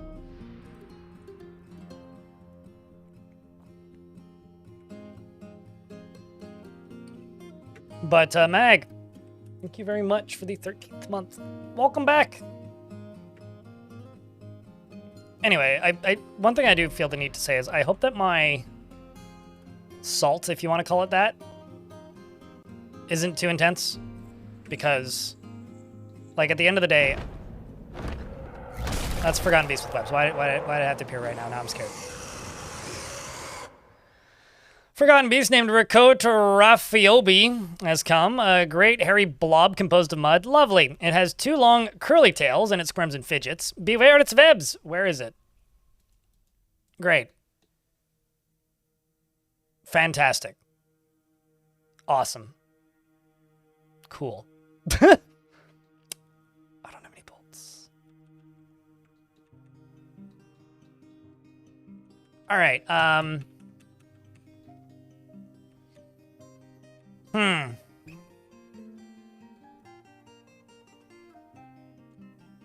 With the navy camo pattern, yeah, he's that kind of edgy.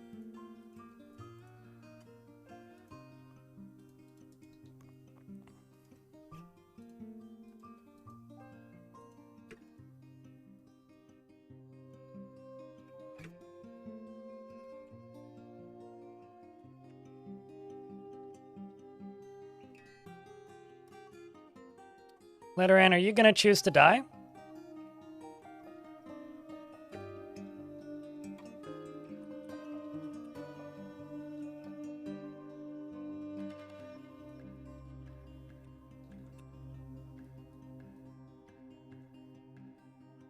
Because if you are, that sucks. Great, and some migrants have arrived. This is shut at the moment, which I should open up again. Don't close it again, though, please.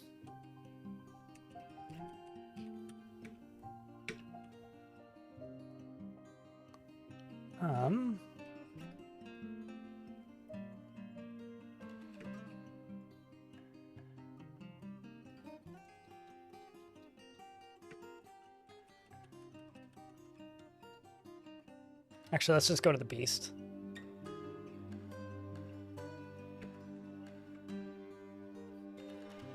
Good news is it's moving really slowly. The painful. Shows up at painful times. Oh my god. 7 notable kills and 7 other kills? Seems like it attacked the goblins. You've been enjoying the new Forgotten Beast art a lot? Yeah, I also really like it. I still feel like there's some like beast body types that need that need sprites that don't have them. Like I would really like to see, you know, like more bug types and stuff. Okay, so Letteran's back in the fort now, which is good.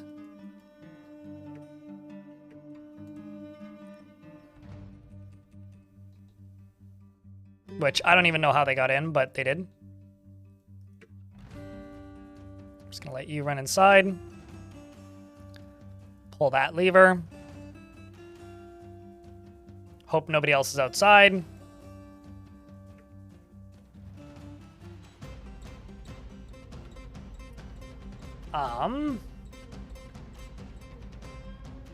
Follow this down. Lock this.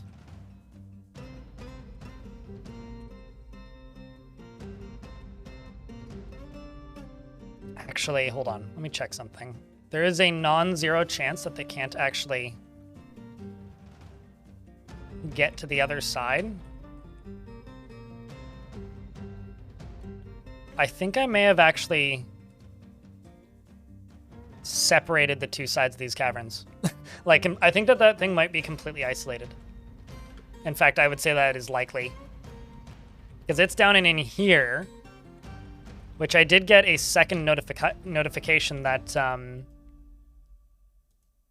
that an underground cavern was discovered.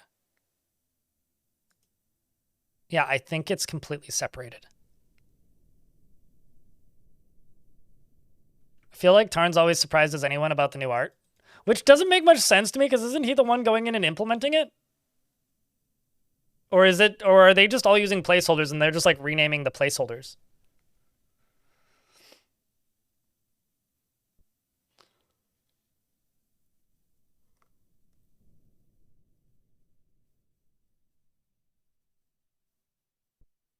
and randomly someone pays you for it, I mean, it would still just become a job later on.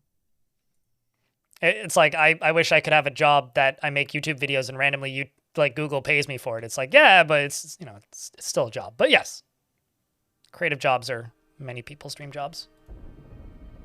Speaking of guilds, I need a craft source guild. The Mayor Thob, the judge, meets with the outpost liaison, Shorast, and they say, I'm your liaison from the mountain homes. Let's discuss your situation. There's much to share. They've updated my civilization world info and asked me what I want. And I'm going to say, bring me coal, Santa! I will be a bad dwarf. Those two things are not necessarily connected, but I am going to ask them to bring me coal. They want scepters. Okay, I will accept that.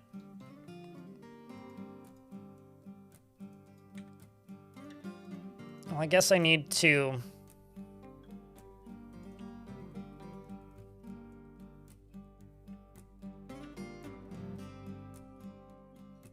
make some more shields and weapons. I'm also going to turn the burrow back off. Except... let's leave her again so that they leave through the basement. I'm going to need to deconstruct this trading depot after this is done. Spotted Tango! Thank you very much for the 10-pack. That's very kind of you. Helping us crawl towards that daily minimum. Also, how you doing today, Letterin? Speaking of a job, did you just get one or something? I hope you have one. Well, unless you're talking about me, in which case, then yeah, thank you for helping me keep this job. Not that I'm at risk of losing it, but at this point it's a... Right now I'm playing the game of, can streamer afford a an editor? And the answer is, I don't know. We'll find out in like 2 months.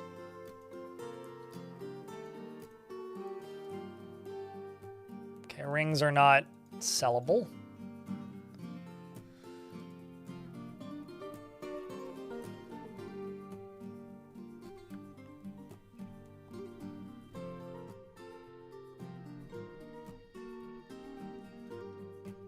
I don't really want to just sell those.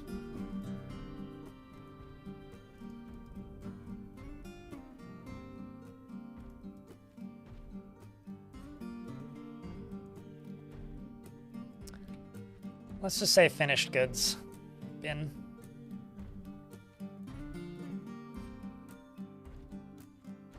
Oh, actually, they wanted quivers, right?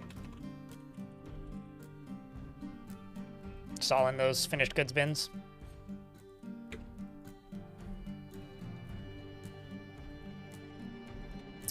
I gotta make a craft source guild, which I think I'll plop in here. Because I got this, which is my other guild.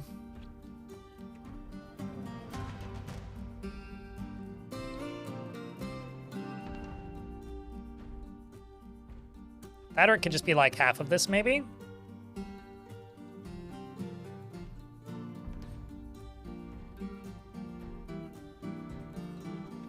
You and you quiver.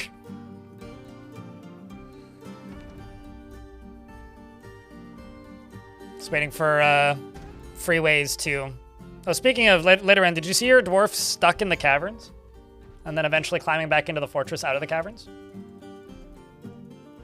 I presume you witnessed that, but you did a redeem, and I completely missed it. Happy and beard. I am running out of beards. I was over this last time. So they won't... actually, okay, unless that's changed. I won't have any happy ones. Because, like, last time somebody asked me for a happy beard, the happiest ones were all, like, yellow. But I guess they've gotten happy-ish.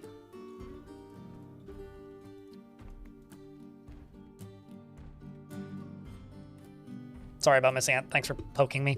He has a relentless drive, completely consumed by ambition. He is very stubborn, though he is conflicted by this for more than one reason. He finds helping others emotionally rewarding. He is very trusting and occasionally overindulges. Has little interest in joking around, would rather consider what others think of him.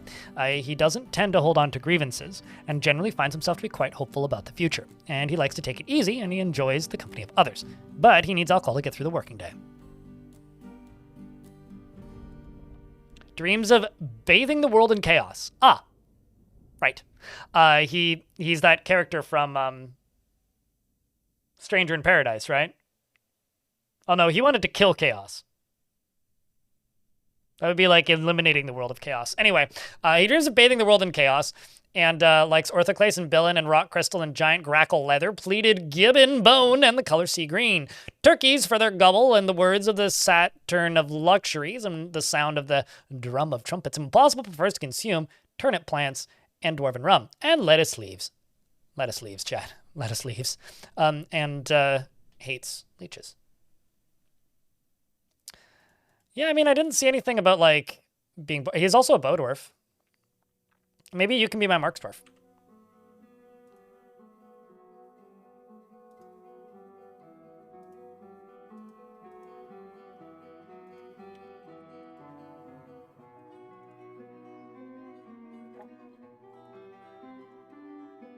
We'll just say breastplate,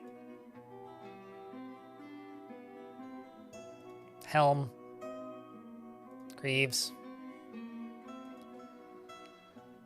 gauntlets, high boots, bucklers, and crossbows. I'll call this crossbow. And save and confirm. See what we actually have available. Oopsies.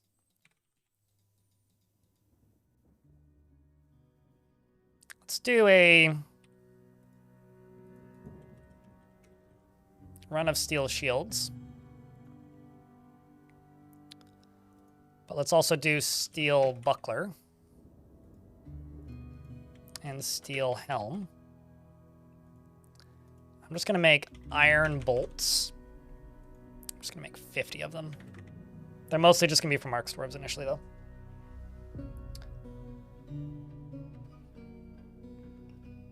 You got to leave lettuce, but I'll be back. Okay, Tango. Glory and death! Yes, exactly. That wasn't a reference I thought I was going to see today, but here we are. Although, I don't know, you might just be saying for glory and death. Cheese for everyone! I mean, who else? Other than everyone.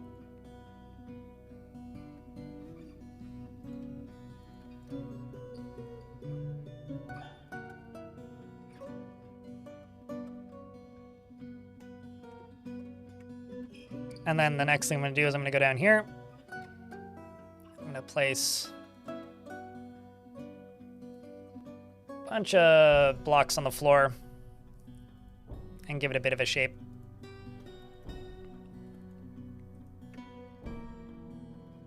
That's going to be my food storage, which is going to move from up here to down there.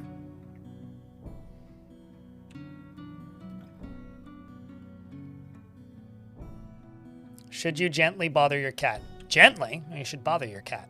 Aggressively. And then your cat will hate you.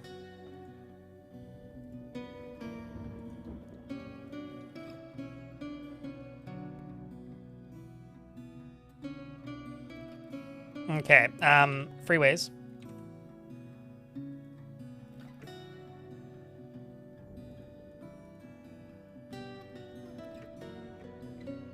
I really need you to go trade.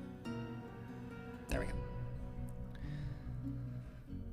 All right, they want, or I want coal, so I will take their coal. Ooh, I will absolutely take the bismuth block. They brought a dog, which I don't really care about. They brought ale, beer, and some other barrels. I'll grab the barrels. Let's grab the bronze high boots.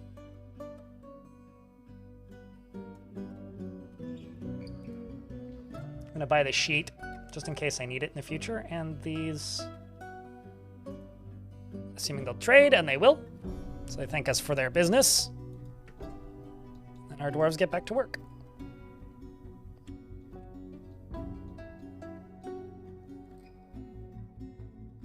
And the kids here are playing with toy boats, amongst other things.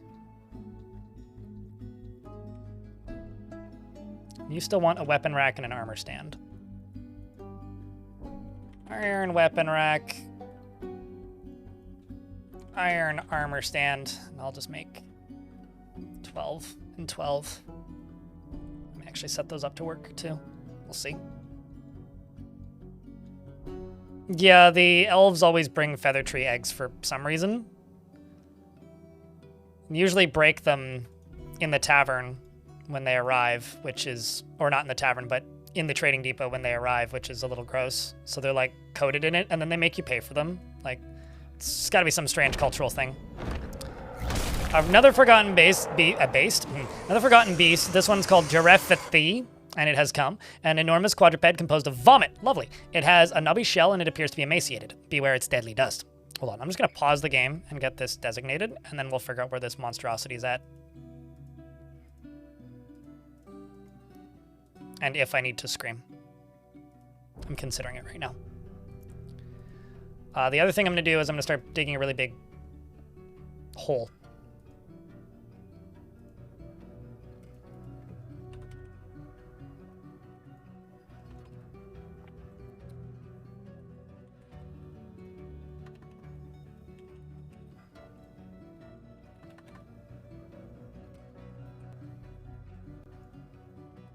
Because we may need to scream. Oh, no, we don't need to scream. Crisis averted. That or crisis inverted. No. So feather trees lay eggs. I do not, in fact, mean sap. I wish I did, but I don't.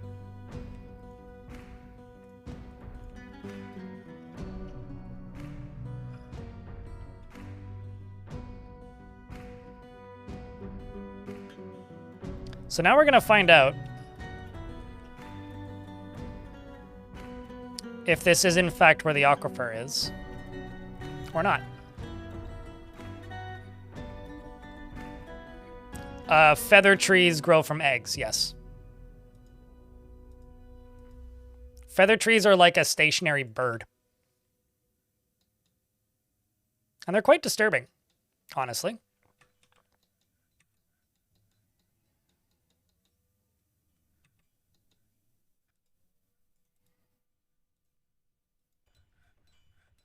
Which is why there will be feather tree egg yolk everywhere.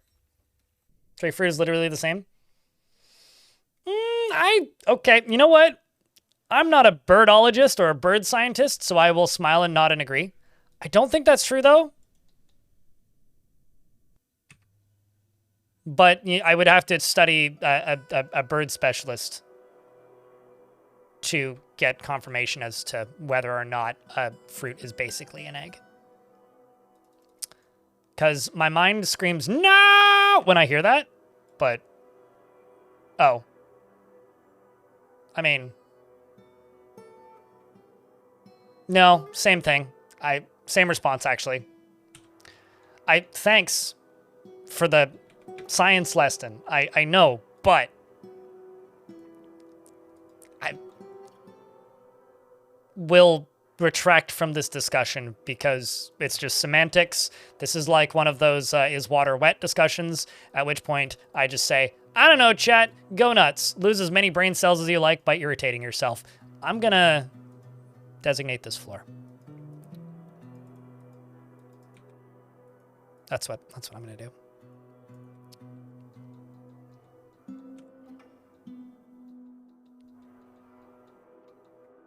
And the internet and the stupidity of the internet will never cease to impress me. That and the internet's willingness to just be irritating for the sake of it because they find it funny with an I, is to be expected and is sad. Because it shows how horrible we are to each other and how much we refuse to just get along.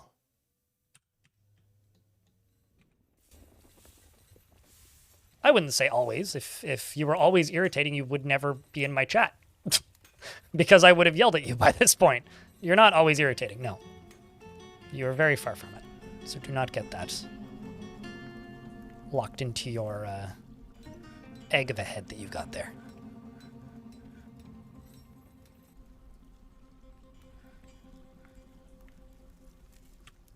But in the case of feather trees, they are literally eggs. Like, as in, you look at that and you go, that's a large chicken egg.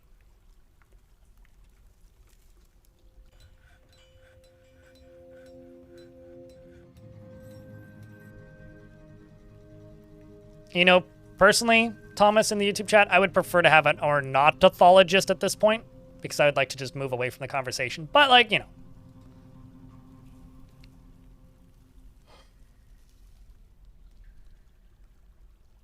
To spice up the looks, I'm sure chat has recommendations if you're looking for aesthetic mods. I know the one that I often see people using is the, like, inverted space colors so that when you're, like, look at something that's high up, it gets darker instead of lighter.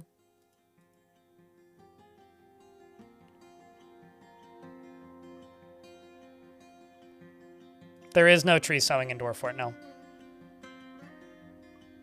Chat found this discussion egg clutching.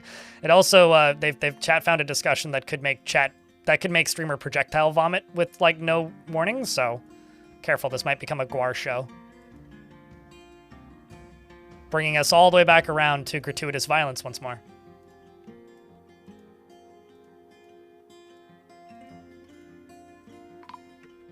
That sounded bad. Somebody just died. Nesbit has been missing for a week. Uh-oh. I think Nesbit found a forgotten beast. And I'm not entirely sure how. That was one of the starting 7, chat. That was one of the starting 7.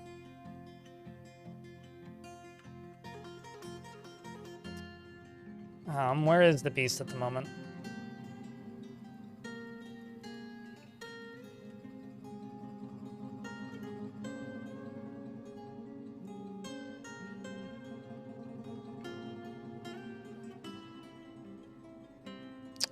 Be right back, chat.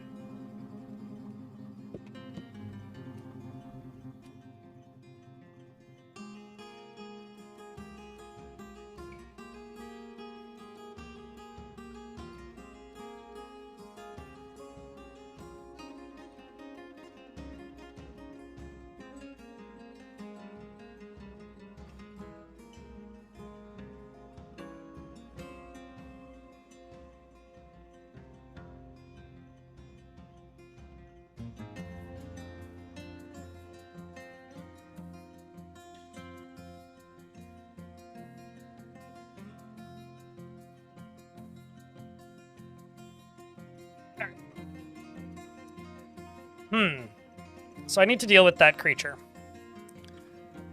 I think maybe... I've got an idea.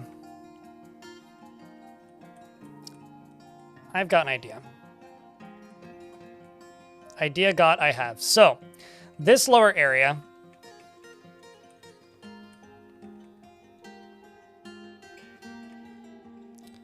appears to be separated from the rest of the caverns through this big brick right here. So what I'm going to do is I'm going to build this.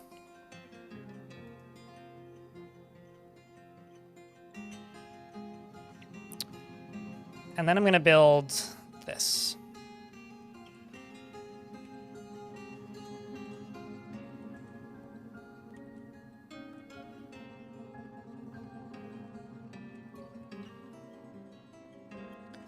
Because this goes up to here already, which is where I wanted it to go to. But what I also needed it to do is it could go down to there. And then connect to this.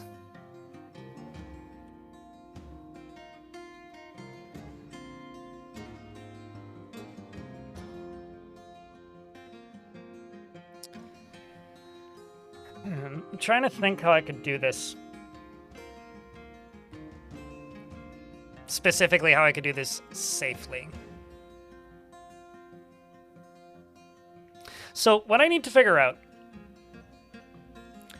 is how can I build a form of defense to both drain water into the caverns, but also use it as a entrance is the wrong word. Way for the baddies to get shot by my siege weapons. And I'm looking at this and thinking, okay, so this right here is a big stairwell, right? This is going to be channeled down and around the edges and will act as a method of draining large sums of water from up here down and into here. And then into a big old reservoir, which will be down below. But also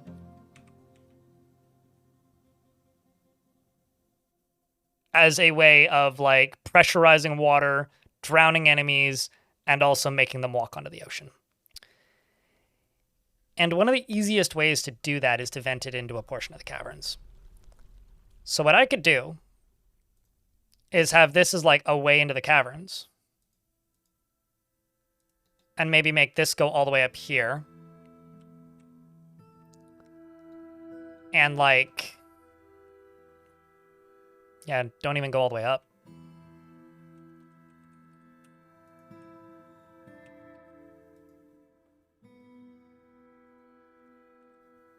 Go up to about here.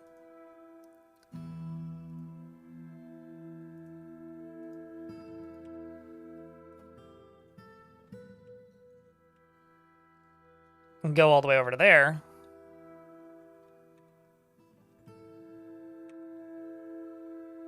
And then connect maybe here.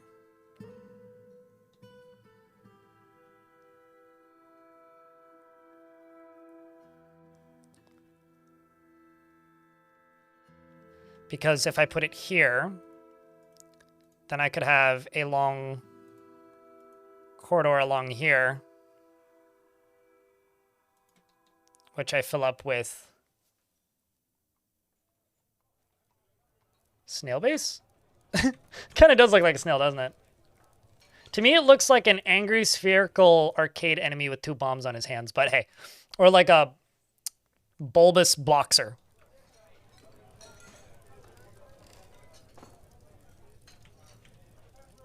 The problem is... sure, or ovaries. I mean, there's another level that looked more like that initially, but it's changed. I'm just trying to think how I could do this, but like safely.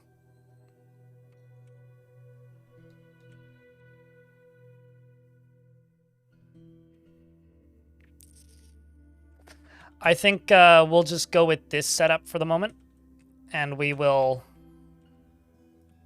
work on it as we get there.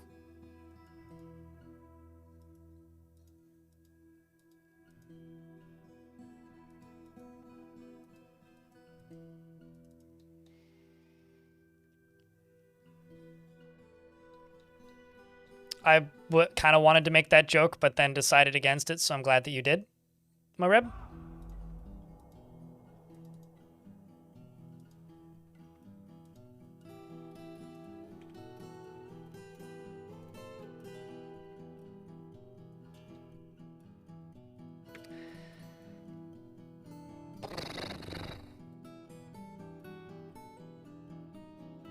Looked like a Mario mushroom which made you smile? This one? Or was it this one? This one kind of looks like one of those blobs from Caves of Cud that are like multiplying. Like a deca sludge kind of deal.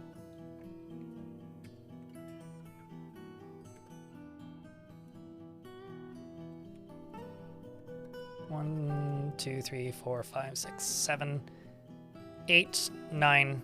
Let's not do 10. So if I, well, let's do 8, 9. If I do 10, then they will start a guild. Speaking of, I have to make a craft store guild. Nesbit's been found. Uh-oh. That may be actually worse. Is that they found him dead? Because that implies somebody found his body. And if somebody found his body, that means there's somebody else in the caverns. And if there's somebody else in the caverns... where's that beast?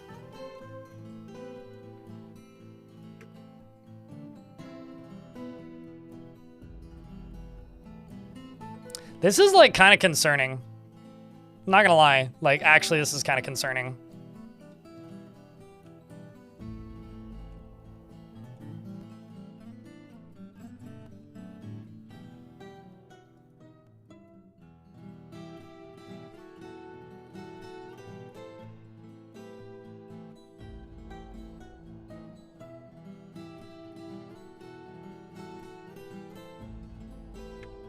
That's maybe one of the worst feelings in Dwarf fort play, is when stuff is getting into your fort and you're not sure how it's happening.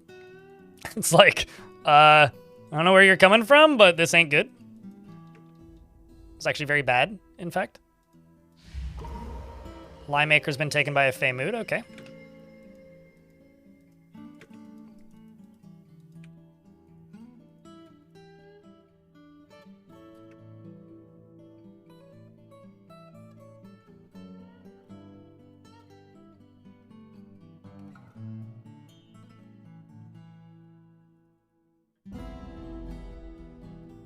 Claimed a stoneworker's workshop. What are you going to do with all these legendary limes? Make some legendary limeade. Obviously.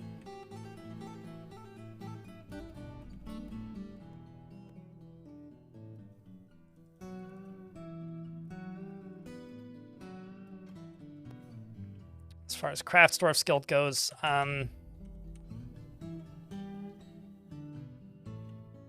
just make it that center thing. Okay, so this over here, I was planning to turn into the Armorsmith's Guild. I think I might just do that. And then just make the Craftsdwarf's Guild, that lower room that I was just planning on making into a guild anyway.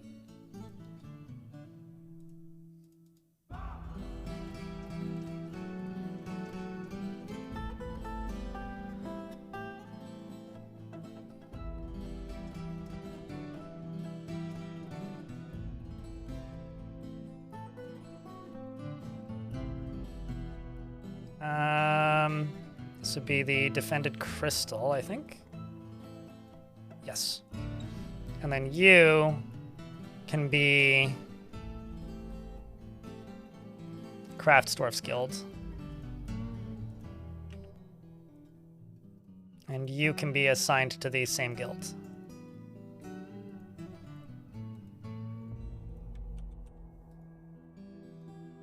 Okay.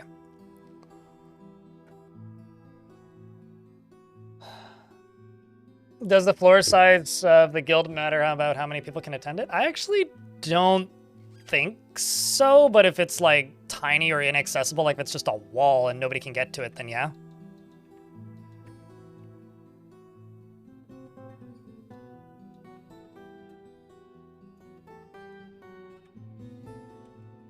Also just make sure that gate is still shut. Yes, it is.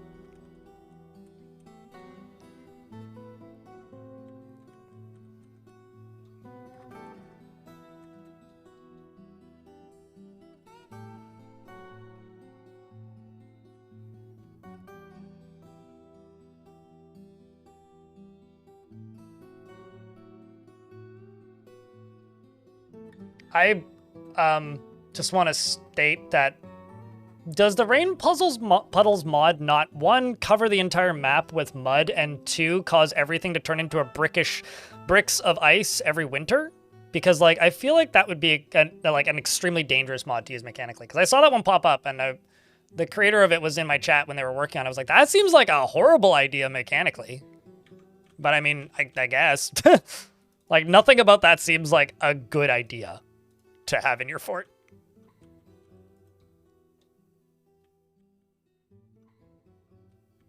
I mean, I'll tell you this, it satisfies the request if it's a high enough one tile. Because I've definitely made one tile guild halls before that are just specifically designed to satisfy a request for a guild, and they do in fact work.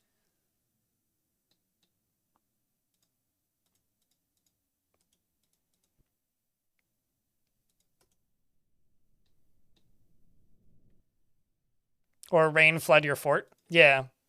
I don't know. Like, that puddles mod just seems like a bad idea to me, but...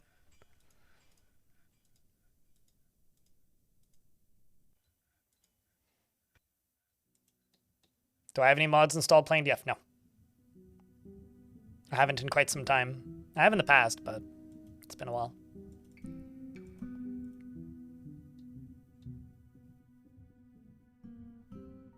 They just evaporate and leave no mud behind? Not sure on the ice thing, though. Like, I would be petrifiedly terrified that the second the temperature outside got cold enough, like, if there was water on the ground, they would just make... Because, like, one deep puddle of water can make a 7 of 7 deep pillar of ice.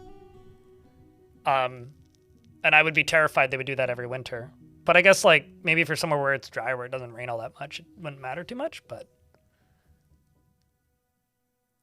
I don't mind those emotes. I just don't like the normal smiley.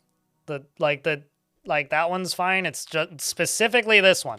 And also, it's not that I don't like it. It's just if you use it every single time you talk at me, my head will explode a little bit.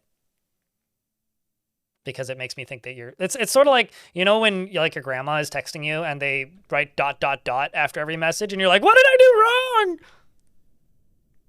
It's like that kind of thing. Staring into my soul, red arrow. Oh, the purple ones are fine. It's literally just that one.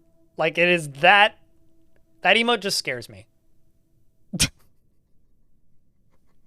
Like, truly, it scares me. Has created Torrid An, a granite toy hammer. Well, the kids can have it. And offers it to the magical jaw of sharks.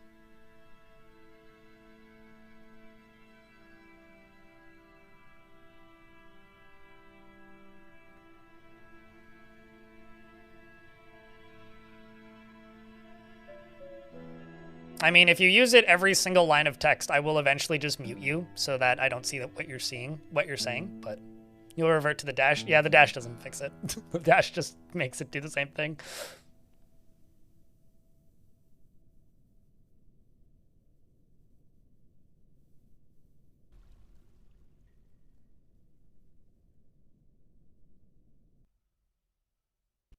Videos. Okay, so Blake and Ham says, Blind, I would love you to do a video about how to do an ocean fort, what's it good for, what's the good tech for desalination, and things to look out for. Build into an aquifer and use that for your water or get water from the caverns. Don't worry about desalinating. Number one. Number two, I did that. It's called the scariest thing in Dwarf Fortress. Very, content like that, I find extremely boring to make. And also boring to watch. Which is just like, this is a fort that I built on, a desert. This is what you can do because you have sand. No, I have no real interest in making content like that, sorry. I feel like that would be extremely boring. Like, I made a video about an ocean fort that I did that was interesting. And I think that video is interesting. I don't see that being a fun video to watch or to make. My least favorite dwarf. No, because I've expelled them. Please just be a little bit less specific. I don't have a least favorite fort in this fort. There isn't any that have been causing problems. I could give you I don't even think I have a cavey or a bunny rabbit or something else that I specifically hate. So no, I can't do that. What, would you like a beard or no beard? Although I do need to read this artifact. So while you make your decision, I will go read this artifact, which is this toy, which the kids can just have. It's worth 15,000-ish dwarf bucks, give or take 5,000. It is a granite toy hammer. All craftsmanship is of the highest quality. It is studded with silver and iron, and this object menaces with spikes of ocelot leather. On the item is an image of dwarves in granite. The dwarves are traveling. The artwork relates to the foundation of Wavepool by the magical jaw of sharks of the magical saber in the early spring of 250. On the item is an image of a cubic cube in bituminous coal. On the item is an image... I should actually break down that coal. On the item is an image of Doran Earthglaze, the dwarf in pink garnet. Cool. You'll take any dwarf you're not picky? Okay. I will scroll and then click. You get Nish the weaponsmith. Gunmetal unicorn. You're overbearing, a perfectionist, and you hate friendship, and you recover quickly.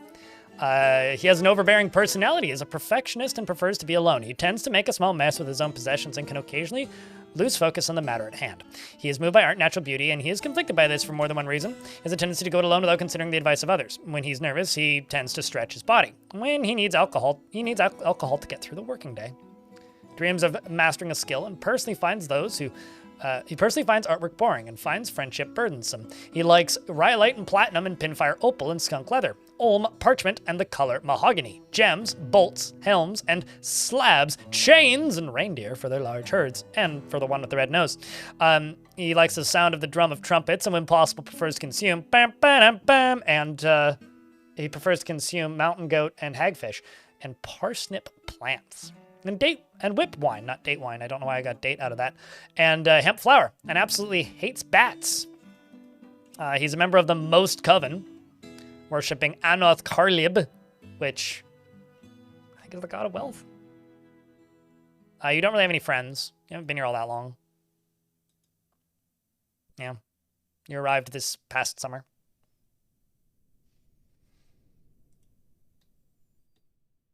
Oh, well. Sorry, I saw the perhaps a lady dwarf thing after, but that's your miserable dwarfus. Enjoy him. He'll do his best.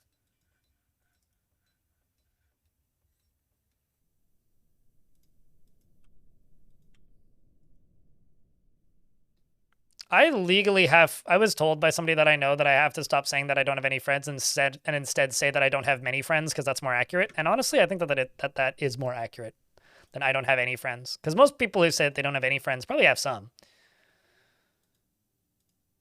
Even if it's family. And that counts. That's something I'm trying to be better about saying. We've got pink doors.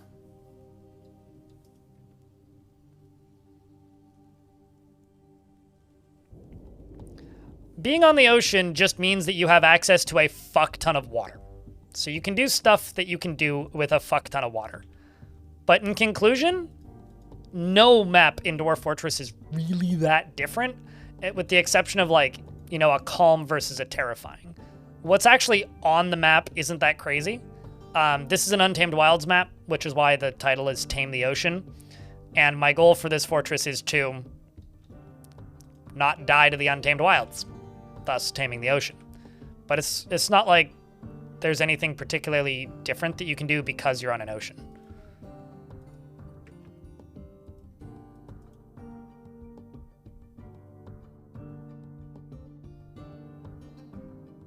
One of my friends got upset when my parents told them I didn't have friends. What does that have to do with the gun shop, Darius?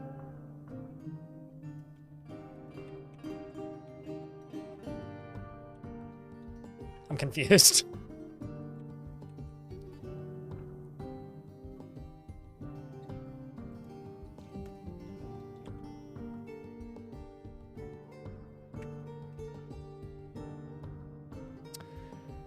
Well, I don't have many hunters.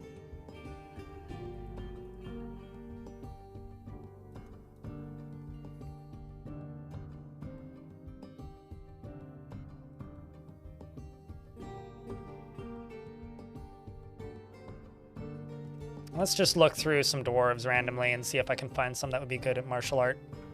It's plural. You want to fight? All right, cheese it is.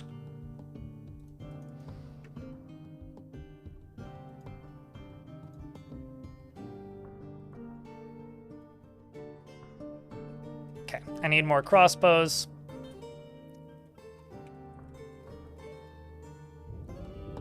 Let's do steel crossbows. We'll just do 10 of them.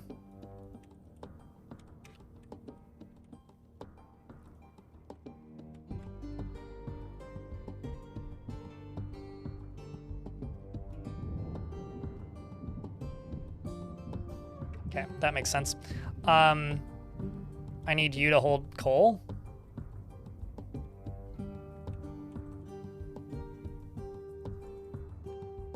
I need you to take coal.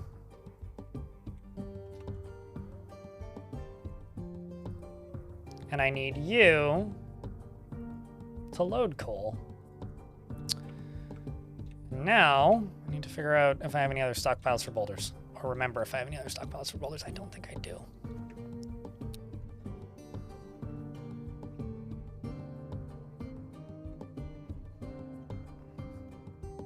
Who will roll the coal?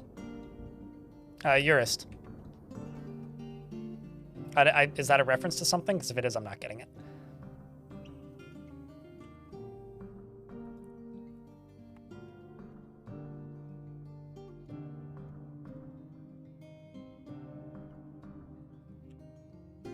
Let's also go up to here. Make quivers. Just 10 of them. But anyway, who will roll the coal? I'm going to look to you for answers this time, because I don't know what that means. Truth be told, I have no idea what that even means.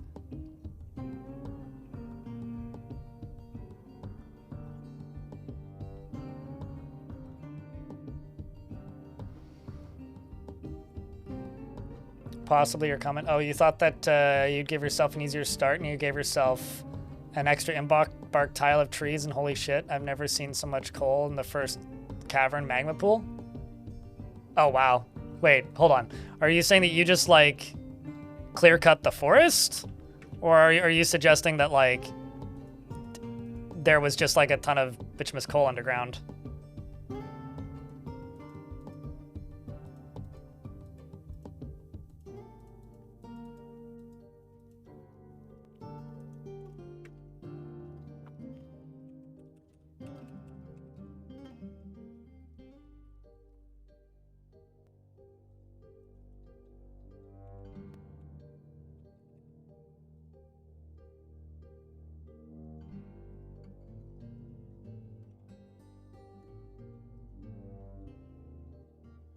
Okay, so we go all the way down to here now. Cleared out all that, which is looking good. And we're getting more iron for it, which is also good.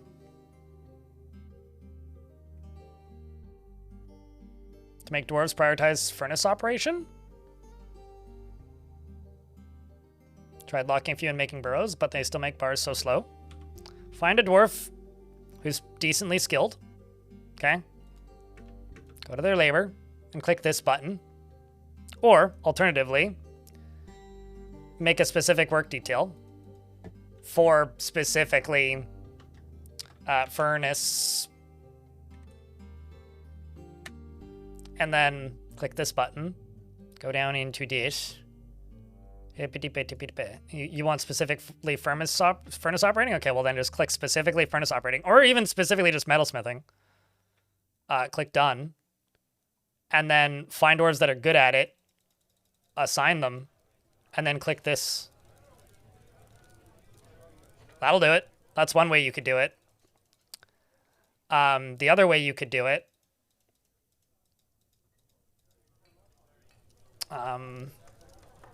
is by where's the hotkey? That's this one.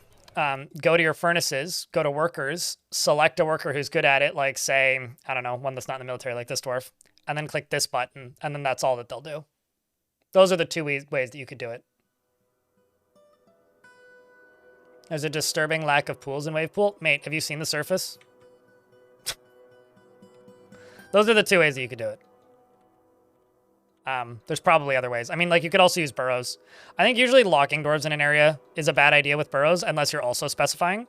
Purely because if you're locking dwarves in an area and not specifying their tasks, what's going to happen is they're going to end up in situations where they don't actually have... There we go. They're going to end up in situations where they don't actually have... what's the word I'm looking for here? I need another barracks right here.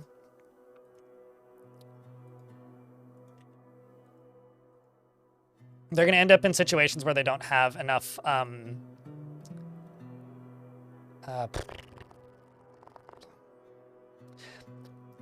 if they're locked in a burrow and they're not specified to specific tasks, they will sometimes still claim jobs that are outside of the burrow and then cancel. And it makes their little brains get fried.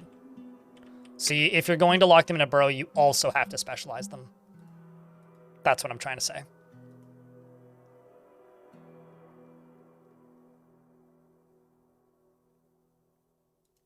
Another thing that you can do as well with workshops is, yeah, here under work orders, general work orders allowed, you can set this number. So by default, it's 5, right? But say you have a lot more work orders and they're not all getting done at once, you could set it up to 10, or you could like set it down to 1 and they'll only do one specific task in the requests list at a time. So like as an example, this has 2 work orders right now. I could set this down to 1. And then if I unforbid this, then the only one they'll ever do then here is cloth until all of the cloth has been weaved. Stuff like that.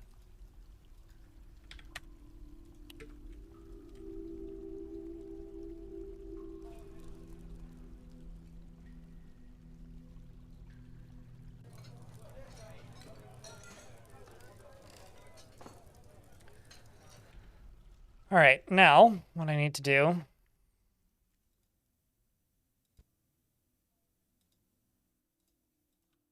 is erase this,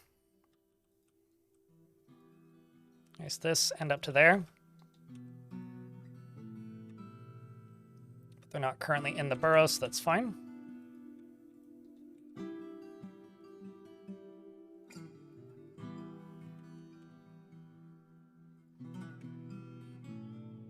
I'm going to put a drawbridge down here.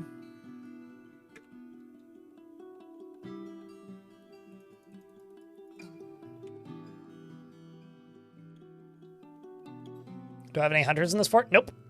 No, I very rarely use hunters, and I know you're probably looking at my food supply and being like, which, yeah, that's true. Also, I should open this.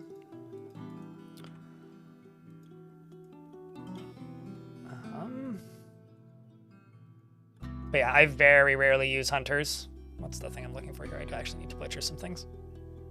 Yeah, I very rarely use hunters because I find just doing this periodically is a much more consistent form of having meat around. Consistency is key.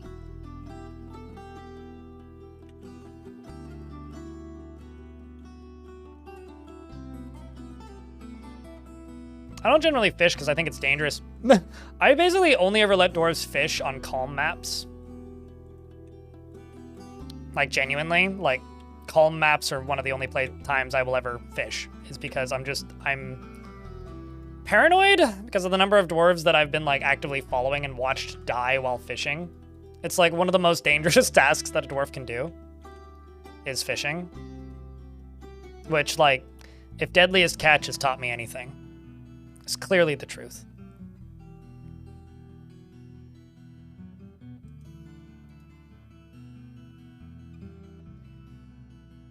Right up there with ice road trucking. So no ice road wagons. Telling you. It's educational television. It's got to have taught me something, right?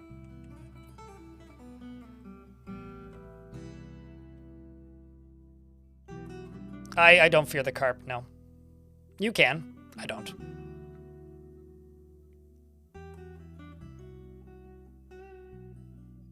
You still fear them. You could install a mod that makes them evil again.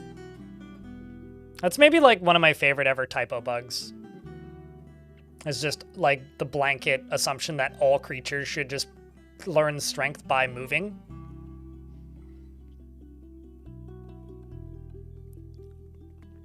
And I also like the idea that fearing carp is just like, you know, dwarves suck at swimming, right? And you know how like in real life, fables are often just like stories that were told to scare children out of doing something dumb that would get them killed? It's like, oh, stay out of the forest because there's witches. Well, or stay out of the forest, you'll get eaten by a boogeyman or whatever. Like all those old fables are often just like, well, yeah, I don't go into the forest because there's a fucking bear out there. But like, it's easier to convince children that something is scary if it's like unbelievable, right? What's the carp story? Carp are... Okay, so this was like, I think 2016. Somebody can correct me on the date. But there was a patch that came in that pretty heavily redid how a lot of characters' pathing worked and also how skills worked. And the result was moving around let you gain strength passively, which the game still does. But that was the case for all creatures, including fish.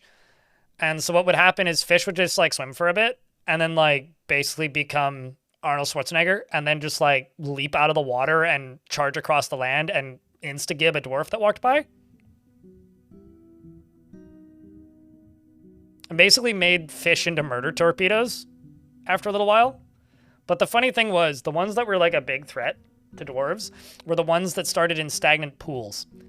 And they never would respawn. So it was always like the jokes on the forums are always just say, oh, just wait until the first season goes by. They'll kill the first 2 caravans. You get a bunch of free stuff. It's great. But yeah, that got fixed. So if you ever see like jokes or references about the carp stands up, that's what they're talking about. What is the danger with fishing? This is an Untamed Wilds map.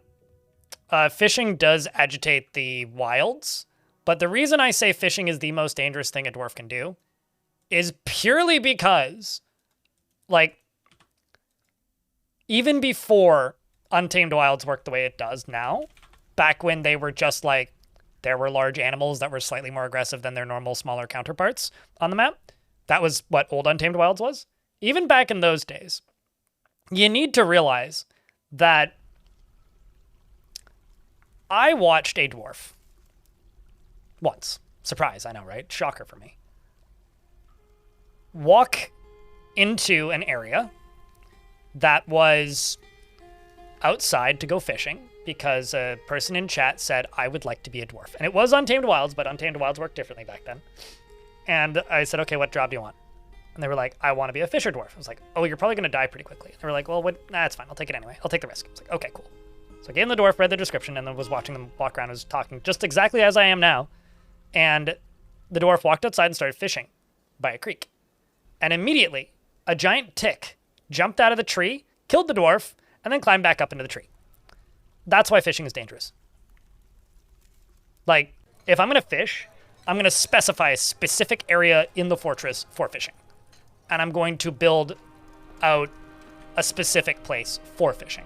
Otherwise, I'm just not going to do it. Because, like, it is quite dangerous in any Untamed Wilds map. And I tend to play on Untamed Wilds maps. Just because, like, the wildlife wants you to bleed out and gasp for air as you suffocate while choking on your own blood. That's why. And honestly, it's mostly just like my own preconceived biases having played this game for too long, but I think it's kind of funny, so I stick to it. Fish only for food for it? I mean, that's not hard. It's actually too easy. That's the other thing, is like, farming is very easy in Dwarf Fortress. 2 legendary fisher dwarves could feed this entire fort right now. 4 could feed a fort of 250. That's not a challenge. That's just... Okay, you have to build a little hut on the surface. Give me a theme that matters, like must have fishing as like the main industry of the fortress, but also something else. Like you need more than just that. Otherwise, that's like not a challenge.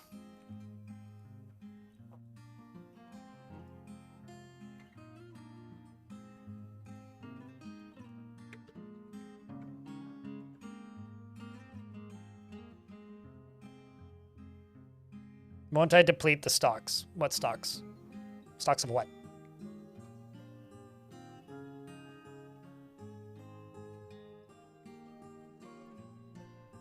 But yeah, basically fishing is too easy and it tends to kill dwarves. So those are the 2 reasons I kind of don't do it.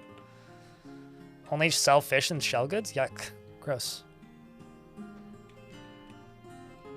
What am I going to do with all my used clothing then? I think like there's a lot of things that seem like a challenge to chat that to me just seem like, yeah, that doesn't seem like fun. So if I just kind of go, meh, when you guys have an idea for a playthrough, it's just because I don't think that would be a lot of fun. I feel like that would be a byproduct of like kind of that fort that I did a couple weeks ago maybe a little over a month ago now. The one that was just a surface fort. Like, there's a world where, like, my main export of that fort could have been fishing if somebody thought about it and mentioned it when I was building that fort. But nobody did, so I certainly didn't think of it. But, like, that kind of thing, you know, like, that was a fortress where everything was built out of wood. Oopsies. And the result was, yeah, you know, a big surface structure with lots of water stuff. And, like, it was fun. I had a good time. Like, that would make sense for a fort like that. Fair. Dr. Lovelace, fair. Certainly.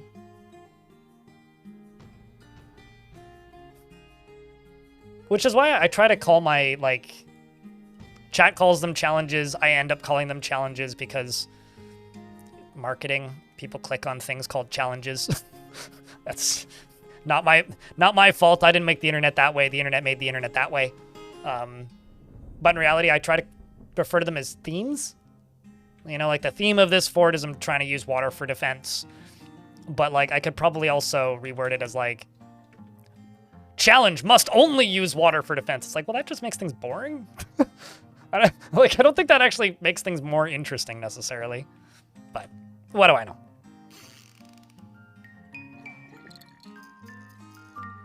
I did it once to see if I could. Have I experimented with it beyond that? No. And if so, are they strong as defenders? It would highly depend. Like, angels are very similar. Darut has given birth to a baby boy. Angels are very similar to necromancer experiments. As in, like, they're creatures made out of weird materials that are weird sizes.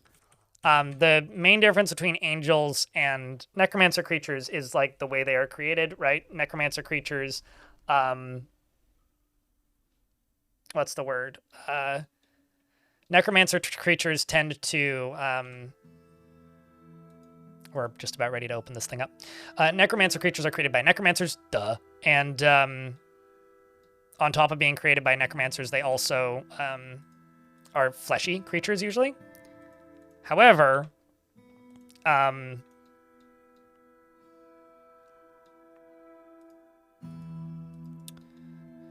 brain is malfunctioning. It's getting later in the day. However, angels are just created at the beginning of World Gen. And, like, if you don't know how to play as angels, you have to find a vault in adventure mode, which, if that doesn't mean anything to you, congrats, I didn't spoil anything. And then you have to retire your adventurer there, and then you can play as angels, and then you can bring angels to a fort. It's like, it would depend on how big they are and what they're made of. If they're made out of brittle material, they'd be weak. If they have annoying powers that hurt your dwarves, they're bad. If they are, like, made of tough material and, like, armable and not tiny, then yeah, they'd be effective defenders. It highly would depend on, like, what they're made out of, which is dependent on your world, and what their abilities are, if any, and how big they are. But personally, I just, for lack of a better term, have very little interest in doing much with adventure mode at the moment. And it's not because I don't like adventure mode, for those of you who all just presume that I hate things when I say that I am not doing something at the moment. But it does have everything to do with the fact that adventure mode is extremely hard to make content for. So thus it's very hard to stream, and I would rather focus on things that, like, people are interested in watching. I think that whenever the next big adventure mode update comes out, then I'd be looking into doing stuff like that, because I'd need to find some goals for an adventurer to complete, you know. So, oh shit, a rare patch of gold.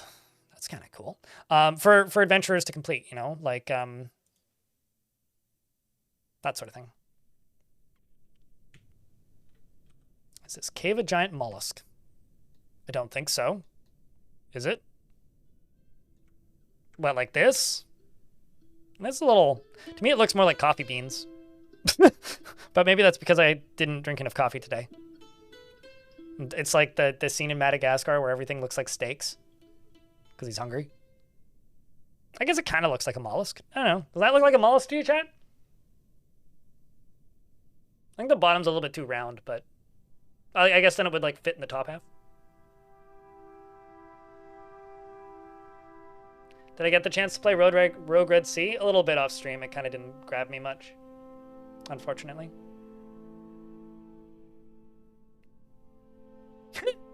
Fishing isn't a challenge? That's shellfish. Are you sure it's not shellfish? Anyway. Could be a clam. I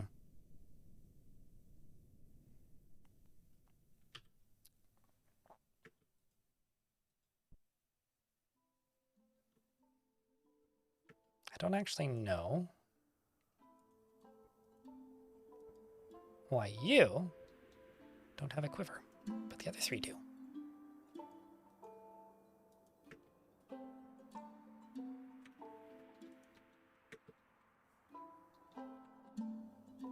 We're in an ad break. I will wait until the ads are done.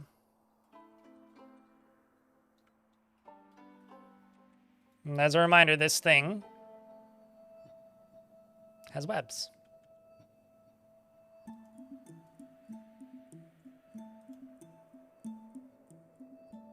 Would your wife be any good in the military?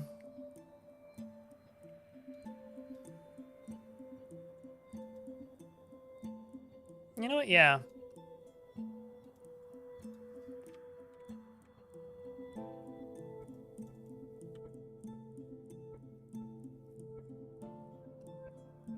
Looks like a butterfly to you? Yeah. Oh, you were asking about the creature moving? I thought you were talking about the cave shape itself. This is a blob. It's a blob composed of mud, but it has webs, so I'm being very cautious because, like, webs is dangerous kind of regardless of what the creature is. So I'm just kind of building a thing that I was going to build anyway to let it out, to shoot it.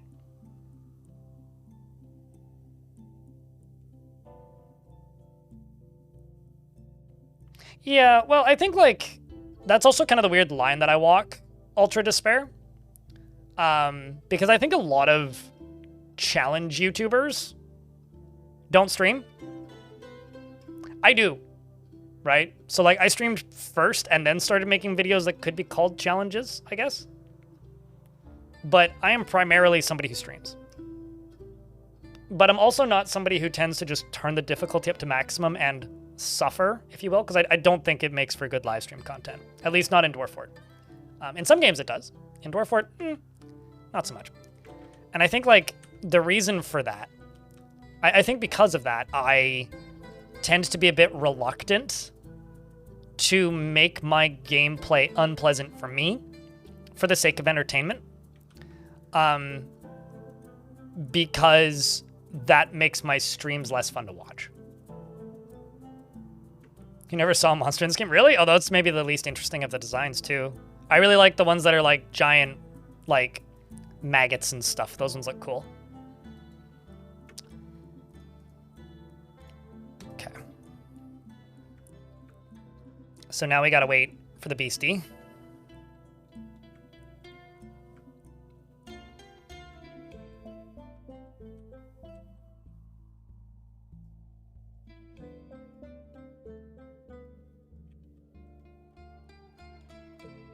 I'm also just going to see, does that turn them around?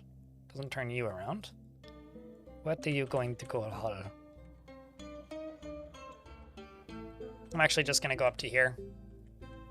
Just forbid everything beneath this.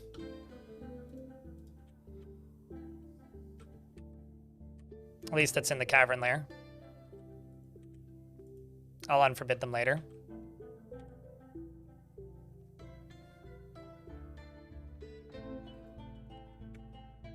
There we go.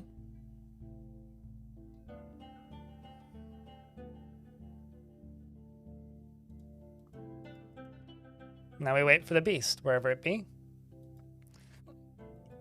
It moves pretty slowly.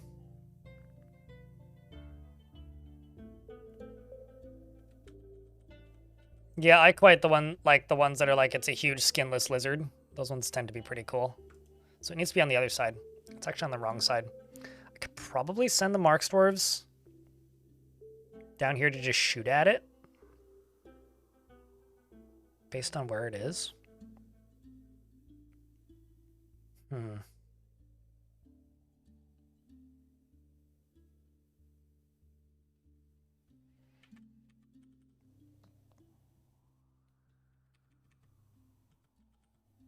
kind of don't want to do that. Kind of want to just see where it goes.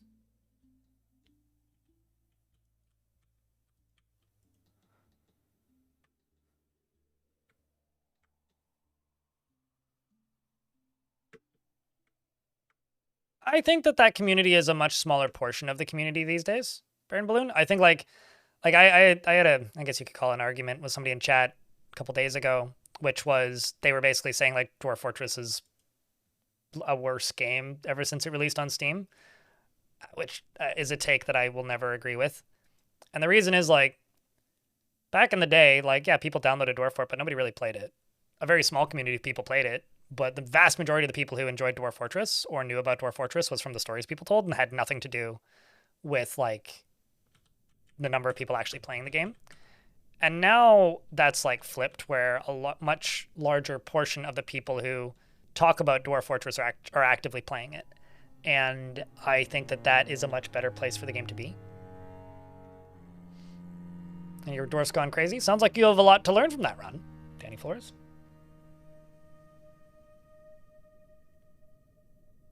And it sucks because it, like, all of that video is stolen content, Elite Woad Rider.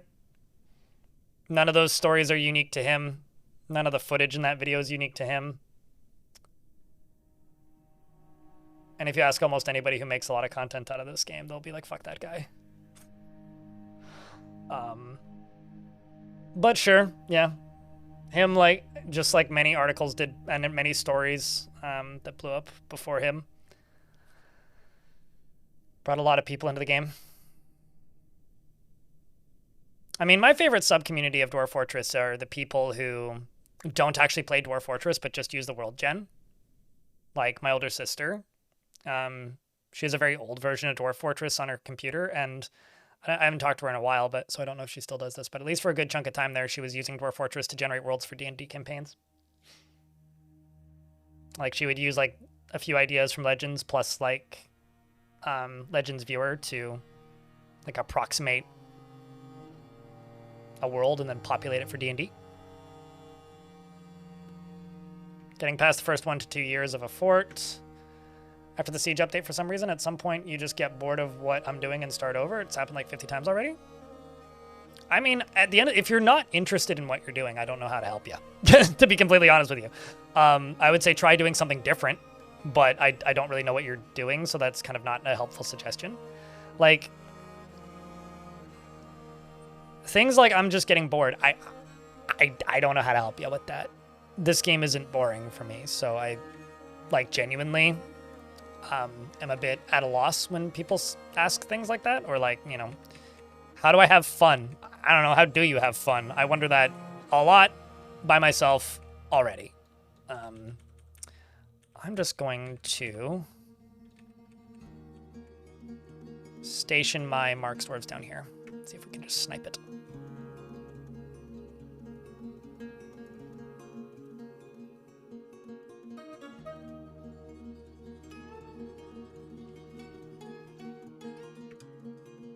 You okay right there?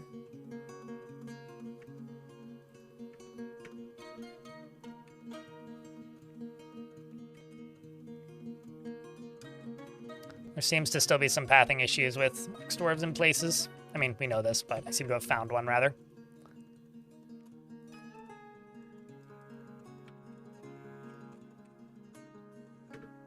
There, now that's working.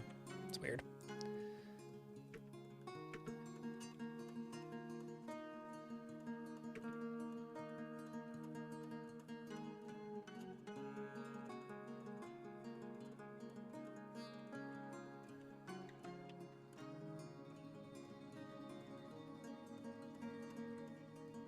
Mark this day as the day for glory and death!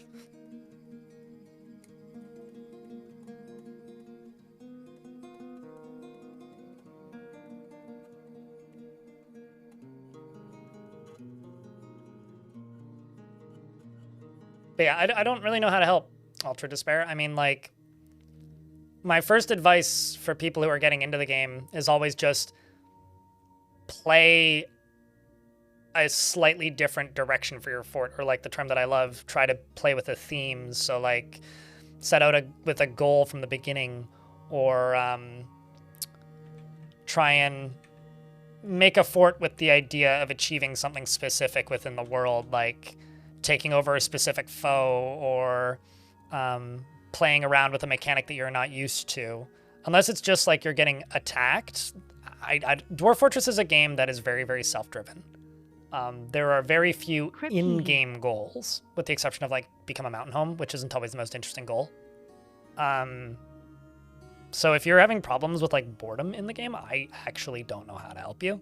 I mean, all I can do is point you in directions and mechanics that could maybe make the game more interesting for you, but I can't actually fix the problem for you. All right, let's see how this fight goes. Phineas, thanks for the 66th month and the ridiculously high tier. You're very kind, dude. Splat! That was quick. And just like that, he's simply a puddle of mud.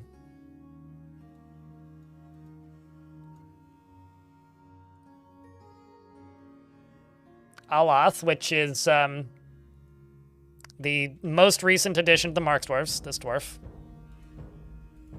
is now going to be named Mud. My name is Mud. Yes. Chat, meet Mud. Mud, meet chat.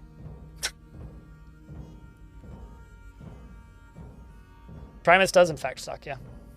Your wife is Mud. Did you know this, Dom? How do you feel about this information, Dominic?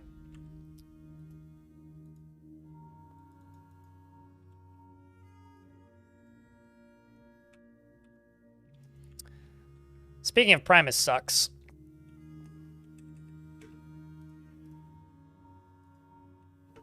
Dwarf Fort doesn't.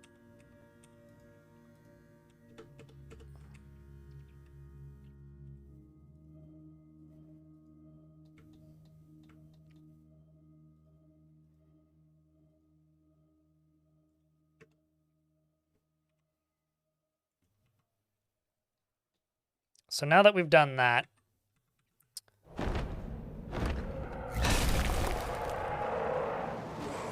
a forgotten beast named Barathawinthickwalkapitbani, sure, has come. A gigantic scaly slug, tasty. It has thin wings of stretched skin and it undulates rhythmically. Its sky blue scales are large and close set. Scream in the face of its deadly gas. You will know why you fear its deadly gas. Fear its deadly gas. It has It farts and it smell bad, okay? It's down here. I'm gonna send these 3 squatties. Tell them all to go down here. And be like, good luck, my dwarfs. Where are you going?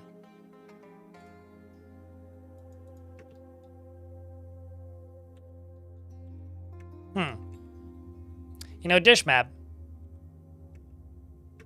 I feel like you should run. There you go. Not that way, but you did, so.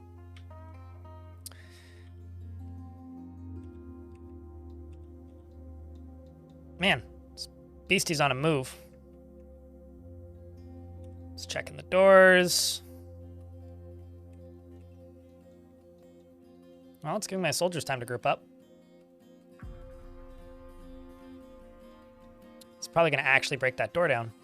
Should really replace that with like an actual drawbridge or a wall. Probably just a wall. All right, well, my soldiers have seen it, chat. It's time to wish this slug good luck and give me the biggest round of beers you can fuster. Because beast number 2, the Umbral Spite, that's a weird name for a slug.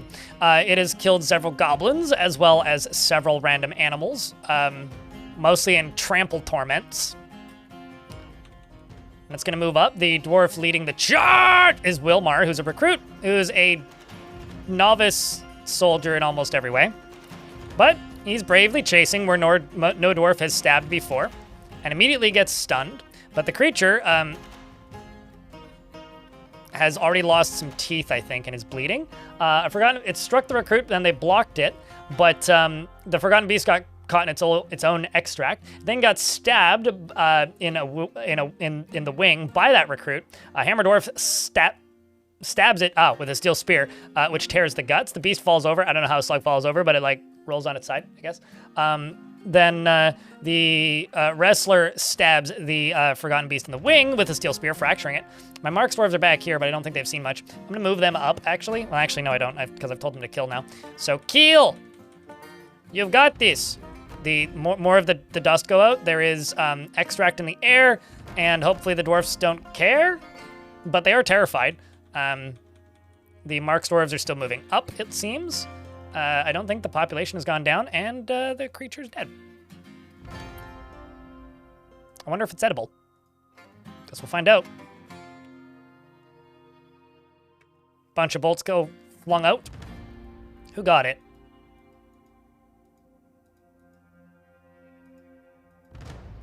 Wilmar got it. Well done, Wilmar. Well done. Slugbane.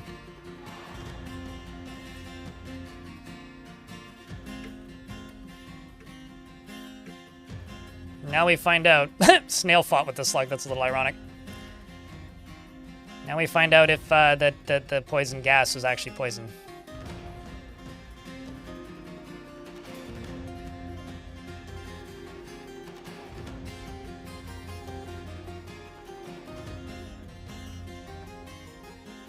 That dwarf to Wilmar the Brave. There you go. How's that?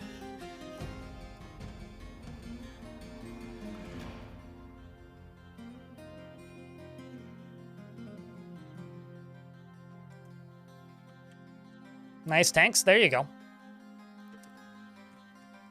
All right. Going back down to here.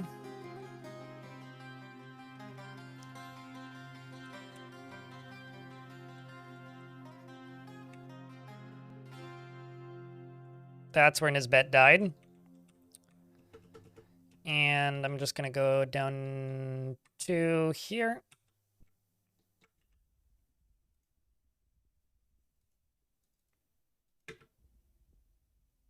And there you go. I don't think they know where his body is yet, but I'm sure they'll find it.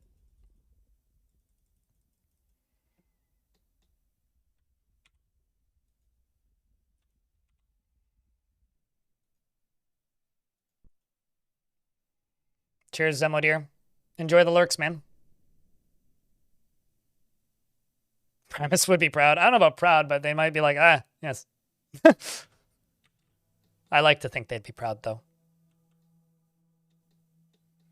I just simply have a hard time believing that they would, in fact, also actually be proud. Dwarf wants to fight, be extravagant. Wow, you want, like, to do everything. All right, well, if you want to fight so bad, who doesn't want to fight? Who's upset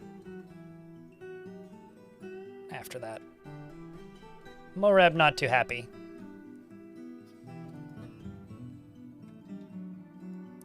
I don't think Moreb likes her job very much. So I'm going to replace them with this dwarf.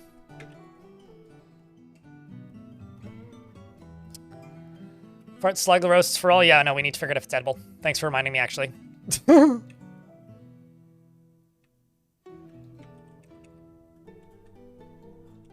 feel like that's a very normal slug thing to smell bad. So, vibe checks out.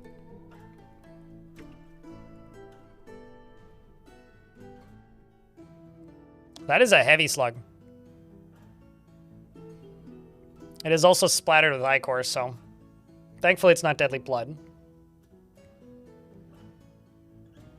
Also, I don't think that poison gas was too bad, because maybe the dwarves just held their breath. I don't see any deaths, is what I'm saying.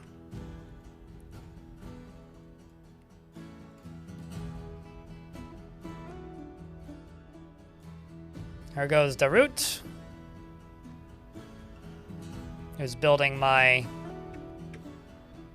workshop here. And then you, butcher an animal. Is it gonna be you? Yep, please tell me. Yes. Chat. Okay, we have no meat at the moment. How much meat do you think that this slug has on it? I want to know what your guys' estimation is. 500? I'm thinking around 3, but let's see.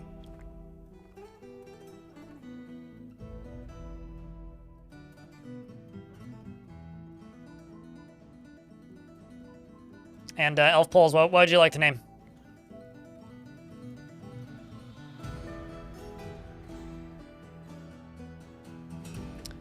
A medium dwarf can be bearded, as in medium mood. It looks like 300 meat specifically, but in total, that'll take a second. They have to calculate it. 350. I don't know how Price is Right rules work, so. Also, like, no bone. I guess, yeah, it is a slug, right? No bones.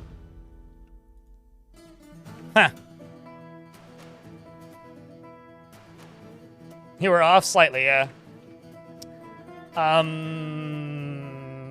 So beard or no beard, somebody in the medium mood range. If you're not picky, I will just select somebody at random. How's Cattle? Or would you like, I don't know, Omrek or Pattern Rub? Not even the old Pattern Rub, you know what I'm saying?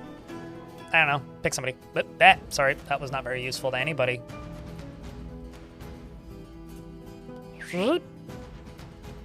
These are all your medium dwarfs.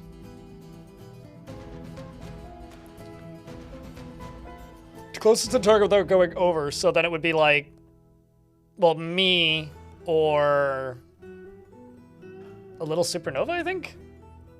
I can't actually scroll up enough. 500, yeah. So I guess a little supernova would win that then. All right, well, you're getting this one then, because it's the one that I clicked on.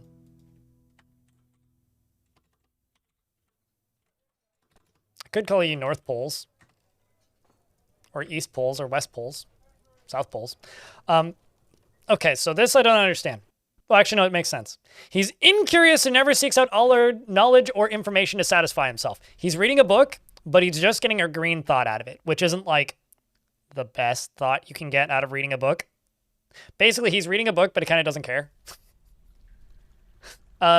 He finds humor in most situations and is an optimist and is a pessimist, sorry, like most comedians. And he acts with a narrow focus on the current activity. He does not go out of his way to help others, and he doesn't hang on to grievances. He is slow to anger and he's not particularly interested in what others think of him. Definitely a comedian. He does not have a great aesthetic sensitivity, which means he shouldn't start a fashion line. And he is conflicted by this. He values artwork in his creation, so he's a comedian. And he personally overindulges and often acts with compassion. I think this dwarf's funny, chat. He taps his feet constantly when he's nervous. He's Sonic, and I guess that would be impatient, and always stutters when he's nervous. Dwarf bulls. Your dwarf is so fat that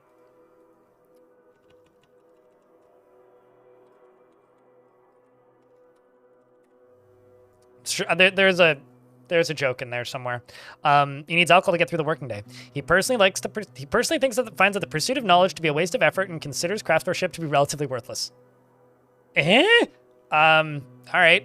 And dreams of raising a family. I'm gonna make you into a performer. He likes native copper and nickel and red barrel, as well as coconut palm wood, Rami paper, and the colored dark chestnut. Gems and bucklers and horses for their strength, and giant Kia for their curiosity. You like those things? What's wrong with you? This dwarf is just a joke. And the sight of the wonder of courting and when possible prefers to consume. Fire imp, like spicy food, and rainbow trout, and wine, just normal ass wine, goat's milk, and pendant amaranth seeds. And you absolutely hate oysters. This dwarf's funny. You're also a member of the Coven of Squids, which is the worships the god of rain.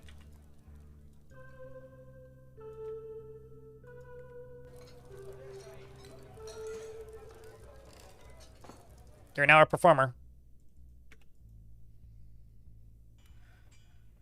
That boy ain't right. That boy needs help.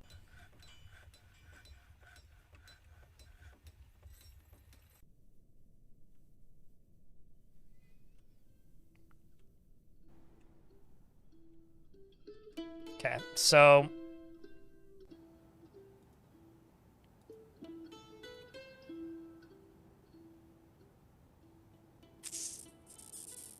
trying to figure out, like, seriously, how to connect these two. Because this I want to go into the ocean somewhere.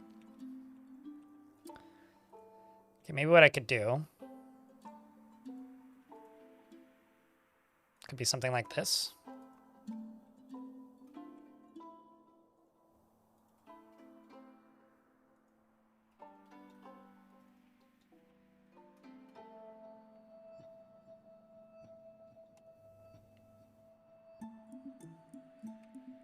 Okay, so you drop all the way down to here for the moment. Let's unforbid all of this. And all the way up through here.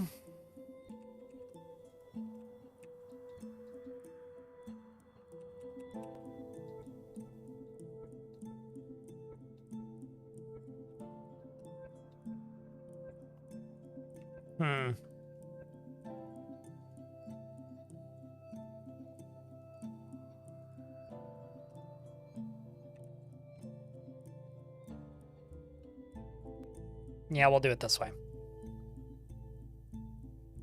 Assuming they can even get down here at the moment, which they should be able to.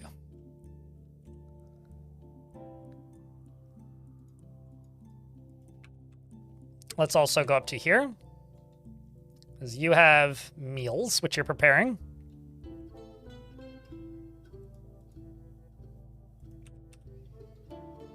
You can get deleted, which I realize might seem brutal, but that's because this down here is going to be a dining hall. And this dining hall is going to be set to the Chapel of Blankets, which is my anything goes temple. So we now have a nicer main temple. And I'm going to throw some statues into here.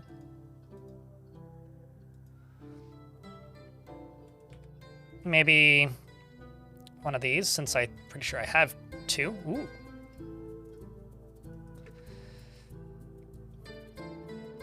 I'm not sure what else I'll do with that for the moment, but that's where that currently sits.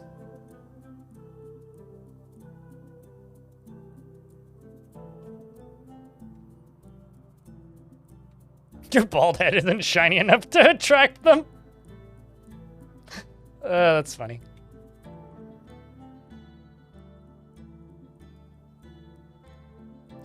Although, jokes aside, you are actually an accomplished wound dresser. So maybe I should set Elf as a member of the hospital. But my hospital, you know, right now is literally just like some beds in the middle of in the middle of the fort.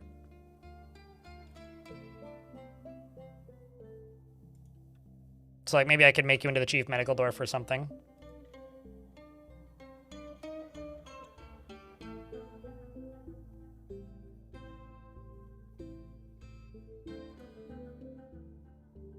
We'll do both of those, I think.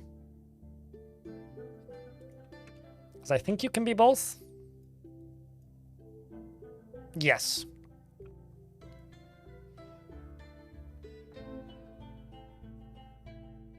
With the first caravan visit to the newest fort, the mountain home emissary fell into a 5 or 6 deep layer. Wow, that's pretty deep. Murky pool next to the entrance and somehow didn't drown by the time it took for you to send the emergency mining crew to channel out and drain. Oh, that's wild.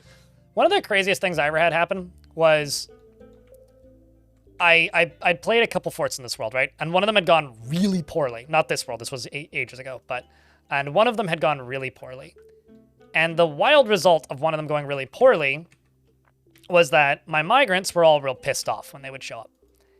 And the crazy thing about the migrants showing up and everything going poorly is that, well, how do I put this? I need to find that dwarf's body. The crazy part about it was that whenever, oh, okay, they are working on it. Are you burying it? Yes, you are, sweet. The crazy part was when I would get migrants, they would almost all tantrum, and my outpost liaison showed up to trade, and the outpost liaison tantrumed and killed my expedition leader. Like, almost immediately. Like, arrived, walked in, tantrumed, went berserk, killed the expedition leader. It was one of the weirdest starts to a fort I've ever had. That's a good question. Granite Biter's in the hospital employee and is in the military currently training wrestling. Who wants to uphold tradition? And also, I'm going to test something with this lower squad. Where are we at the moment?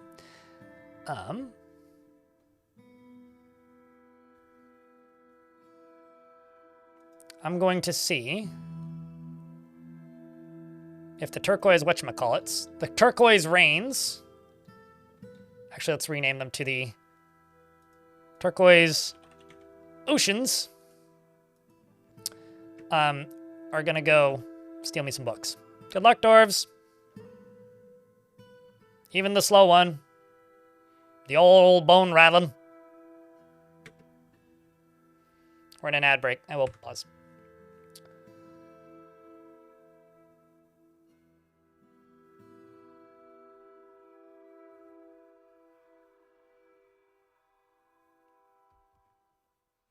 Are they supposed to be invulnerable? They're not invulnerable. But water does weird things to visitors sometimes. Like sometimes they should drown, but they don't. But trust me, they are not invulnerable. Uh-oh. Just gonna leave the game paused, but there's fighting.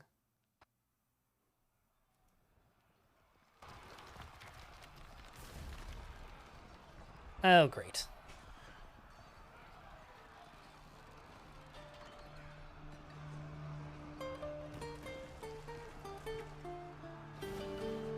Just gonna have to send the squads around to help these poor dwarves out. I mean, they're winning the fight, but it's just gonna take a while. This will speed her up. Once everybody's through the ads.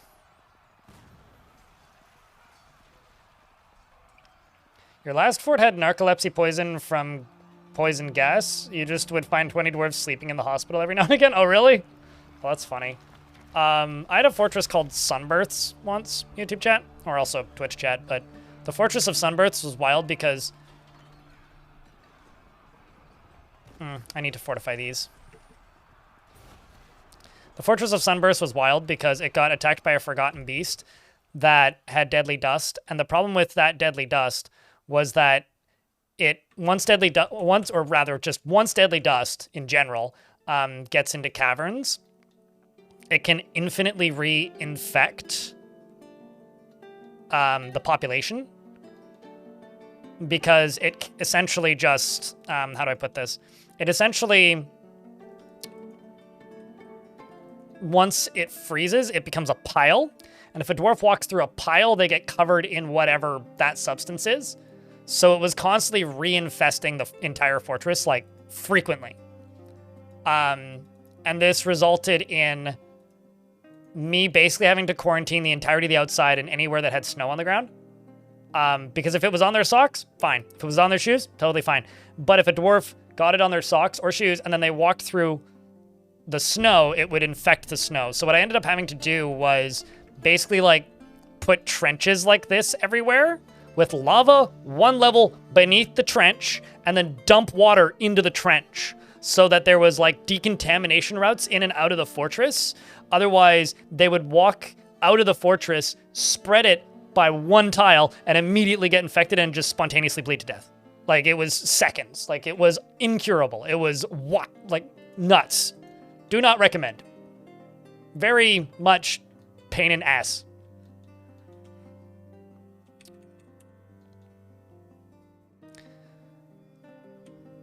Okay, so the way I'm going to do this.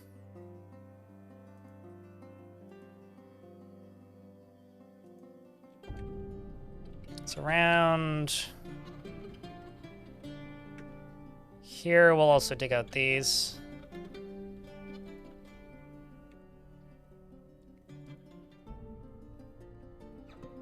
So these will get dug out. That'll get dug out. And then I will wall this off down here. Basically just wall this off once they're done digging this out. And then... how do I put this? Well, I can actually start this end of it now.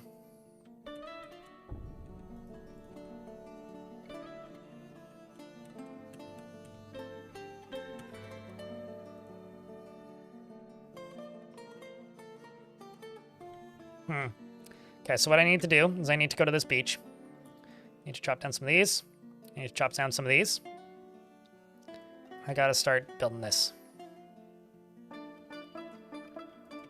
This is gonna take a while.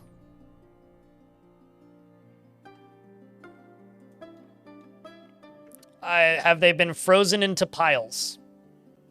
Because as of the last time it happened to me, yes, it still works like that, but it only works like that if it's frozen into piles. The same happens for extract. So like deadly blood, deadly anything. It's the same reason why like you can turn a dwarf into a vampire if they drink vampire blood, but you can only fill a bucket with blood if there's a pool. So a pool automatically completely covered dwarf. Pile is the frozen version of a pool. If a pile of deadly poison stuff exists, it coats whoever walks through it. That still happens.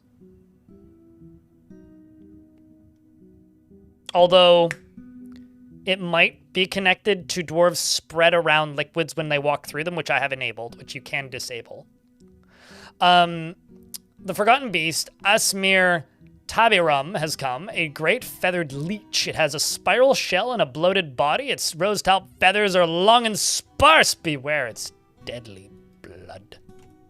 And it's really far away, so that's one I will ignore. I haven't even mentioned this today, but I'm literally using a fun tube, Clino, I don't know if you know this, as my magma forge. I haven't found the magma sea yet. This is, you know, just one of these.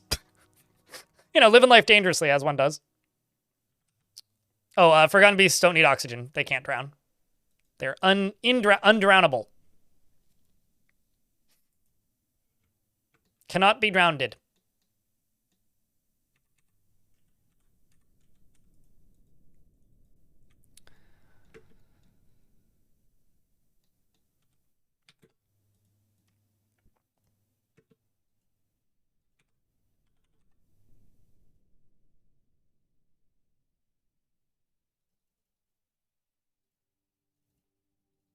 Those are not floors, those are ramps. I can fix that.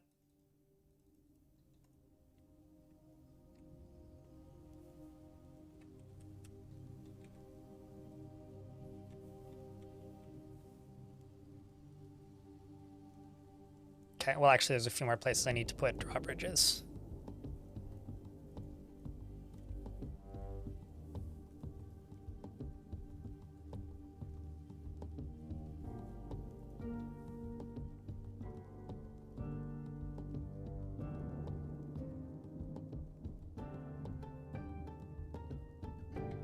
I haven't found any open lava pools, so it'd be hard for a dwarf to fall into it.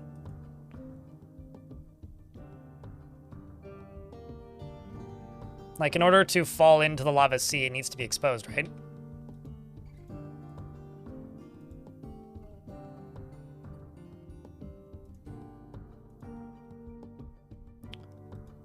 Let's just use diorite for there.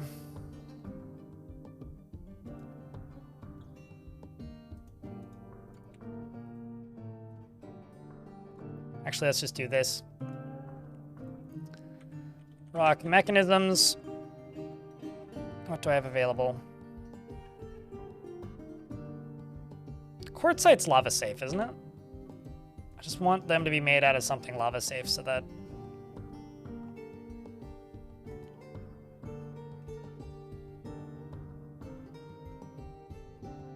Yes, it is. Let's just make 50 of those. Hello, Gigmoth. How are you?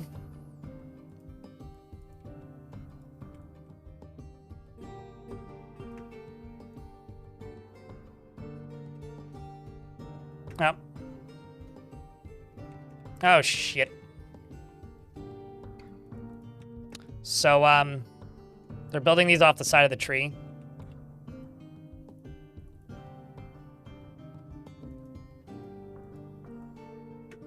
Which is great. I told the dwarves to build here, and little did I know they were building a treehouse. I also don't need to chop down this many.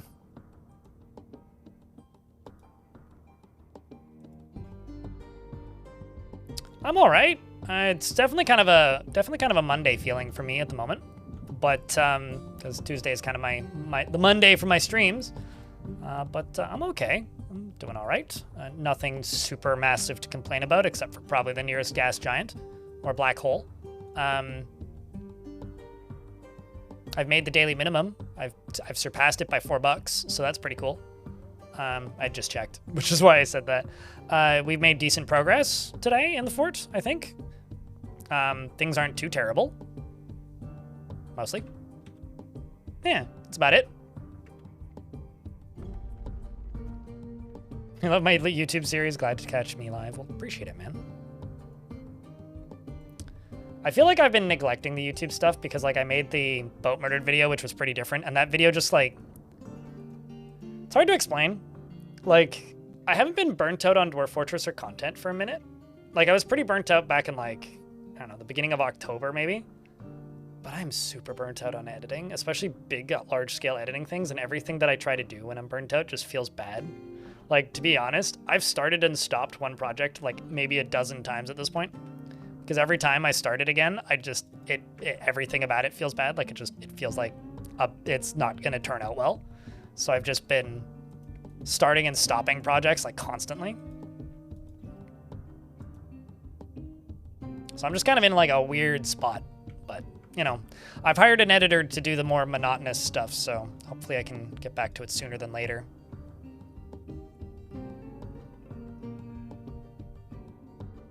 The pile thing? Yeah, it's an intended mechanic, if that's what you're talking about, Gallimer. And it was amazing. Yeah, I made that video back in March, I want to say. Okay, I need to remake this whole thing, which makes sense.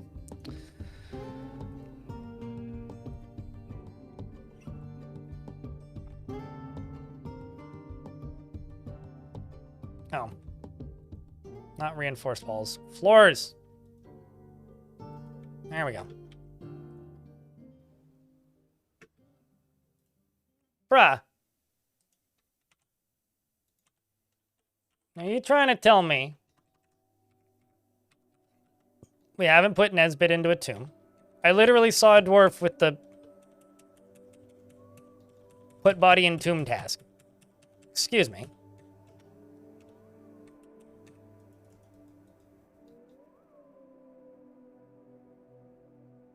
Tarn, I think you broke something. Unless there's like a body part of his that's not in the tomb for some reason.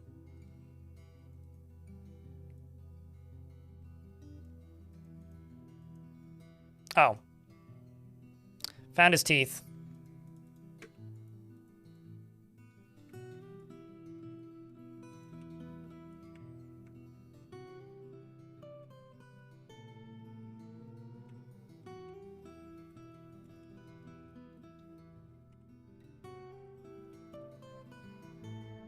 There we go. You're being haunted? You'll be fine. You're a big dwarf. I'm sure you'll survive.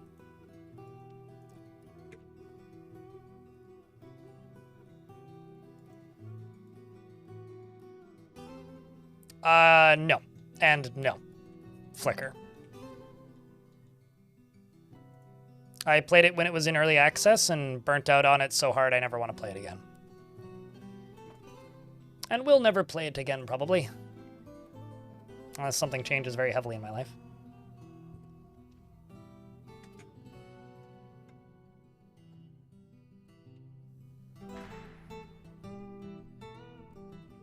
Yeah, no, if you wanted to watch me play RimWorld, you should have watched me like 5-6 years ago.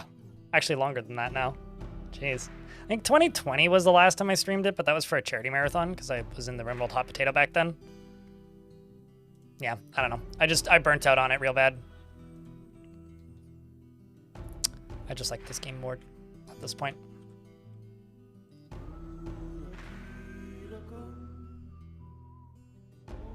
I mean, this ocean doesn't freeze, so you're about to see a way to get a lot of water out of an ocean.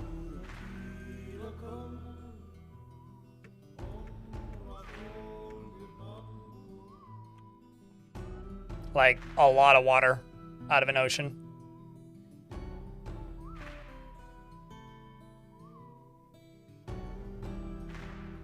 Well, they said if it doesn't freeze. Oh, Marin.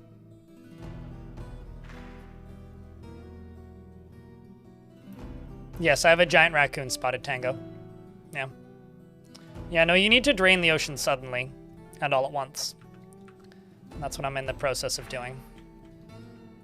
With this.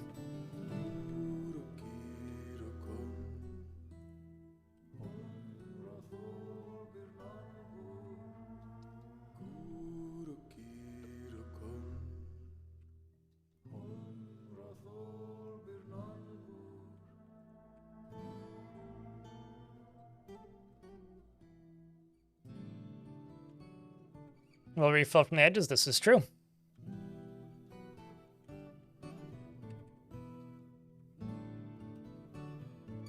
So basically, I'm going to block this.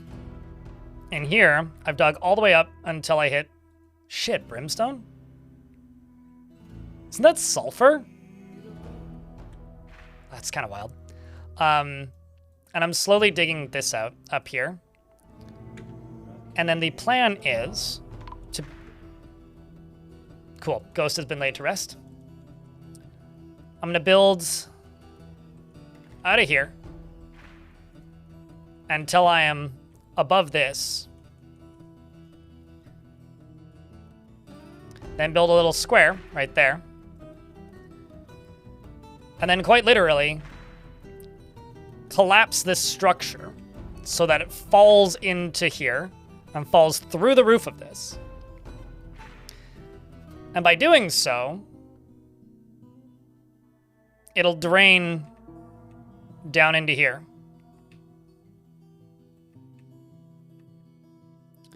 And then when I lower this drawbridge, well, which currently it can't be lowered, but when I lower that drawbridge, it'll just eject the entirety of the ocean's contents out into this basin down here.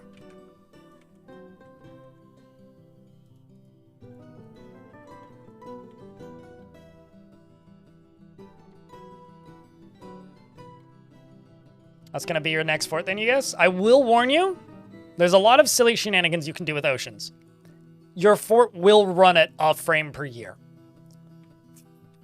while the ocean is draining. Like, it brings my computer to a crawl. But fortunately, it is one of those things where, like, if you're draining the ocean and your frame rate goes to 0, you know what you did.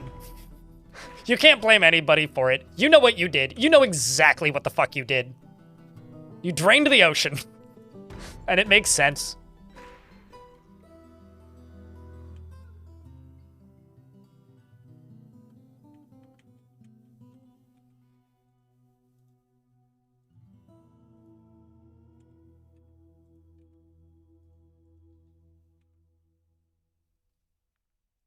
Because I get paid to play it.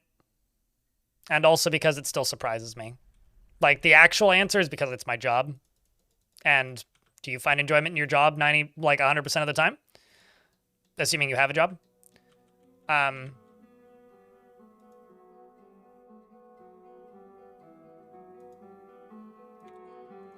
So I guess the answer is I don't.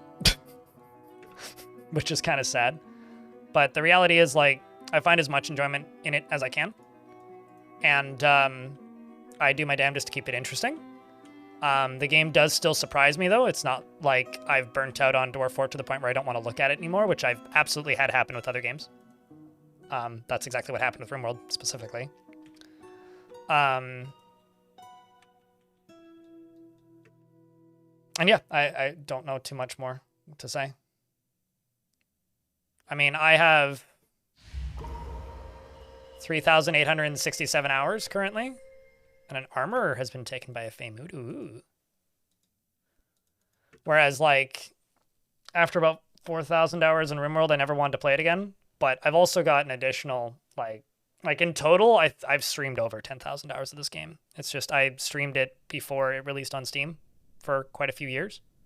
So the actual number is significantly higher than that number may suggest.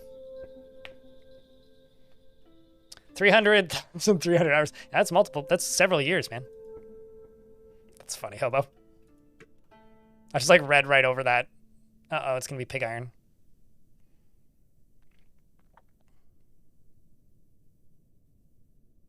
I did actually drop some frames, but only about 570. Not sure why. I'm still in the process of getting better internet. Hopefully it stopped. Microwave. Because on my end, it did stutter, but because it looks like I've dropped 570 frames, but hopefully it's stopped. It doesn't start again. It's longer than Steam's existed.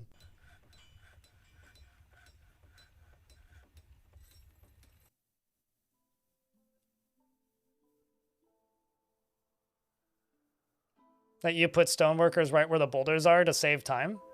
Yeah, I usually do that because whatever they make out of the stones is going to be lighter. Although I don't know how unique that is to me. Like, if I want something done quicker, and there's just a place that's really close to where the thing is, I will literally just, like, go plop it right next to it.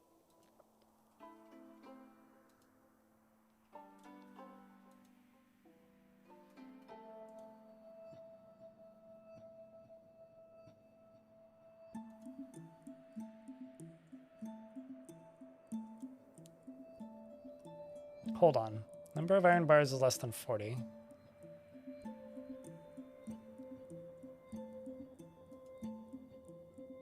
I feel like...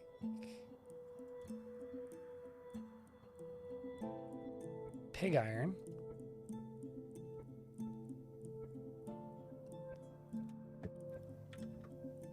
Let's do that.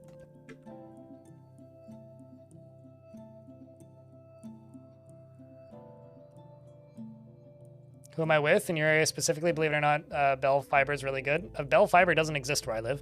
So, yeah. No, I'm currently with Shaw. They only offer cable because the building I moved into only had the ancient history copper lines. But we are in the process of getting fiber hooked up, and I'm probably not going to go with Telus, which is the other option. I'm probably going to go with a private one because they offer higher speeds at cheaper prices. With just as questionable customer service. Yeah, no, it's just a matter of like literally I've never lived in an apartment building with fiber connected. I lived in another one for 11 years, and in that time, I placed multiple requests for fiber to be installed, and the owners in the building never wanted to do it. And moving into this building, within a year, it was something that we got okay go'd. And actually, in the old building, it did get approved and was turned on 3 weeks before I had moved out, which was maddening. Then I moved into this building that had the old copper lines again, and it turns out you need to have like a certain percentage of young people living in the building to actually care to upgrade the internet. So like all the fiber lines have been run. It's just a matter of them turning them on, but they were here on Monday testing, so I should check again.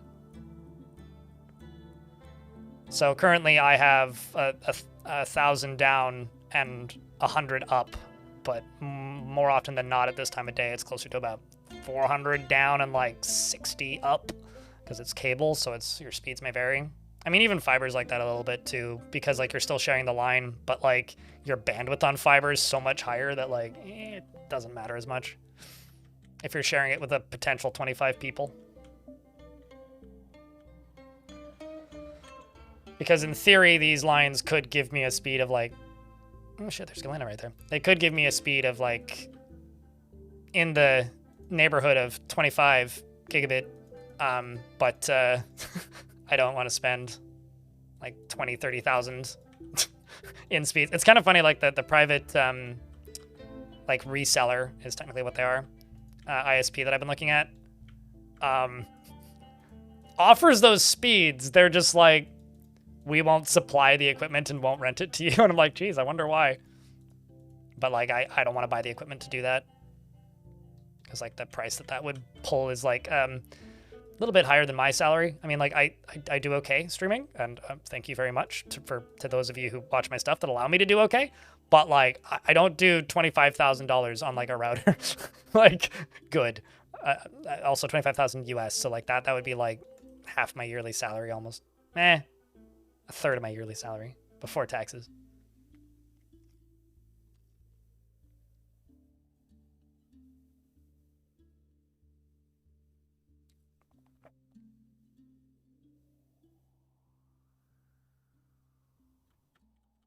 With the one exception, Clino, the speed of completing tasks drops by like 2/3 if a stockpile, if a workshop is cluttered.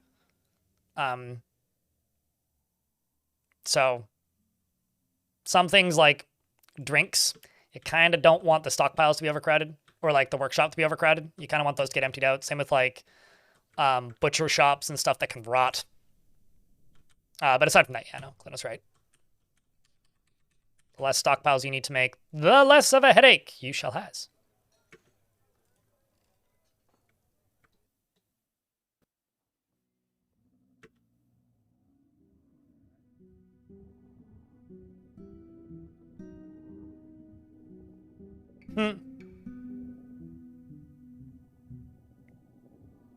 Yeah, I've talked with chat a number of times recently about battery backups, and like with many things, there's a lot of things I wish I could buy. I haven't bought a battery backup purely because I can't justify it, because I think like in the last 5 years, the number of times I've lost power without being told in advance because they're going to turn the power off to like do some sort of maintenance somewhere, I think it's happened maybe twice. So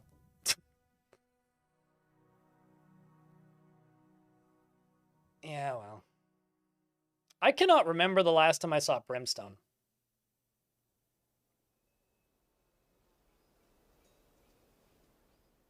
Like, that's wild to me.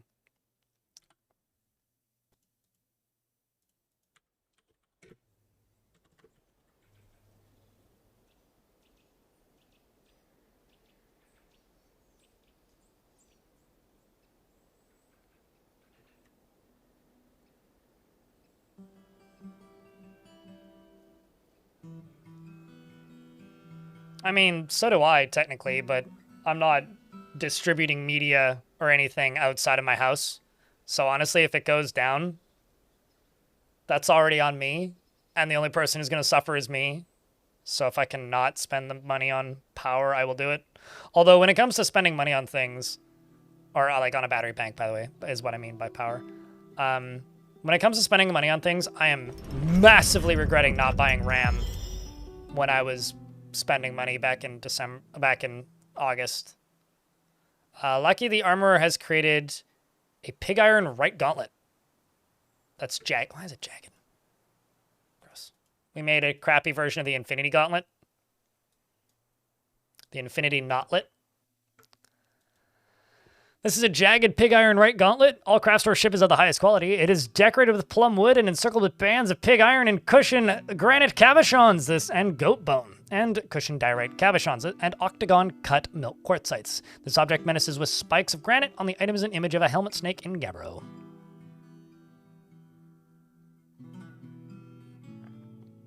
Otherwise, it's just sparkling sulfur, and that's neat.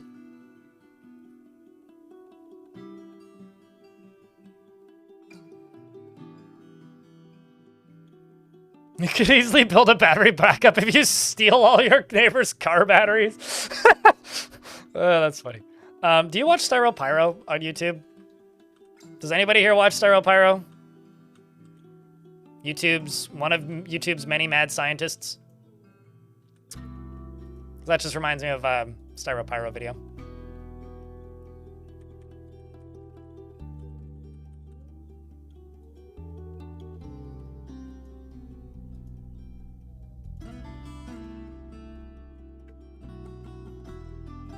Laser Man, yes. And random explosions, man.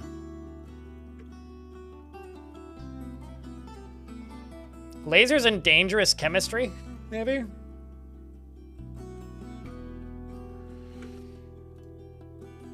The educational YouTuber who's only been banned once for telling people how to make cyanide.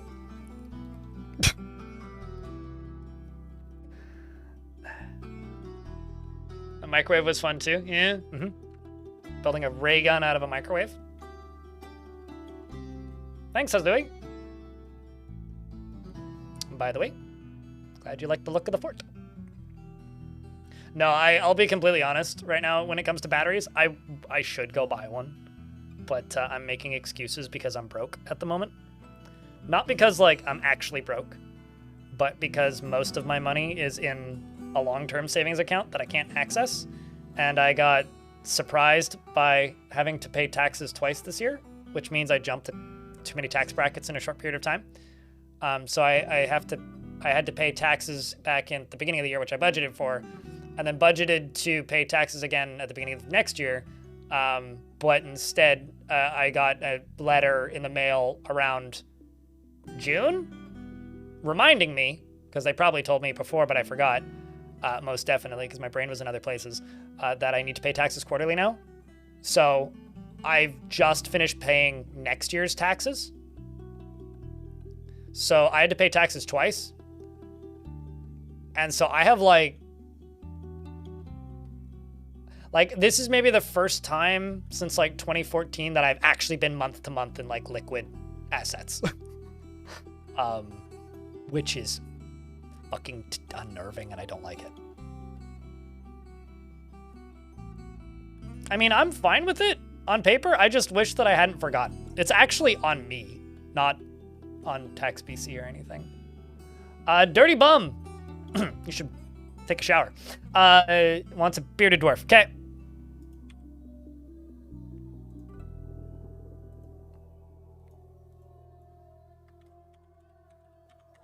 Yep, I can type. That's an elven caravan.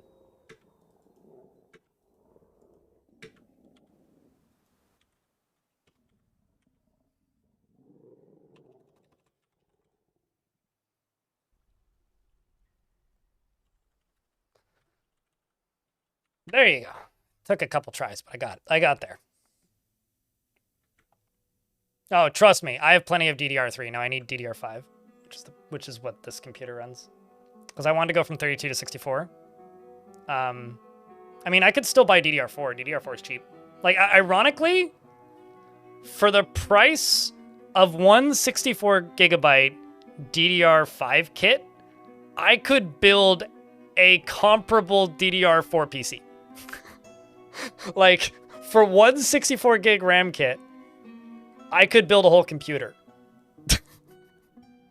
Which is like fucked. Yeah, that's the word for it.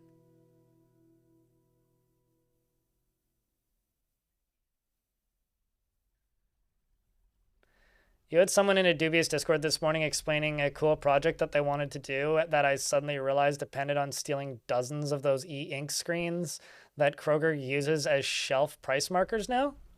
Oh. I mean, hey. Dozens? Although maybe they're just buying them bulk on AliExpress. That can't be expensive. This dwarf seeks out exciting and adventurous situations. And likes to take it easy and has a tendency to go it alone without considering the advice of others. I shouldn't put you in the military because you would Leroy Jenkins in by yourself. Maybe I should, though. He can handle stress and could be considered rude and has a greedy streak. Needs alcohol to get through the working day. What a dwarf. Dreams of raising a family and personally values peace over war and sees competition as wasteful and silly and doesn't really respect commerce. I should just put this dwarf in the military. Likes serpentine and zinc and tavisorite, as well as octopus leather and the color chestnut. Strawberry plants for their vivid red color. In the words of the satiny scribe and the sound of the heliotrope embrace and the sight of the beloved lutes and when possible prefers to consume ostrich and mussel and parsnip wine. And whip, vine, flower, and absolutely hates lizards. It'll fade? Yeah, but like, to give you an idea, when I load up one of my videos, like the project files for like, I don't know, the Return to the Worst Map video, it uses about 30 gigs of RAM to do edits. I have 32 gigs of RAM. This includes like everything running in the background and stuff. So like, I'm kind of on the line with what my computer is capable of holding in memory. To the point where like, if I was comfortable mixing RAM sticks, which I had bad experiences doing that in the past, I would consider taking one of the DDR5 sticks out of my server and putting it into my computer to run it there instead.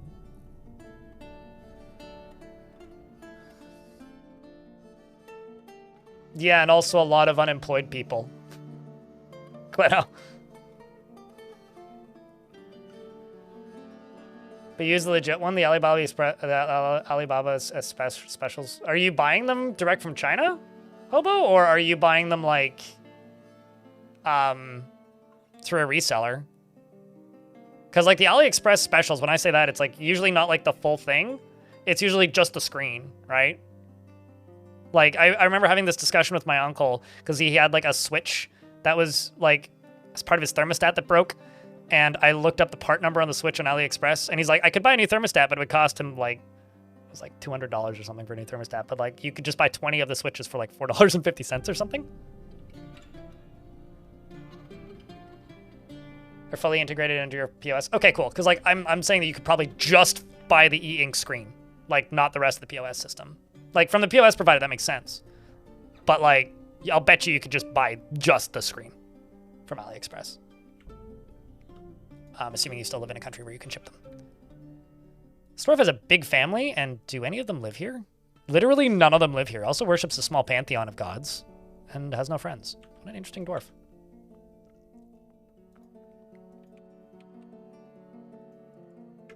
And you're gonna go grab a crossbow.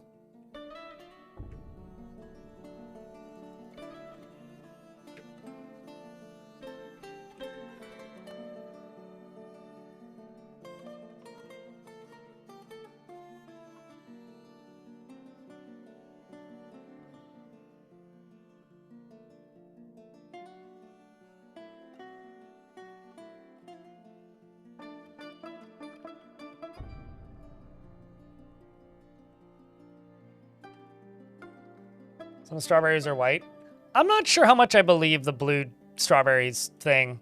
I would need to see one of those in real life to believe that, because like that was a pretty big scam on Instagram for a hot second there, was selling blue strawberry plants to people that like are just normal strawberry plants, to the point where like I would need to see one of those in person to believe it.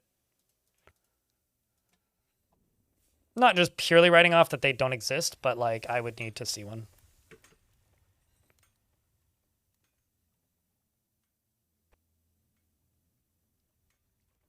I mean, I'm kind of... Clino, I have a question. Do you watch Gamers Nexus?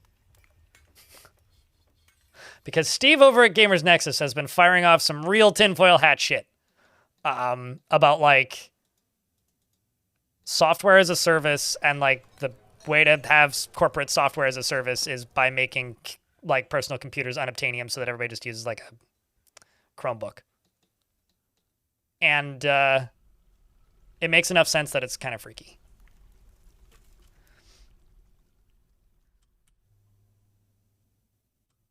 Like, dude's been on a tirade recently.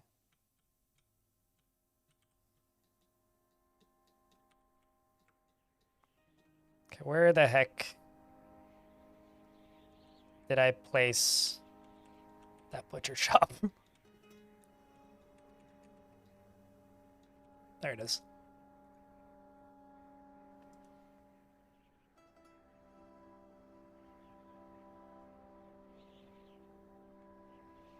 That's mildly upsetting. Elf pulls. Are locked floor hatches enough to stop demons from below? I don't know. That was the case, but I haven't had to do that. Nor have I seen one toppled from below since the siege update, and that may have changed things, but historically it was.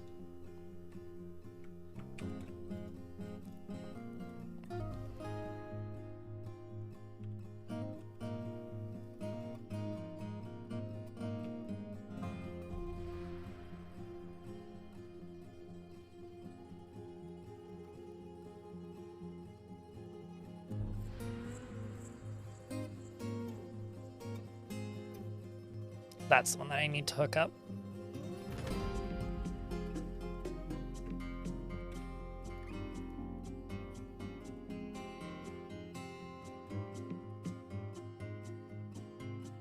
It would not... The white ones are real. I've seen those. White strawberries. Yeah, I don't know. With the weird colored strawberries, I would like to know what the food coloring content of them is.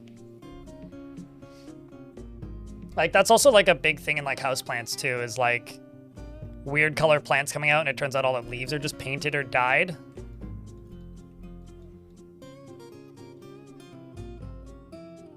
In the case of like third-party Instagram resellers and stuff, some of that stuff is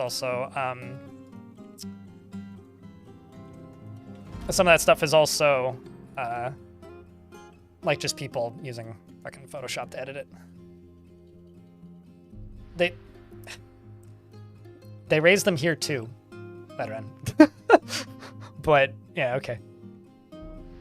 At the old community garden I had, there was white strawberries, but no, chat was talking about blue strawberries, which I don't think are real, and I refuse to believe are real.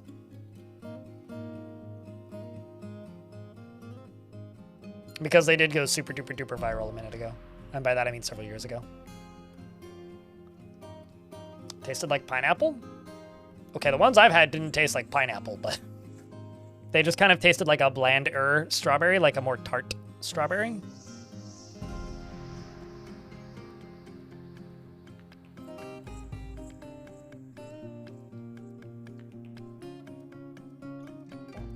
In the white to red spectrum, they're an interesting plant. Yep. I've had vaguely pink ones too. But I'm specifically talking about blue. You guys are like, all these other colors. I'm like, no, I'm pretty sure those blue ones don't exist. All right, so. I'm going to actually wait until this migrant wave enters.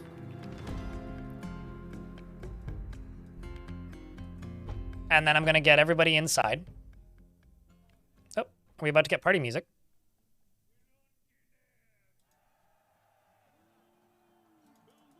We are.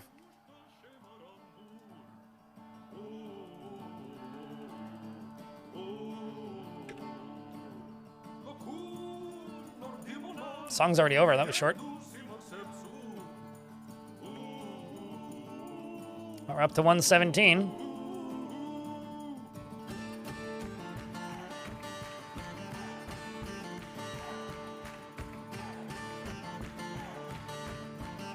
It's also something called pine berries. I want to say I've had pine berries, but I might just be thinking of pine nuts. All these berries pining for air.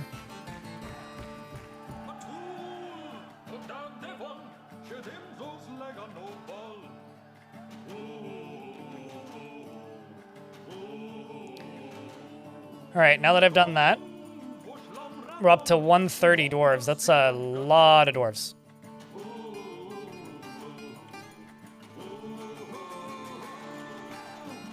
It's almost as many as I had in the last fort. At the best of times.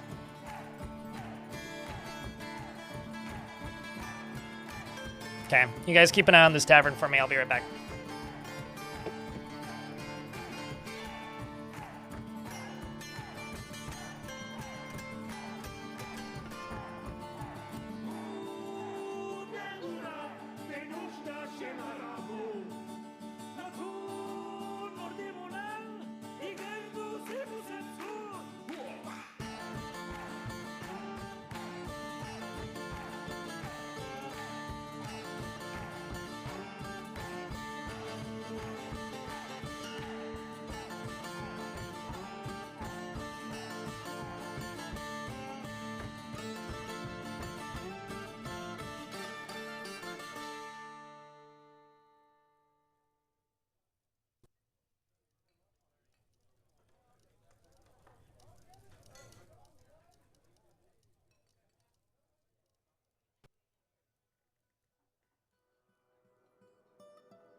Do I have a favorite fruit? Oh boy.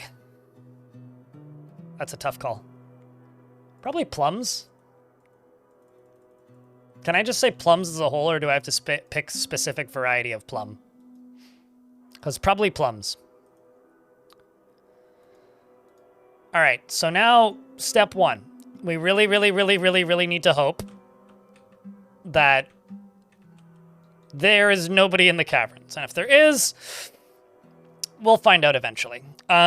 This is still locked, so that's not something I need to worry about for the moment. Now, now that is closed, I can turn this back off, and I can go up to here, because we need to finish building this. Still going to take a little bit. We got a little bit more that we got to do, but we're getting there. Although, this needs something connected to it. So I'm just going to go down to somewhere obvious in the middle of nowhere, because this is very much a temporary lever. I'm going to plop a lever down right there. And I got a request for the Creed of Merchants wants a temple. Okay. I can say plums. Okay, plums.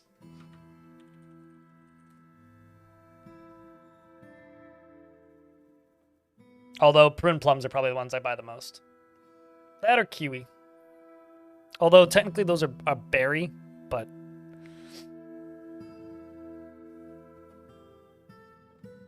I will say that, like, a lot of fruit where I live at this time of year is kind of unobtainium.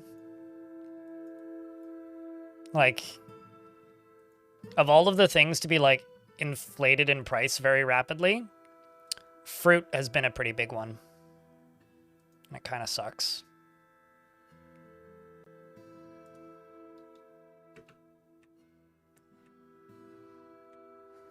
Plum wine. Yeah, plum wine's tasty. Although I don't drink plum wine very often. The one bar that I went to that had a really good supply of plum wine, I kind of don't actually go to anymore. Because they closed. Radbug's doing the running.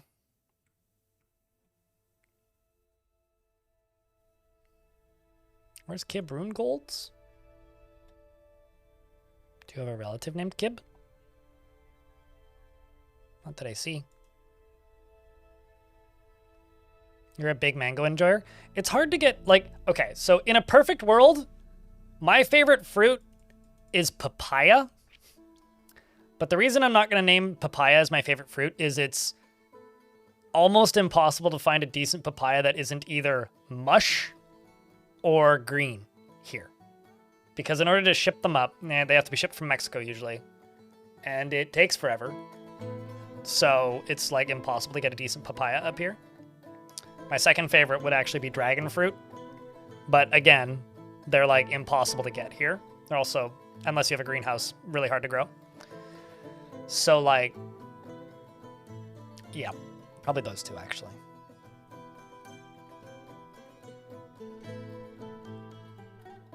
What, does our fruit largely come from California? It used to.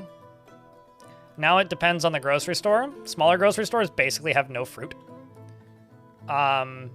Bigger grocery stores get it all from Mexico. Some of them still get it from California, but only the really big chains do. And yeah, it's been a sad couple of years. Yeah, but you live in the tropics, Mag. It was like you live in the tropics. I'm sure there's some places in Australia that I wouldn't consider the tropics, but like you're subtropical at best, or at worst, rather.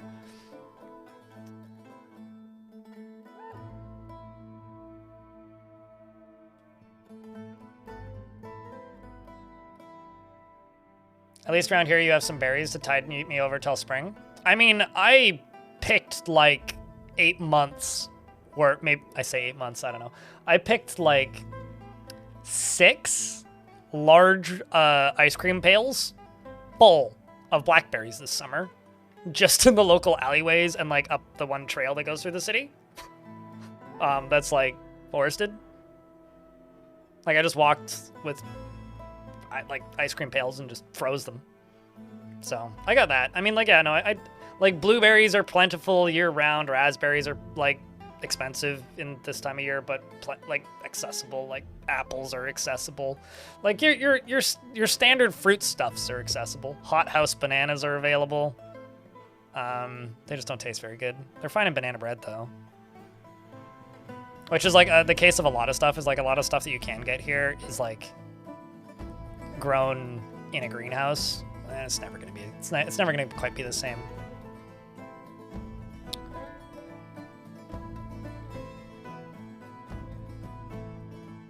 The highest highs would be a perfect papaya. Yeah. I think in my life, I can point at 2 times where I've had a perfect papaya. The first one was the first time I went to Disneyland. And then the second one was when I went to San Diego for TwitchCon one year. And I can't remember why exactly, but I ended up in a grocery store and just bought a papaya and took it home and ate it. Like,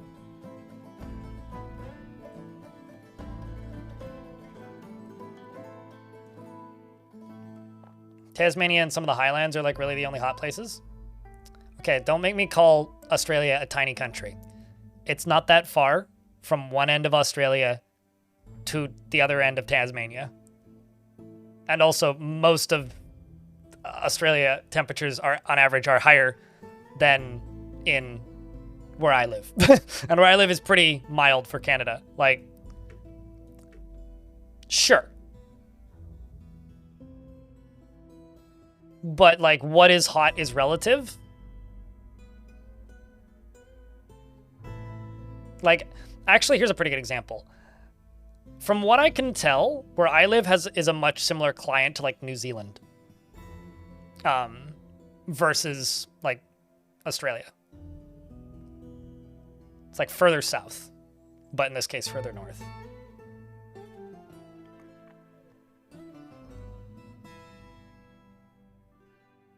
It would be like somebody in like NorCal versus somebody in the UK.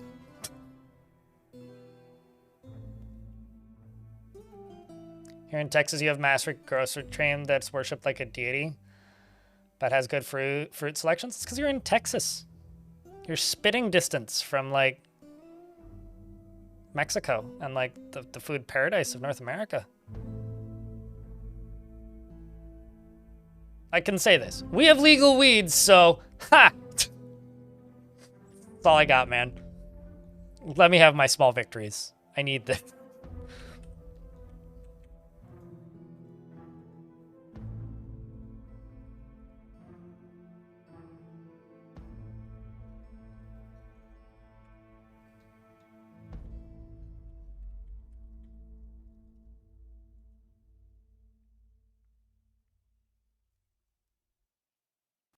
And above 20 people start dying. That, like here, it's, I can't tell if you're being sarcastic or not because that seems low, but here it's like anything above, I'm gonna be generous here for a second, anything above 28 people start complaining. Anything above 30, you start hearing about people dying of exposure. And like, below -5 is cold.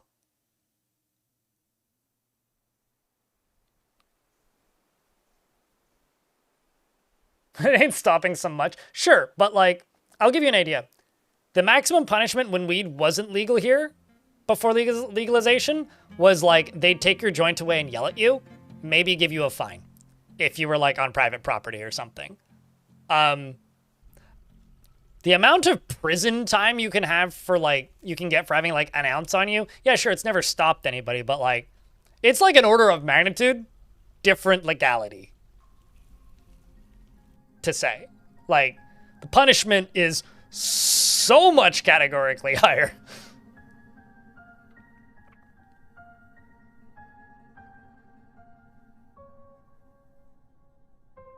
So, you know. At the end of the day, it comes down to what your priorities is, and life goes on. Let's move some more of this cloth down into here.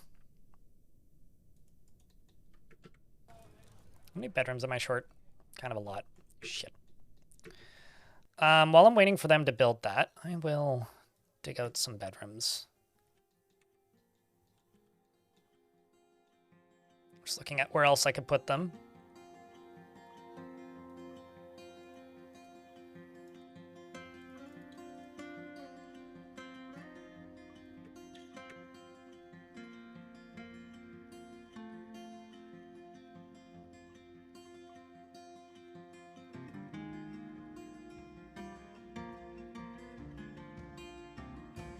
I mean, also, I was going on about how much I love weed bath bombs like earlier today, so, you know.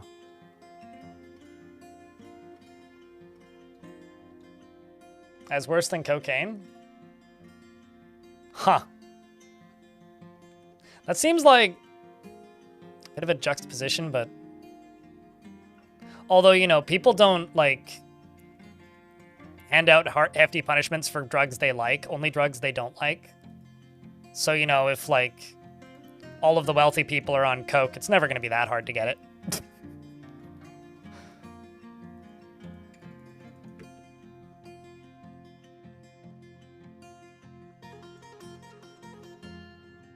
Was 40C there a couple days ago?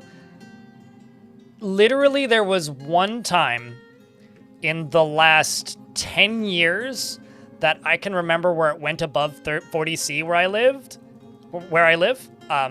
Although I lived in a different city at the time, but like it would be the same here. And like 2,000 people died. And there was like hundreds of stories going around about like people having to sit in like showers with the cold water turned on to keep their pets from dying. Like it was something. Multiple little towns got completely like eviscerated off the map by forest fires. Like if it's 40C here, like get to a safety shelter practically. Like it's maybe not quite that bad, but like it's not far off. Like that is, you're in oh no problem time if it is that hot.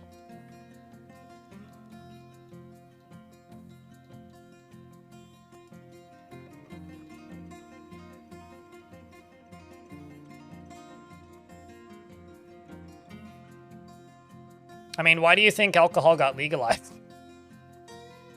409. It's because rich people who thought that obeying the law was more profitable than not obeying the law decided to make it legal. I mean, it's a little bit more complicated and nuanced than that. I'm being very reductive, but like, I think you get my point.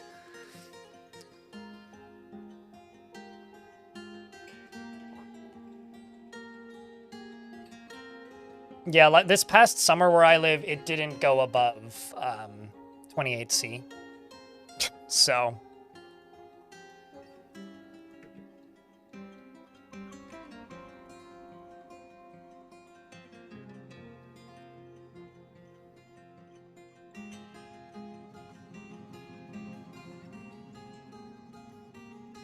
You're doing the public good. Yeah, it was... So that's a funny way to put it.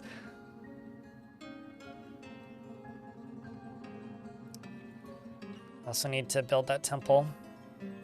That's my generic anything goes temple.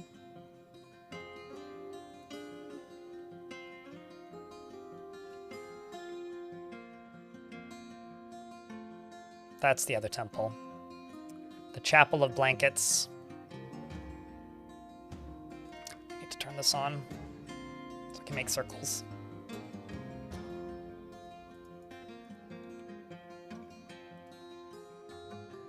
Let's do like 9 by 9. Sure.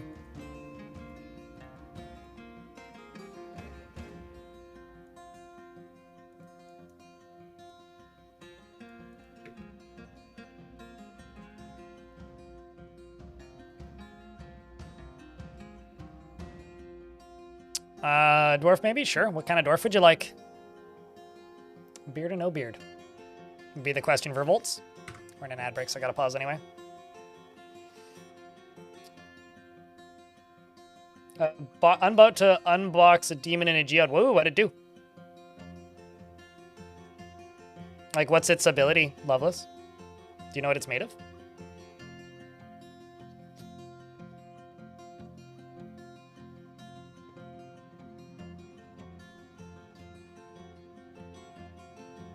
Why don't they simply activate a burrow in Canada? Because I live at sea level, and if we were to dig underground, it would flood. Wait.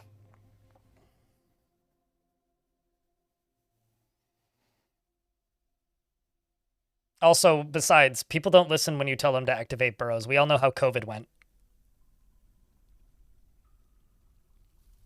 A large eyeless skink. Ooh, what's its ability? Does it have any, or is it just like large? Bah, scary. Also, Vervolts. What kind of dwarf would you like, my friend?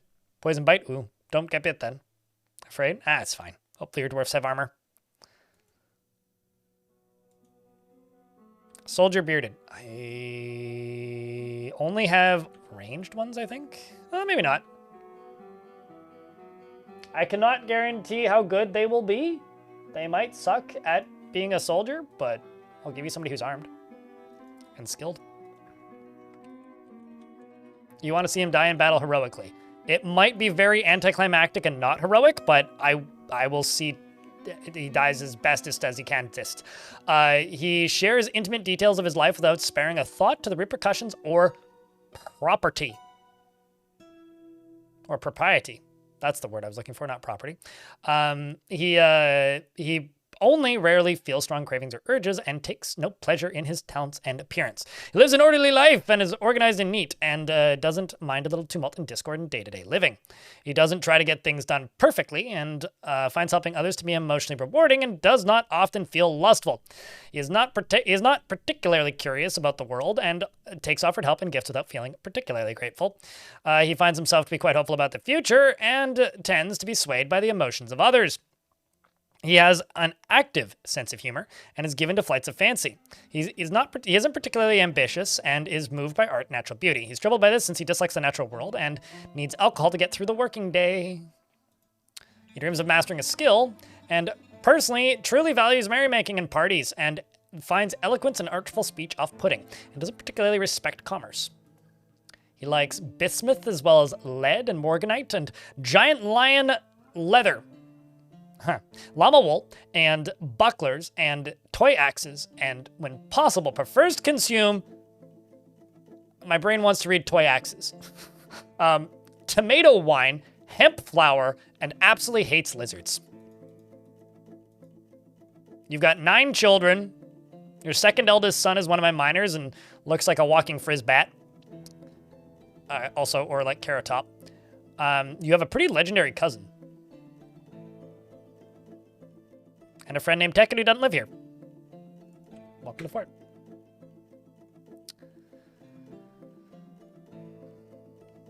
Nine children? Yeah. It's what I say when I mean no German, or no children, but in German. 9! Anyway, I can't speak German well enough to actually make that joke proper.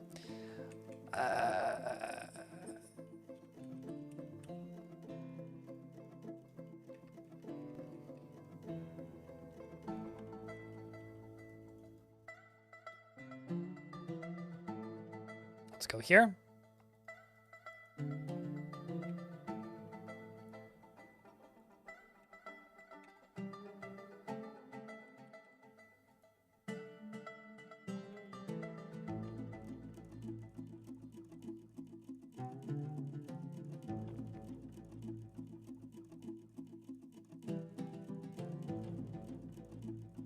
Okay, so now that I've done that, I'm gonna need a lot of failsafes for this, and if you can't tell, literally all I'm doing at the moment is building failsafes. I'm building drawbridges to block my drawbridges, with drawbridges blocking the drawbridges.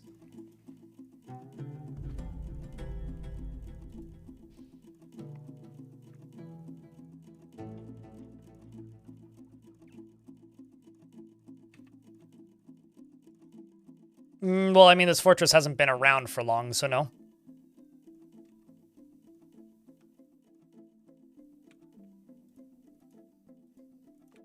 This doesn't actually matter. It just needs to have a bridge.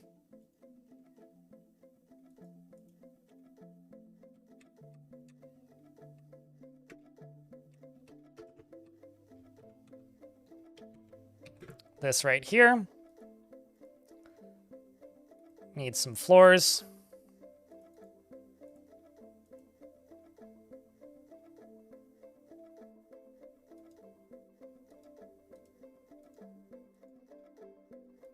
What other blocks do I have? Quartzite I got a decent number of. Okay, so this is for the Creed of Merchants.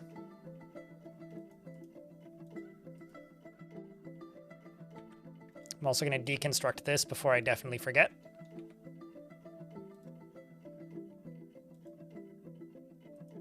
Move those over there.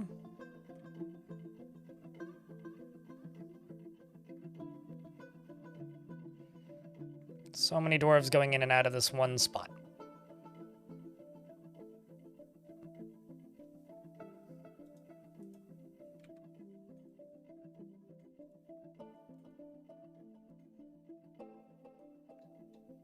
One day this fort will flush the world's biggest toilet. I once built a lava defense mechanism that literally looked like a toilet. Not intentionally, mind you, but like it didn't have like the big back of a toilet or anything like that, but like when you looked at it zoomed out all the way, it kind of looked like a toilet bowl the way it ended up being shaped because it had like a big hole in the middle. But it was really cool looking when it was activated. It's just checking I ruined it by saying, dude, that looks like a toilet. I'm like, no, you've ruined my masterpiece. And I was sad for like 10 seconds, then I forgot. Now I bring it up every now and again because I think it's funny. 48 months. 4 years. That is a long time. That means Long Death was like 4+ years ago. It's been a great 4 years. Looking forward to the next. Appreciate it, man. Is that when you started watching? Was the Long Death era? It was very long. This dwarf over here is promoting loyalty? Hold on, are you trying... Oh. Are you trying... Okay, so this is me speculating a shit ton. Are you... I mean, you're giving a sermon, right? But, like, this dwarf, Mac, and his lover, Tim, were the expedition leader and religious leader of this fortress initially. But you promoting loyalty and us having a different mayor who, okay, is hanging out too. Are you promoting loyalty to the mayor? Or are you promoting loyalty in general? Because I wonder about that. Maybe they're trying to overthrow the mayor. I kind of doubt it, but maybe they are. It's a fun concept to rattle your head about with.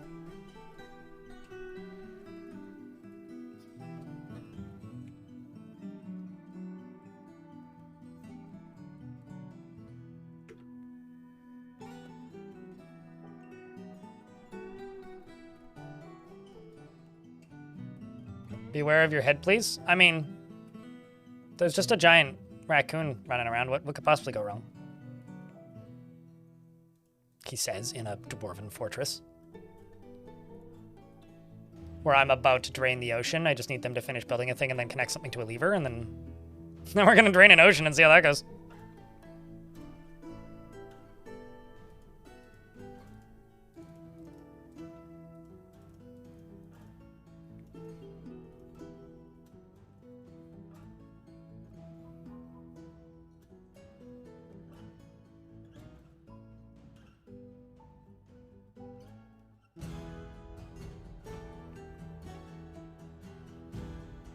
It'd be awesome if that would appear as a structure on the world map. What would? Apple pie? I mean, structures are sort of replicated approximately in the size of them. The goblin ones more so than the dwarven ones because they're more predictable. But like the AI generated ones are represented accurately on the world map. Oh, the giant lava loop.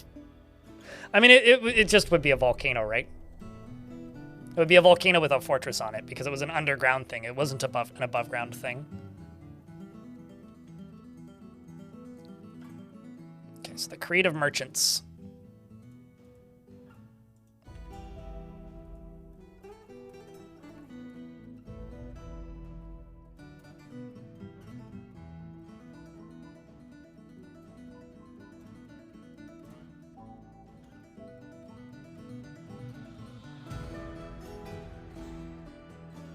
Let's grab you. And go temple to the creative merchants.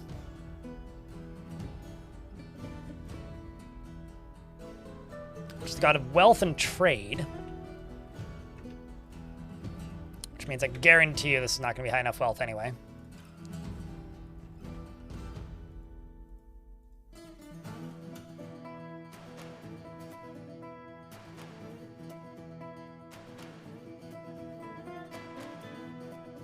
And let's go,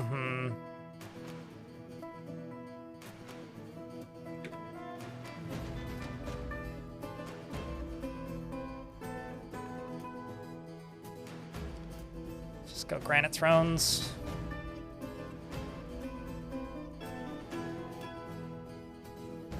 Yeah, this map's Untamed Wilds. I want to say it's Savannah and then Ocean. Oh. Now they want an Armorer's Guild. Oh, I see. They want it to be upgraded to a Grand Guild Hall. This is my Armorer's Guild over here. And this needs to be Grand now, so... this will actually be a little bit of work.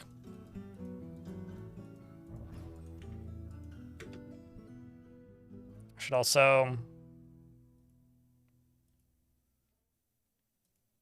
throw a couple thrones.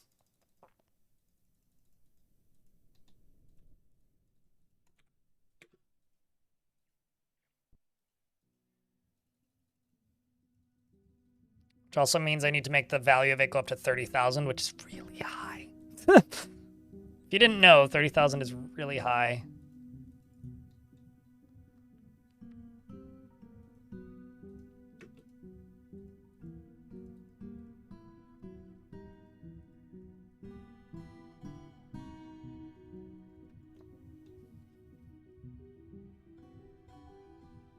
Harvest something, but sure, 47x. I mean, if I was using the Krug Smash tile set, then yeah. Okay, so.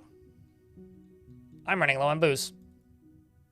Because all my brew drink from plant tasks are paused for some reason.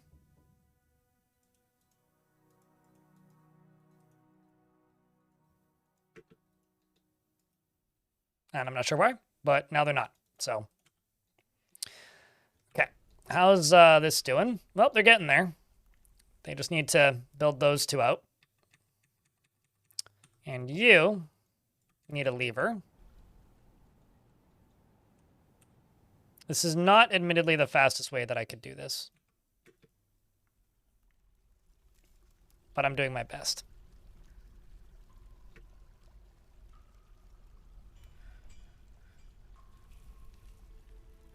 You got lucky with a Masterpiece Platinum statue. I actually wonder. Do I have any rarer bars? Got a bunch of silver. Got a decent amount of lead. Why don't I make some lead statues?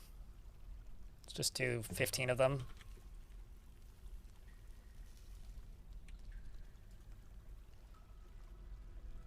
Maybe some silver statues too. And if I go down here, I could ask you to cut gems, but let's do milk quartz and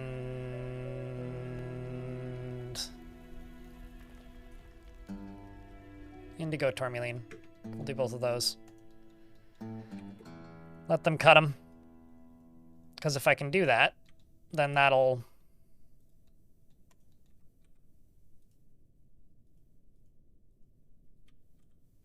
let me make more gem windows, which will help. Not a ton, but they'll help. Please be married. The more of these dwarves that are married, the more of them get stuff. Is it the safest? I have no idea what you're asking, Radbug.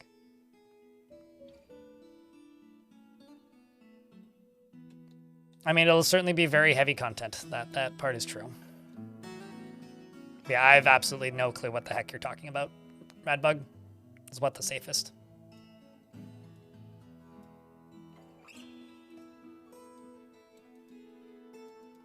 Prepared meals. Finished drinks. He'll take from that. Done.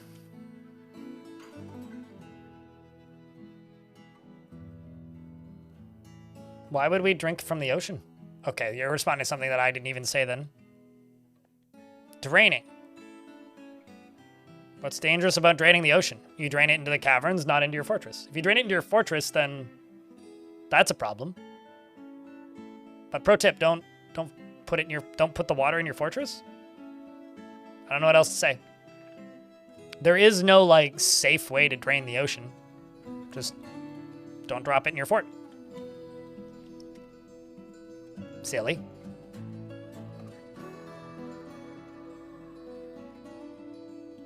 Draining the ocean is perfectly safe.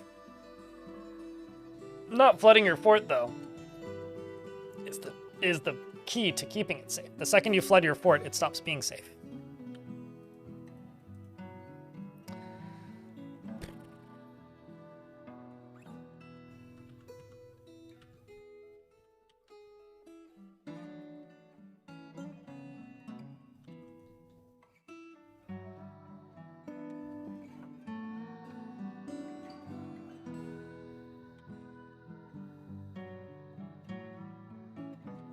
Now that you're doing your thing,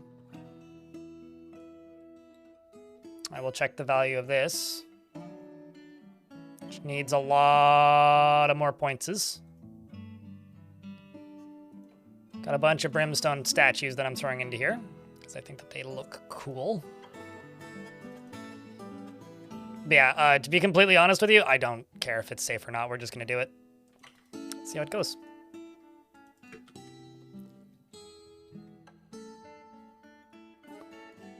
Does not matter to me.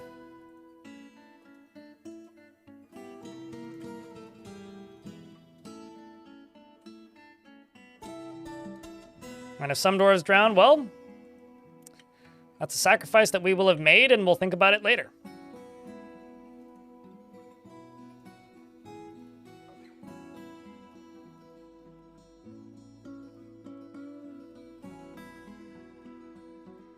Inside water is a bad thing? I mean, maybe not for, like, your insurance coverage if water's inside. I feel like water should be outside. More than anything.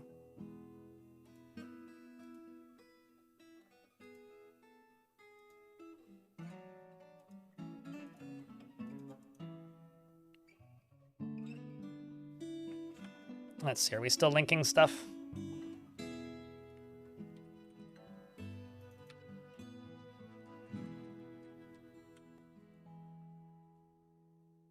Okay, so you can now be closed.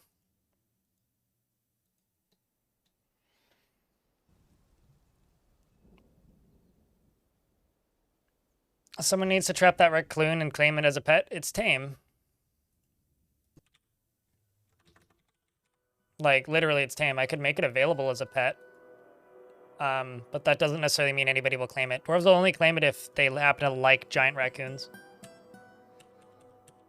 All right, so I need 2 more pieces to be done, and then we can drop it. Did I hook up the lever for this? Yes, I did. Okay, so all I need to do is pull this lever after deconstructing Bug-Eyed McHuman. Gilnick has arrived.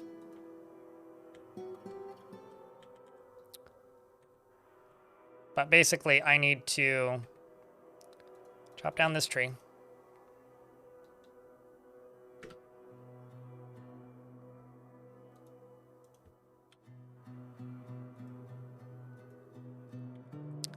Letteran, where are you? Sleeping. Ah, that makes sense.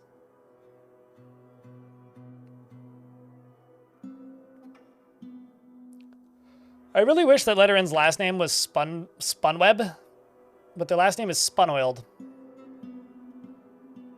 I feel like Spunweb would make more sense there. It'd be cool if they did. Yeah. I mean, it would just make it harder for me to accidentally slaughter it. Which, like, you know. Very few animals can actually be war trained. believe it or not. Okay, I'm gonna... This was a funny bit, but I'm gonna make this not actually my tavern, because I think it would be better if everybody actually just went into the tavern.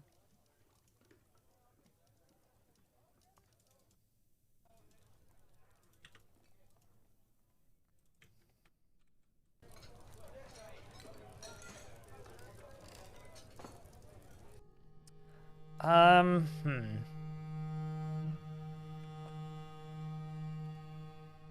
feel like I got a singular gauntlet. Yeah, I did.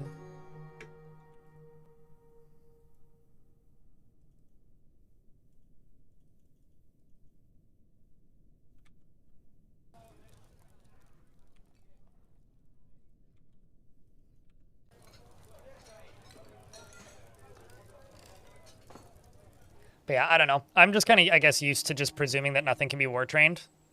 Because actually very few animals can be war trained. And because so few animals can even be war trained, you just kind of get used to, like, just presuming that nothing can be.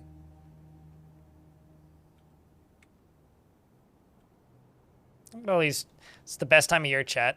It's when the leaves start to fall. Like, there's leaves just falling everywhere. I remember, actually, I'm just going to swap this over. Back in the day in ASCII, people would suddenly get scared and think that it was raining blood because they'd see this. Or they're like, oh no, what's this horrible storm that's come? It's like, oh, it's literally just the leaves falling. I kind of love that personally. It's one of my favorite, like, mistakes visually that people would make. One of my favorites. All right, so that tree's now gone. So I'm gonna go to right here, deconstruct this. Judge has been reelected. I guess the loyalty worked. All right, who's ready to drain the ocean? Who's ready, chat? Are you ready? Let's see if we can drain the ocean. This won't be the first time I've done this. And it certainly won't be the last. But I don't think I've ever done this 100% successfully without, at the very least, losing somebody.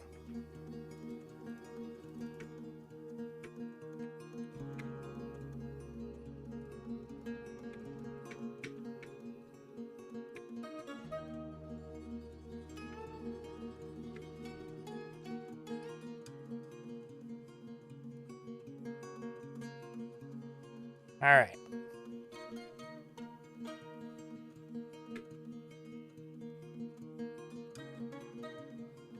More like grab your dry suits. Okay, so that's going to work perfectly. It's going to line up right there. So what I'm going to do, I'm going to go over to here. I'm going to tell the dwarves to go inside. And then I'm going to follow this. So this goes down into here. And then over to there into the middle. And then down. This right here is the first of two that needs to be blocked. That's number one.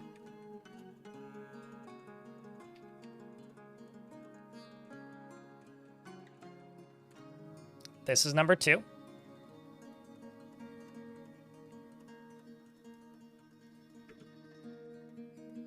Then you down here, you need a lever connected to you.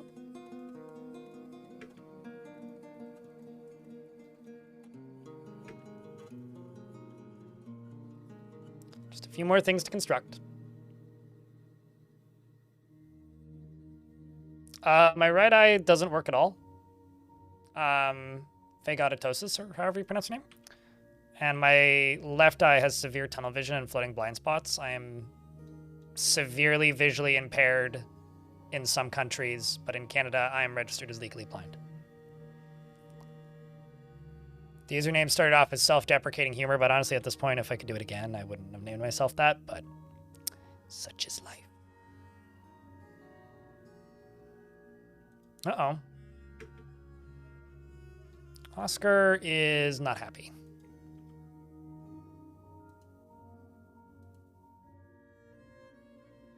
Gotta take you out of the military before you start to cause problems.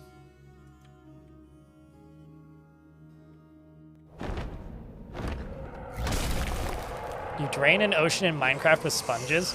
That is like both the funniest response, but also the most logical response that I don't know what I was expecting. Forgotten beast named Lure has come, a towering night jar. It has a spiral horn and it squirms and fidgets. Its rust feathers are long and narrow, beware its noxious secretions. So it's bleeding profusely? It did kill a bug bat. Its entire body is oozing blood. Seems to me like you fucked up and got into a fight with something. Ah, wait. Okay, so its own extract causes bleeding?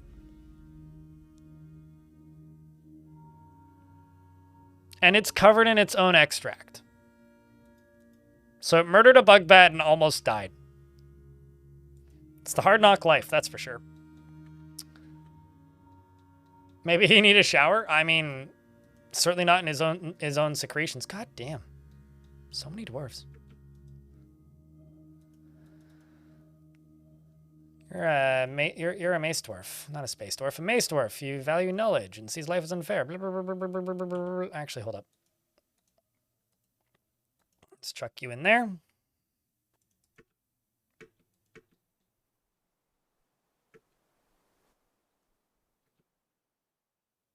Creative, poor memory, musical, hopeful, distrustful.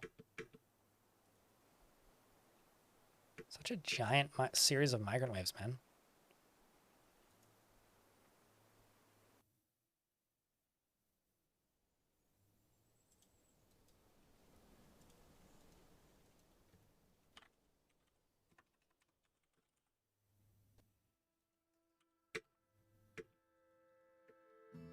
Weak, quarreler, not anxious, is child.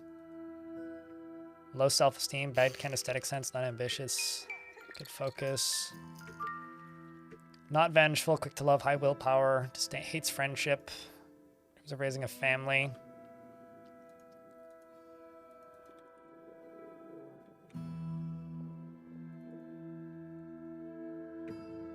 And Mud has given birth to a boy. Puddle is his name. Kind of should I name? Actually, hold on. Mud, where are you? Kid gets a name. Your kid is now Puddle. At least that's what his friends call him, you know?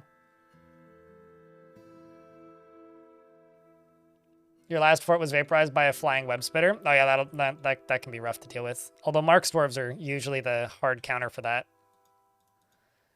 All right, let's see. So here, oh man, I'm gonna, it's kind of sad losing a lot of this brimstone, but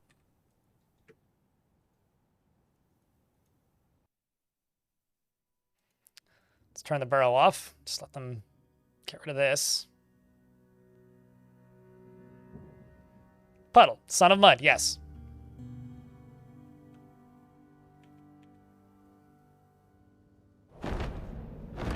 Meanwhile, an Etten has come, a great humanoid monster with 2 heads. Can I have a minute, please? God damn it. No, that's fine. Well, I didn't want to have any goats anyway. There's an Etten over here, which is wielding a lot of shit. In fact, he's got a tetrahedrite slab. It reads The Secrets of Life and Death. Okay, well, that's good. What else do you have? You have Cooler. It looks like a thing that a kobold would write. Cooler. It's cool, but it's cooler, actually. It's cooler. Anyway, it is not how you spell cool, and is a rock crystal that menaces with spikes of red spinel and red flash opal and diorite. What else do we have? A ring.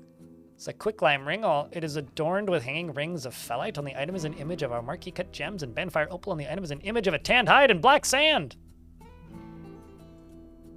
Thankfully, this Etten doesn't know how to read, but the sportive hardiness here does have 15 kills.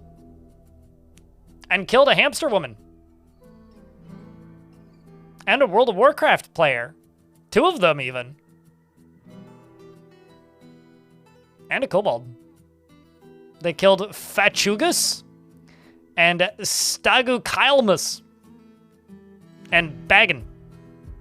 Not Bilbo. Don't worry about that. I think I actually found these guys in Legends when I was looking. Anyway, she is 170 years old. Sunless mean vampire? No, Sunless probably is either a experiment or a night creature or one of the weird cultists that are from the most recent adventure update. One of those. And I'm going to turn this on. Put everybody underground.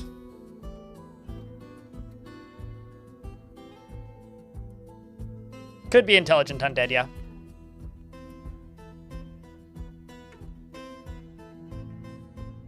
Like I said, I didn't want goats anyway. I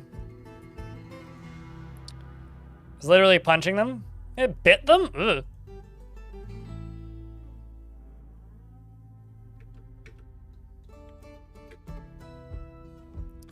All right. It runs towards the dwarves. The bolts immediately begin firing. The dwarves scream, "This is Sparta," and charge. I'm seeing blood of the Etten landing on the ground as Boudica proceeds to stab the Etten with her steel spear, which chips the skull and tore the brain in the right head, which is kind of amazing that it survived that. The rest of the dwarves charge in, witnessing the great display put on by of the starting 7 Boudica. I think that ring should be assigned to Boudica.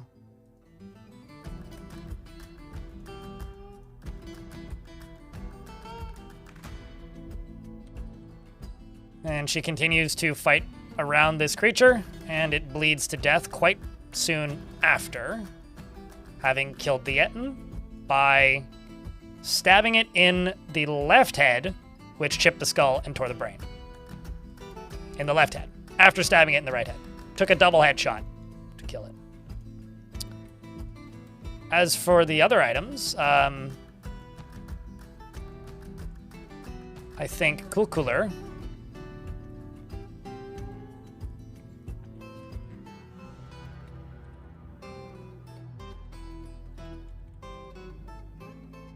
can go right there. Although this should actually be satisfied now, shouldn't it? Yep.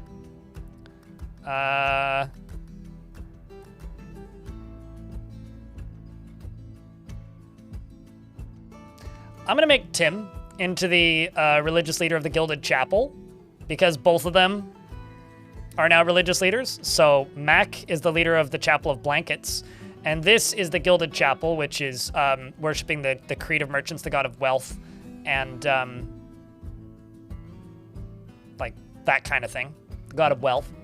And so Tim is a sacred guild, and Mac is the sacred medicine.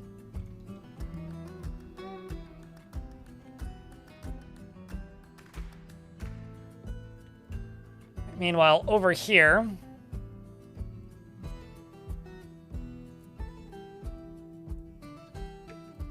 shall put that down in here. I will throw 2 more displays, or at least 1 more display in there.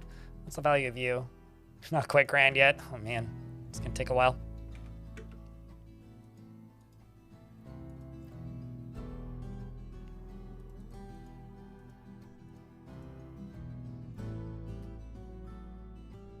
We'll let them work on that. All right.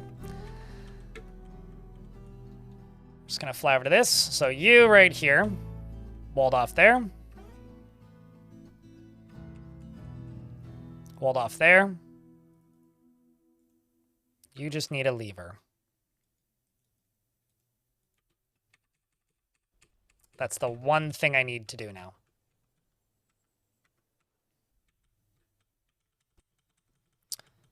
I should probably... Can they even access this? Actually, I don't think they can. So it's getting canceled. You know what? I'm not going to worry about it. I think we're good. I think I have enough fail safes. Let's hope I'm right, chat.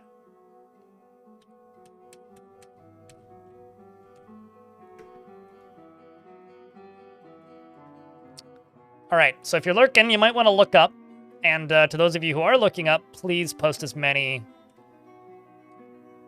water emotes as you can. Or whatever emote looks like a blue square to you.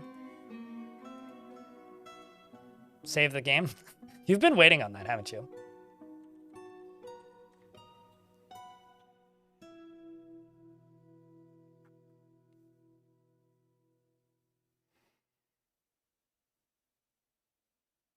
I'm glad you like it. Trainer Red. I feel like I've forgotten more about this game than I know at this point, to be honest. And the child, Abil, who is related to nobody of major significance in the fort, gets to do the honor.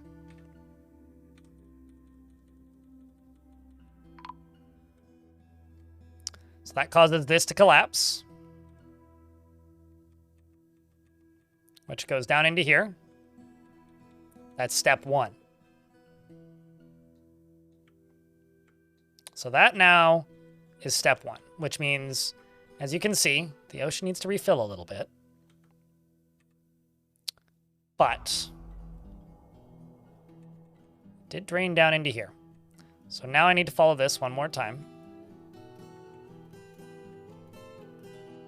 And it goes down to here.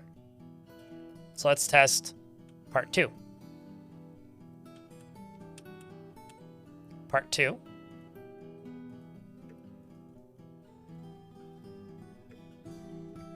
Will be this.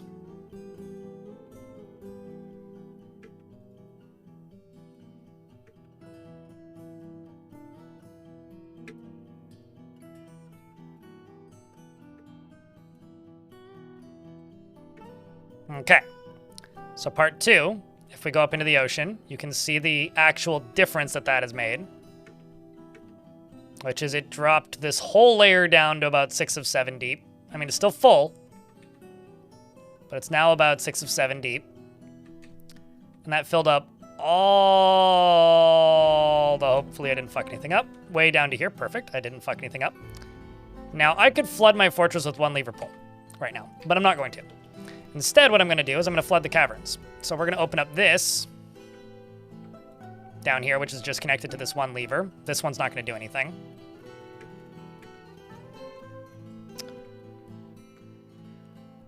And then we're going to eject all of this water into these caves. Also, this is going to turn all of this into salt water, just an FYI.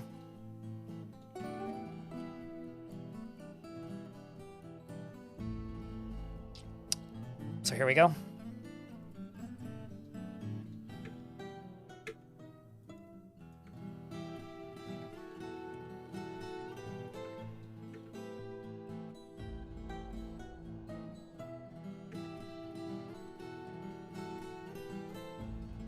Oops. Trying to pause the game. I was trying to move Z levels and that was a mistake. Okay. So that's what it's done so far. This is all full. All the way up to the top of the cavern layer, right up to here. This is all just a wall of water. And by the way, in regards to the surely nothing will go wrong, this is my stairwell, which is full all the way to the top. So I'm sure the dwarves felt that. And as for the ocean, well, I removed about a level. Let's see how much it drains. Currently the game is running at, allegedly, let's wait until it stops dropping, a frame per second at the moment. Okay, that's a whole layer gone. Cool. So it's still, so we've lost the top level, the middle level, parts of, yeah, no, this whole level, so 3, whereas this one is still full. So, goes all the way down. All the way down and into here. And is still producing a wall of water.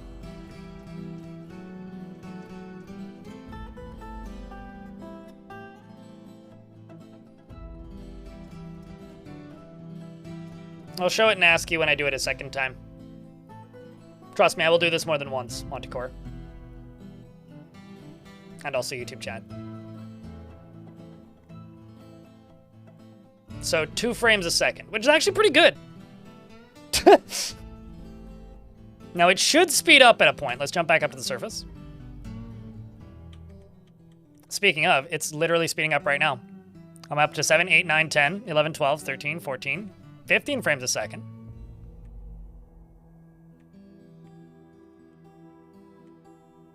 So unfortunately, it's not quite draining fast enough. We're up to 50 frames a second now. Which just means I need to increase the output, but that's actually pretty easy to do. As you can see, like, there's a big bottleneck here, which I can get rid of by simply, like, digging through all of this down here. And, like, basically all of this as well. Like, it's draining out there. I could, like, cut all of this out and allow it to drain quicker. Could also put a drain on the other side. I mean, right now there's kind of a lot of flooding going down into here. That really has nowhere to go. But yeah, pretty good. Oh, it's fine. The fish will survive. So now that that's done, test number 1 is done. Let's refill her. Let's just use the top one. So closing this.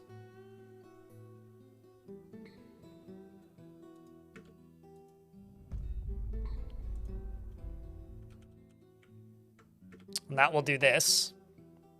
Cause the ocean to refill.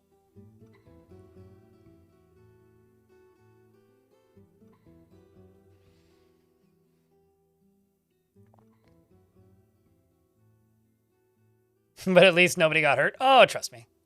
People will get hurt. People will get hurt.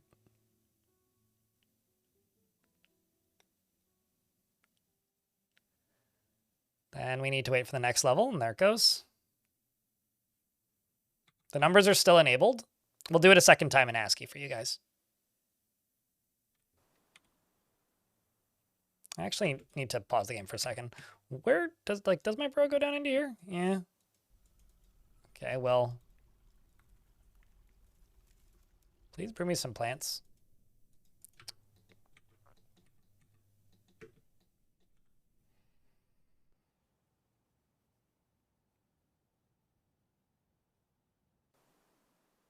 So maybe you explained this before, but the water at the edge of the map will put more water on the map? Oh yeah, no, it's refilling right now, Painter. But I need to increase the the flow through. So I'm gonna have to. Alfie Bean's been possessed. I'm going to have to widen the water access points.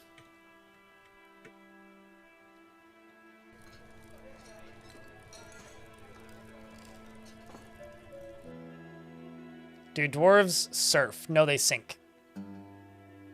It's like asking, does a rock float? Well, okay, actually, I'm sure somebody could find a rock that floats, but like, it's about as likely as finding a floating rock. But this is why the fortress is called Wavepool, by the way.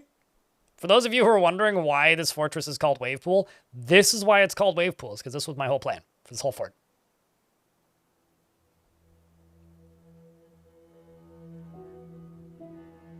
That's literally the whole plan. Pumice floats. So does that one dwarf that one adventurer dwarf that I trained in swimming. What's your point? That's one rock that floats. One, I tell you.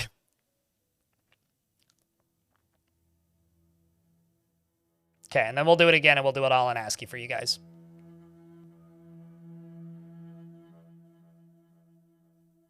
A wood rock?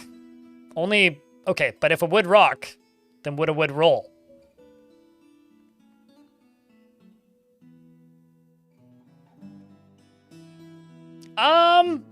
Not necessarily all of it, because like if there's like a divot or something where the water can collect, like a pool, that won't drain. But anything that has access to the edge of the map will drain, yes. I have, however, polluted that entire cavern layer with ocean water, so it's now all salt water. But that's fine. I'll use pumps anyway to desalinate some water in the future.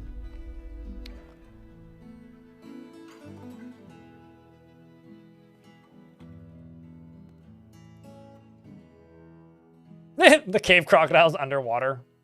And no one was surprised.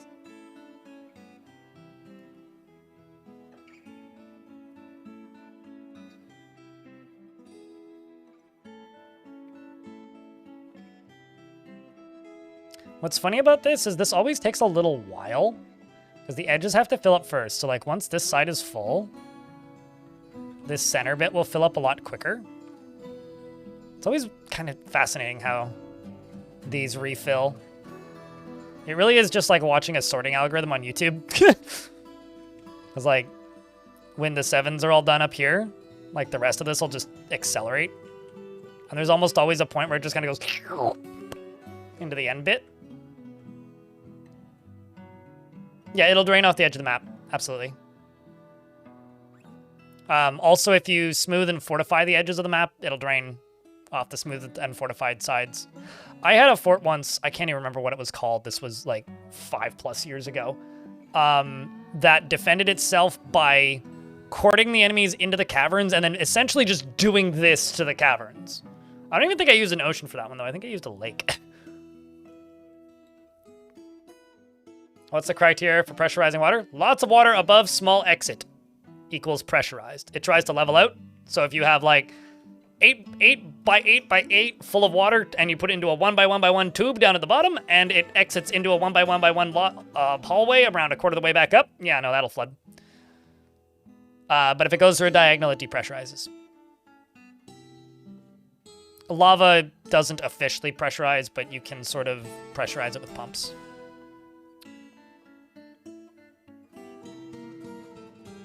You need to build a giant water tower? Oh yeah, you'll kill things with the water pressure. They'll die when they hit the wall because they've been flung so fast. Elfie being a planter has created Etudolnonoram, a groundhog leather armor. Aw, and offers it to the magical Jada sharks. I mean, that is the most non-armorsmith armor that you could make.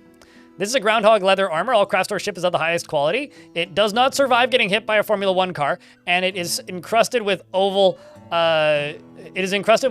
cut resin opals and studded with steel and decorated with groundhog leather and encircled with bands of hair leather and rectangular granite cabochons, alpaca bone, and llama wool. This object menaces with spikes of granite. On the item is an image of of dwarves in gray leather. The dwarves are contemplating. The artwork relates to the ceremony held by the magical saber in Craftsfjeld as part of the constructive celebration in the late summer of 167 during the 42nd opening ceremony of the constructive celebration.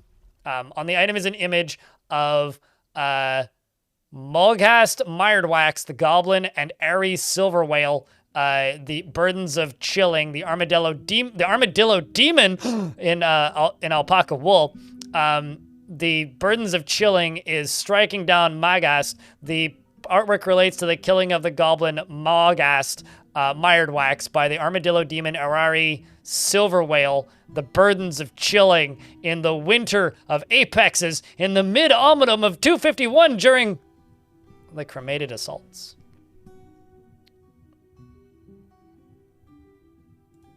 What does taming an ocean look like? What I'm doing to the ocean right now. Teaching it to do my bidding.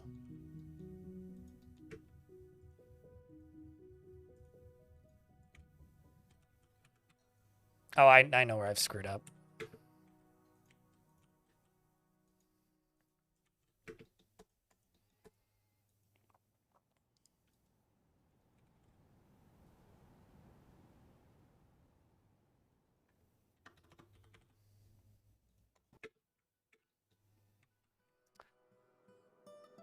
Okay. Motorbike jacket? Kinda, yeah. Let's just get this built, get that placed on this pedestal.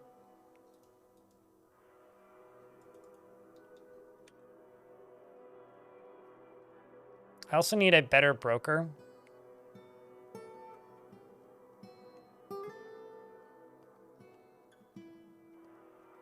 Who isn't freeways, because freeways is a little busy. That, or I need to remove freeways from the military, which actually, maybe I'll just do that.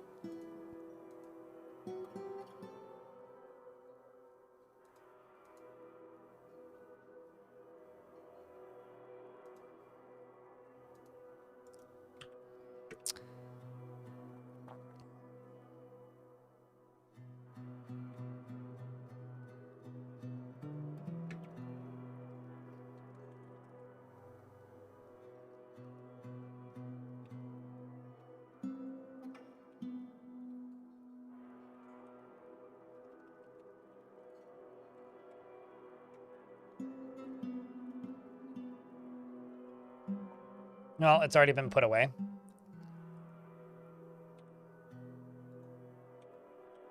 I'm just curious to see if this will satisfy that need. Laya's coming to grab it.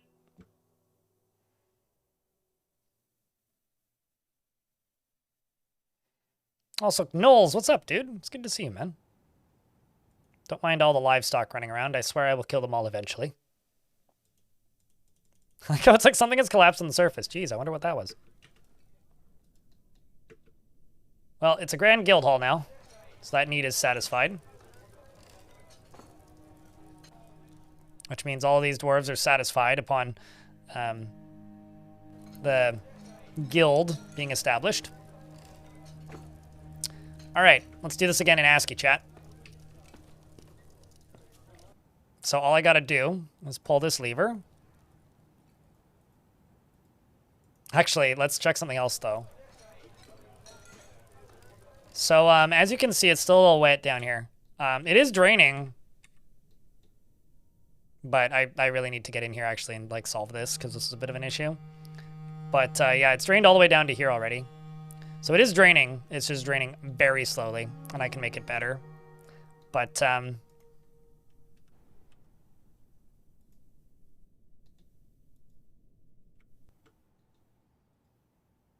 pull the lever. Has been summoned. So, chat, you guys want to see this in ASCII? Round 2. As much water as you can post. Please don't get globally banned in my chat. Thanks.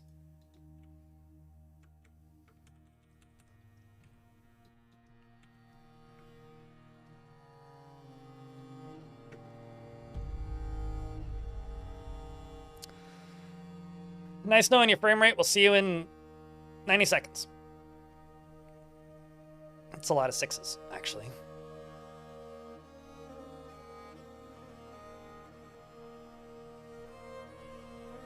Even YouTube's posting water. I'm honored. Remember to hydrate, chat.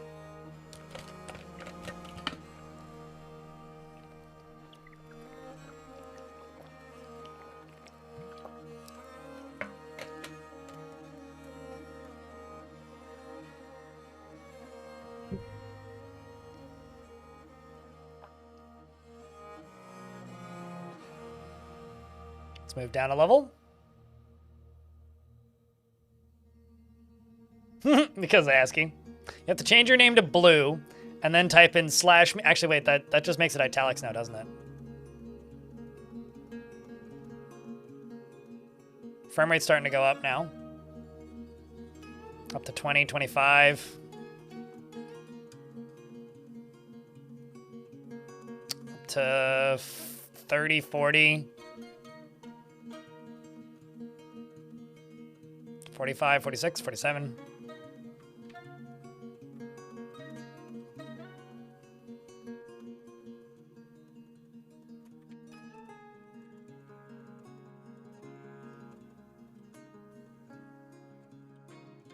And then this is the caverns.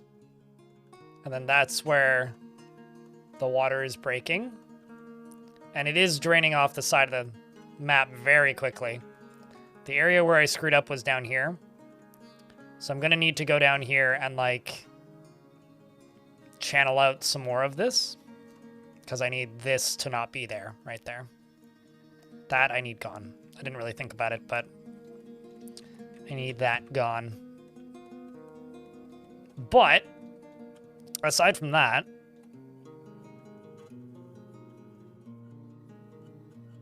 how do I switch it to the old style? I'll show you. If you have the Steam version, anybody can do it.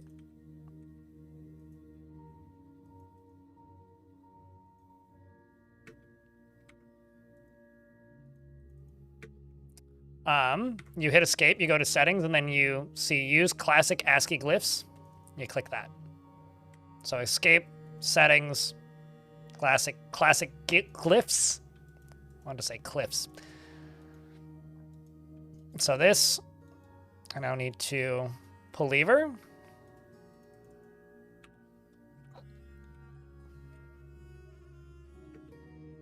So down in here, we wait.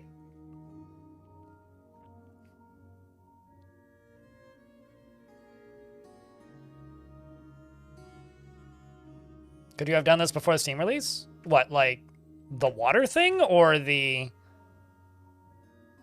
something else? I don't really know what you mean. If you're talking about like do this stuff with water, oh yeah, I did all this sort of stuff before the Steam release. If you mean swap out the tile sets, I used to do this sneaky thing where full screen was ASCII and windowed didn't use a tile set. So I would swap back and forth sometimes to do that. So I would like hit F11 basically to swap from one to the other.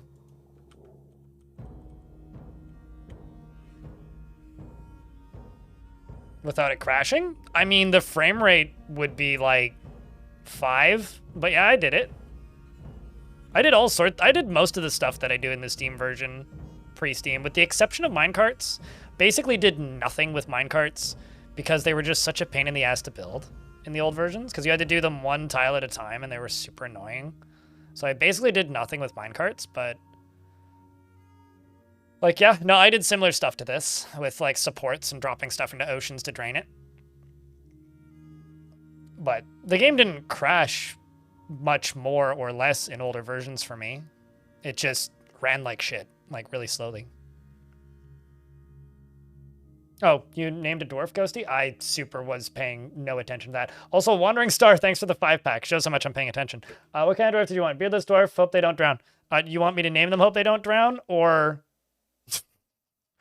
let's just finish witnessing this refilling and then we'll get you named. I don't think they will drown. I think you'll be okay. It's okay, it was bad timing. Yeah, that's also on me. So, here. Let's get you named.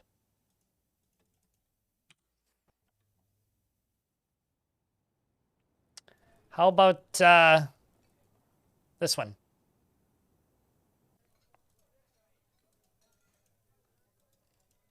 Also, I need to check something.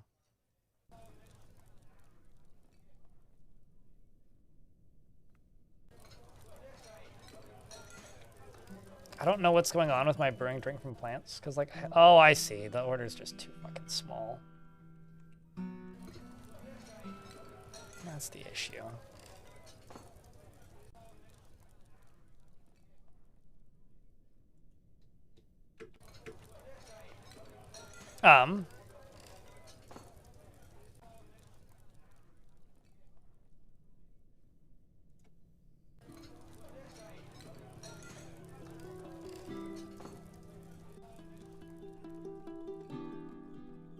Ironically, the fortress is kind of dying of thirst right now.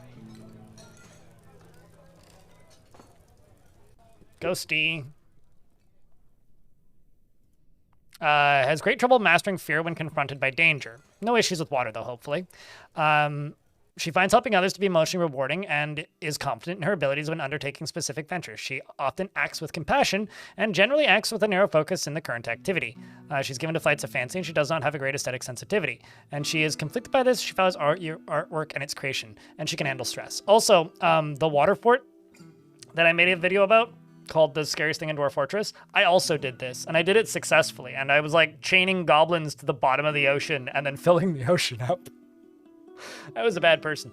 And that's how I learned that water breaks chains.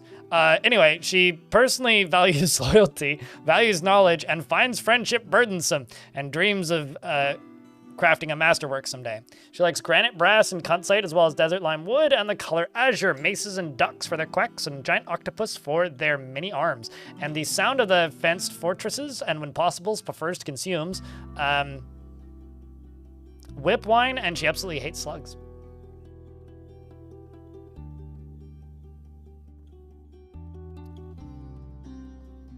Your father is Unk. You're 28. You got some younger sisters, older half-brother. Your uncle Sargasm died. Well, that's a shame. He did kind of fall through a floor and into a cave. And a bunch of younger cousins around the fort. And a big family. And one friend as well. And you learned about armor smithing, and it's interesting, but you were bored after being unable to practice craft for too long. Thankfully, you're learning about armor smithing.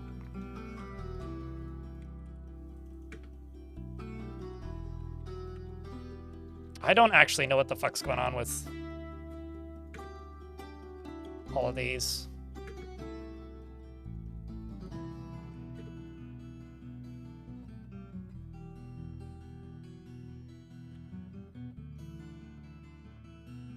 Like, actually, I'm not totally sure what's going on. But regardless, I'll sort it. Let's watch this. Phil.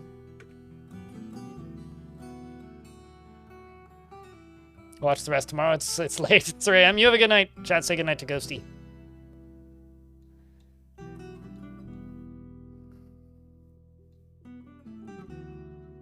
But yeah, I do find watching these refill to be oddly satisfying.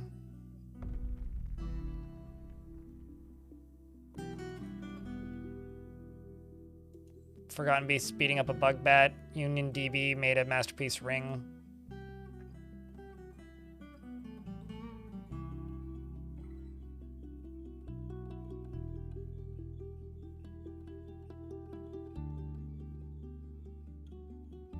What problem, Dirty Bum?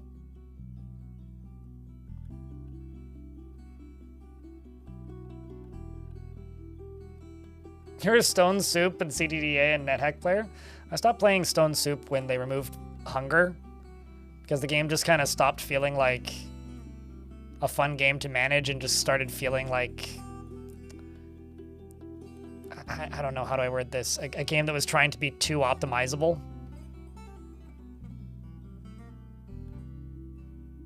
The uppermost drawbridge tub stopper.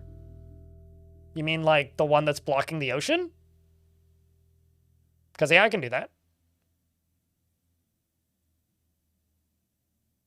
I mean, you're naming it tub stopper, not like,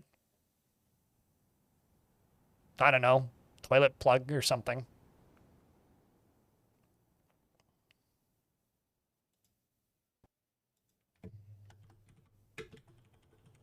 Tub stopper. There you go. Yeah. No, I get it.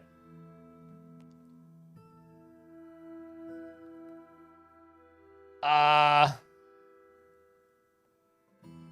mean, no, the reason I have that problem is okay, I can explain in a few sentences as to why they weren't brewing booze. They weren't brewing booze because I have a recurring order to brew booze, right? And there was like 4 left, not even. And I had them all paused because I paused all the jobs so that they would like obey the burrow, and I forgot to unpause them. So because there was like 4 left there paused on like one thing, they can't reissue the order even though the order's status is met, but but because there's 4 left, there was it might have even been 1, but because there's a very small number of them left and it was paused, it pauses with that 1 left and won't reset the order until you unpause it. So resetting the order manually by changing the number fixes that, or unpausing the old order will also fix it. That's not a bug. That's literally just like me being bad at the game. But as far as like stuff not coming out of barrels, that shouldn't happen. Like, I don't even, like, I can even store seeds in barrels now and not run into the old barrel troubles. Like, they've very much optimized how barrels work. Like, I still like to not put barrels in my seed stockpiles, but, like, it doesn't actually matter anymore. At least not from my experience. So, yeah. No, they've done a weirdly good job of, like, cleaning up old bugs and not saying anything. I don't know if that's Tarn doing it or Putnam doing it or just, like, the game being more optimized now. I don't know. But a lot of old stuff, like, works again. Yeah, I haven't said anything because I didn't want to be wrong, DS. But, like, the last fort, I didn't put... I put barrels in all my seed stockpiles. I just kind of don't do it now so I don't run out of barrels early game.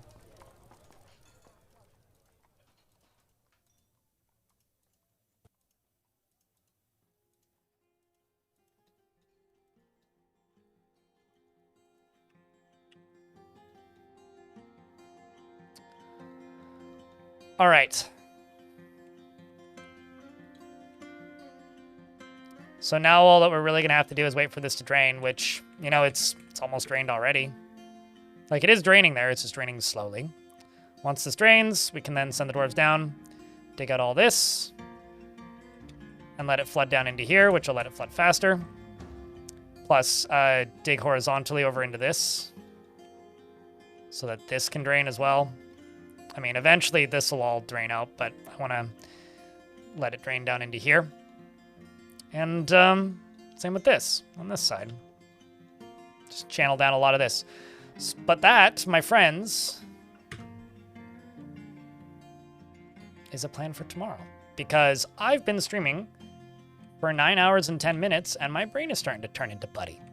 But let's have a real quick look at the fort itself. We built the nifty side entrance. I think this fort's going to look awesome. Just a whole bunch of connected spheres kind of going this way. So this is where we trade now. We've beautified up our Armorsmith's Guild, which I think is gorgeous looking now, I should mention. The dwarves also seem to really like it in here. And we built this Craftsdwarf's Guild. I now have not one, but in fact 2 temples dedicated to different religions, which both need doors, and the lower one needs something that isn't a door, but something else. And, you know, this area is still largely the same. I made more bedrooms, that's about it. But we did all this.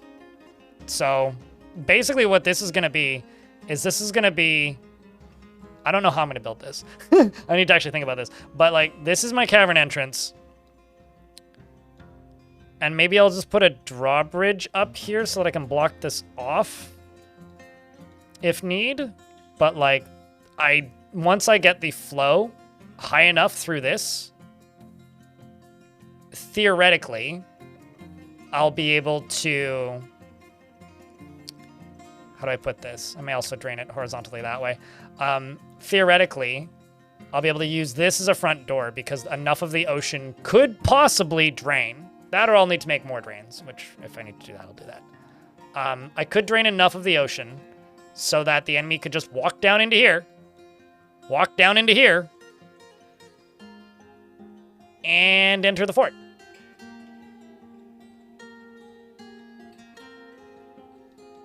So that's the plan. That's the goal for the next few streams. I think the plan for the week is going to be largely the same. I really like that shot. That's a good shot. I'm going to screenshot that and use that as a thumbnail for the day. The plan for the stream this week is we'll be doing Dwarfs today, Dwarfs tomorrow, Dwarfs Thursday, and then Bannerlord on Friday. And as a reminder to anybody who missed it earlier, Tarn will be joining us on stream on the 19th, which is a Friday, at 10 a.m. Pacific. That'll probably last for an hour and a half, 2 hours. Then I will pass the VOD over to my now editor and either play Mountain Blade or Dwarf, depending on how I'm feeling, but probably Mountain Blade, because by the time we hit that, the Saturday, I'm going to want to play the variety stuff. So, YouTube folks, I'm shutting you down now, but if you want to come raid somebody with us, pop over here onto Twitch. Outside of that, though, I will see you guys on the the conceptual flip side. And we'll be live tomorrow normal time, same Dwarf time, same Dwarf channel. You know where to click the thing to tune in. Don't forget to go leave comments on the Future of the Fortress video I uploaded, by the way, because video is underperforming because, you know, big update happened a month ago and interest slows after big update. So go give it a like. Help me afford my editor. Cheers, YouTubes.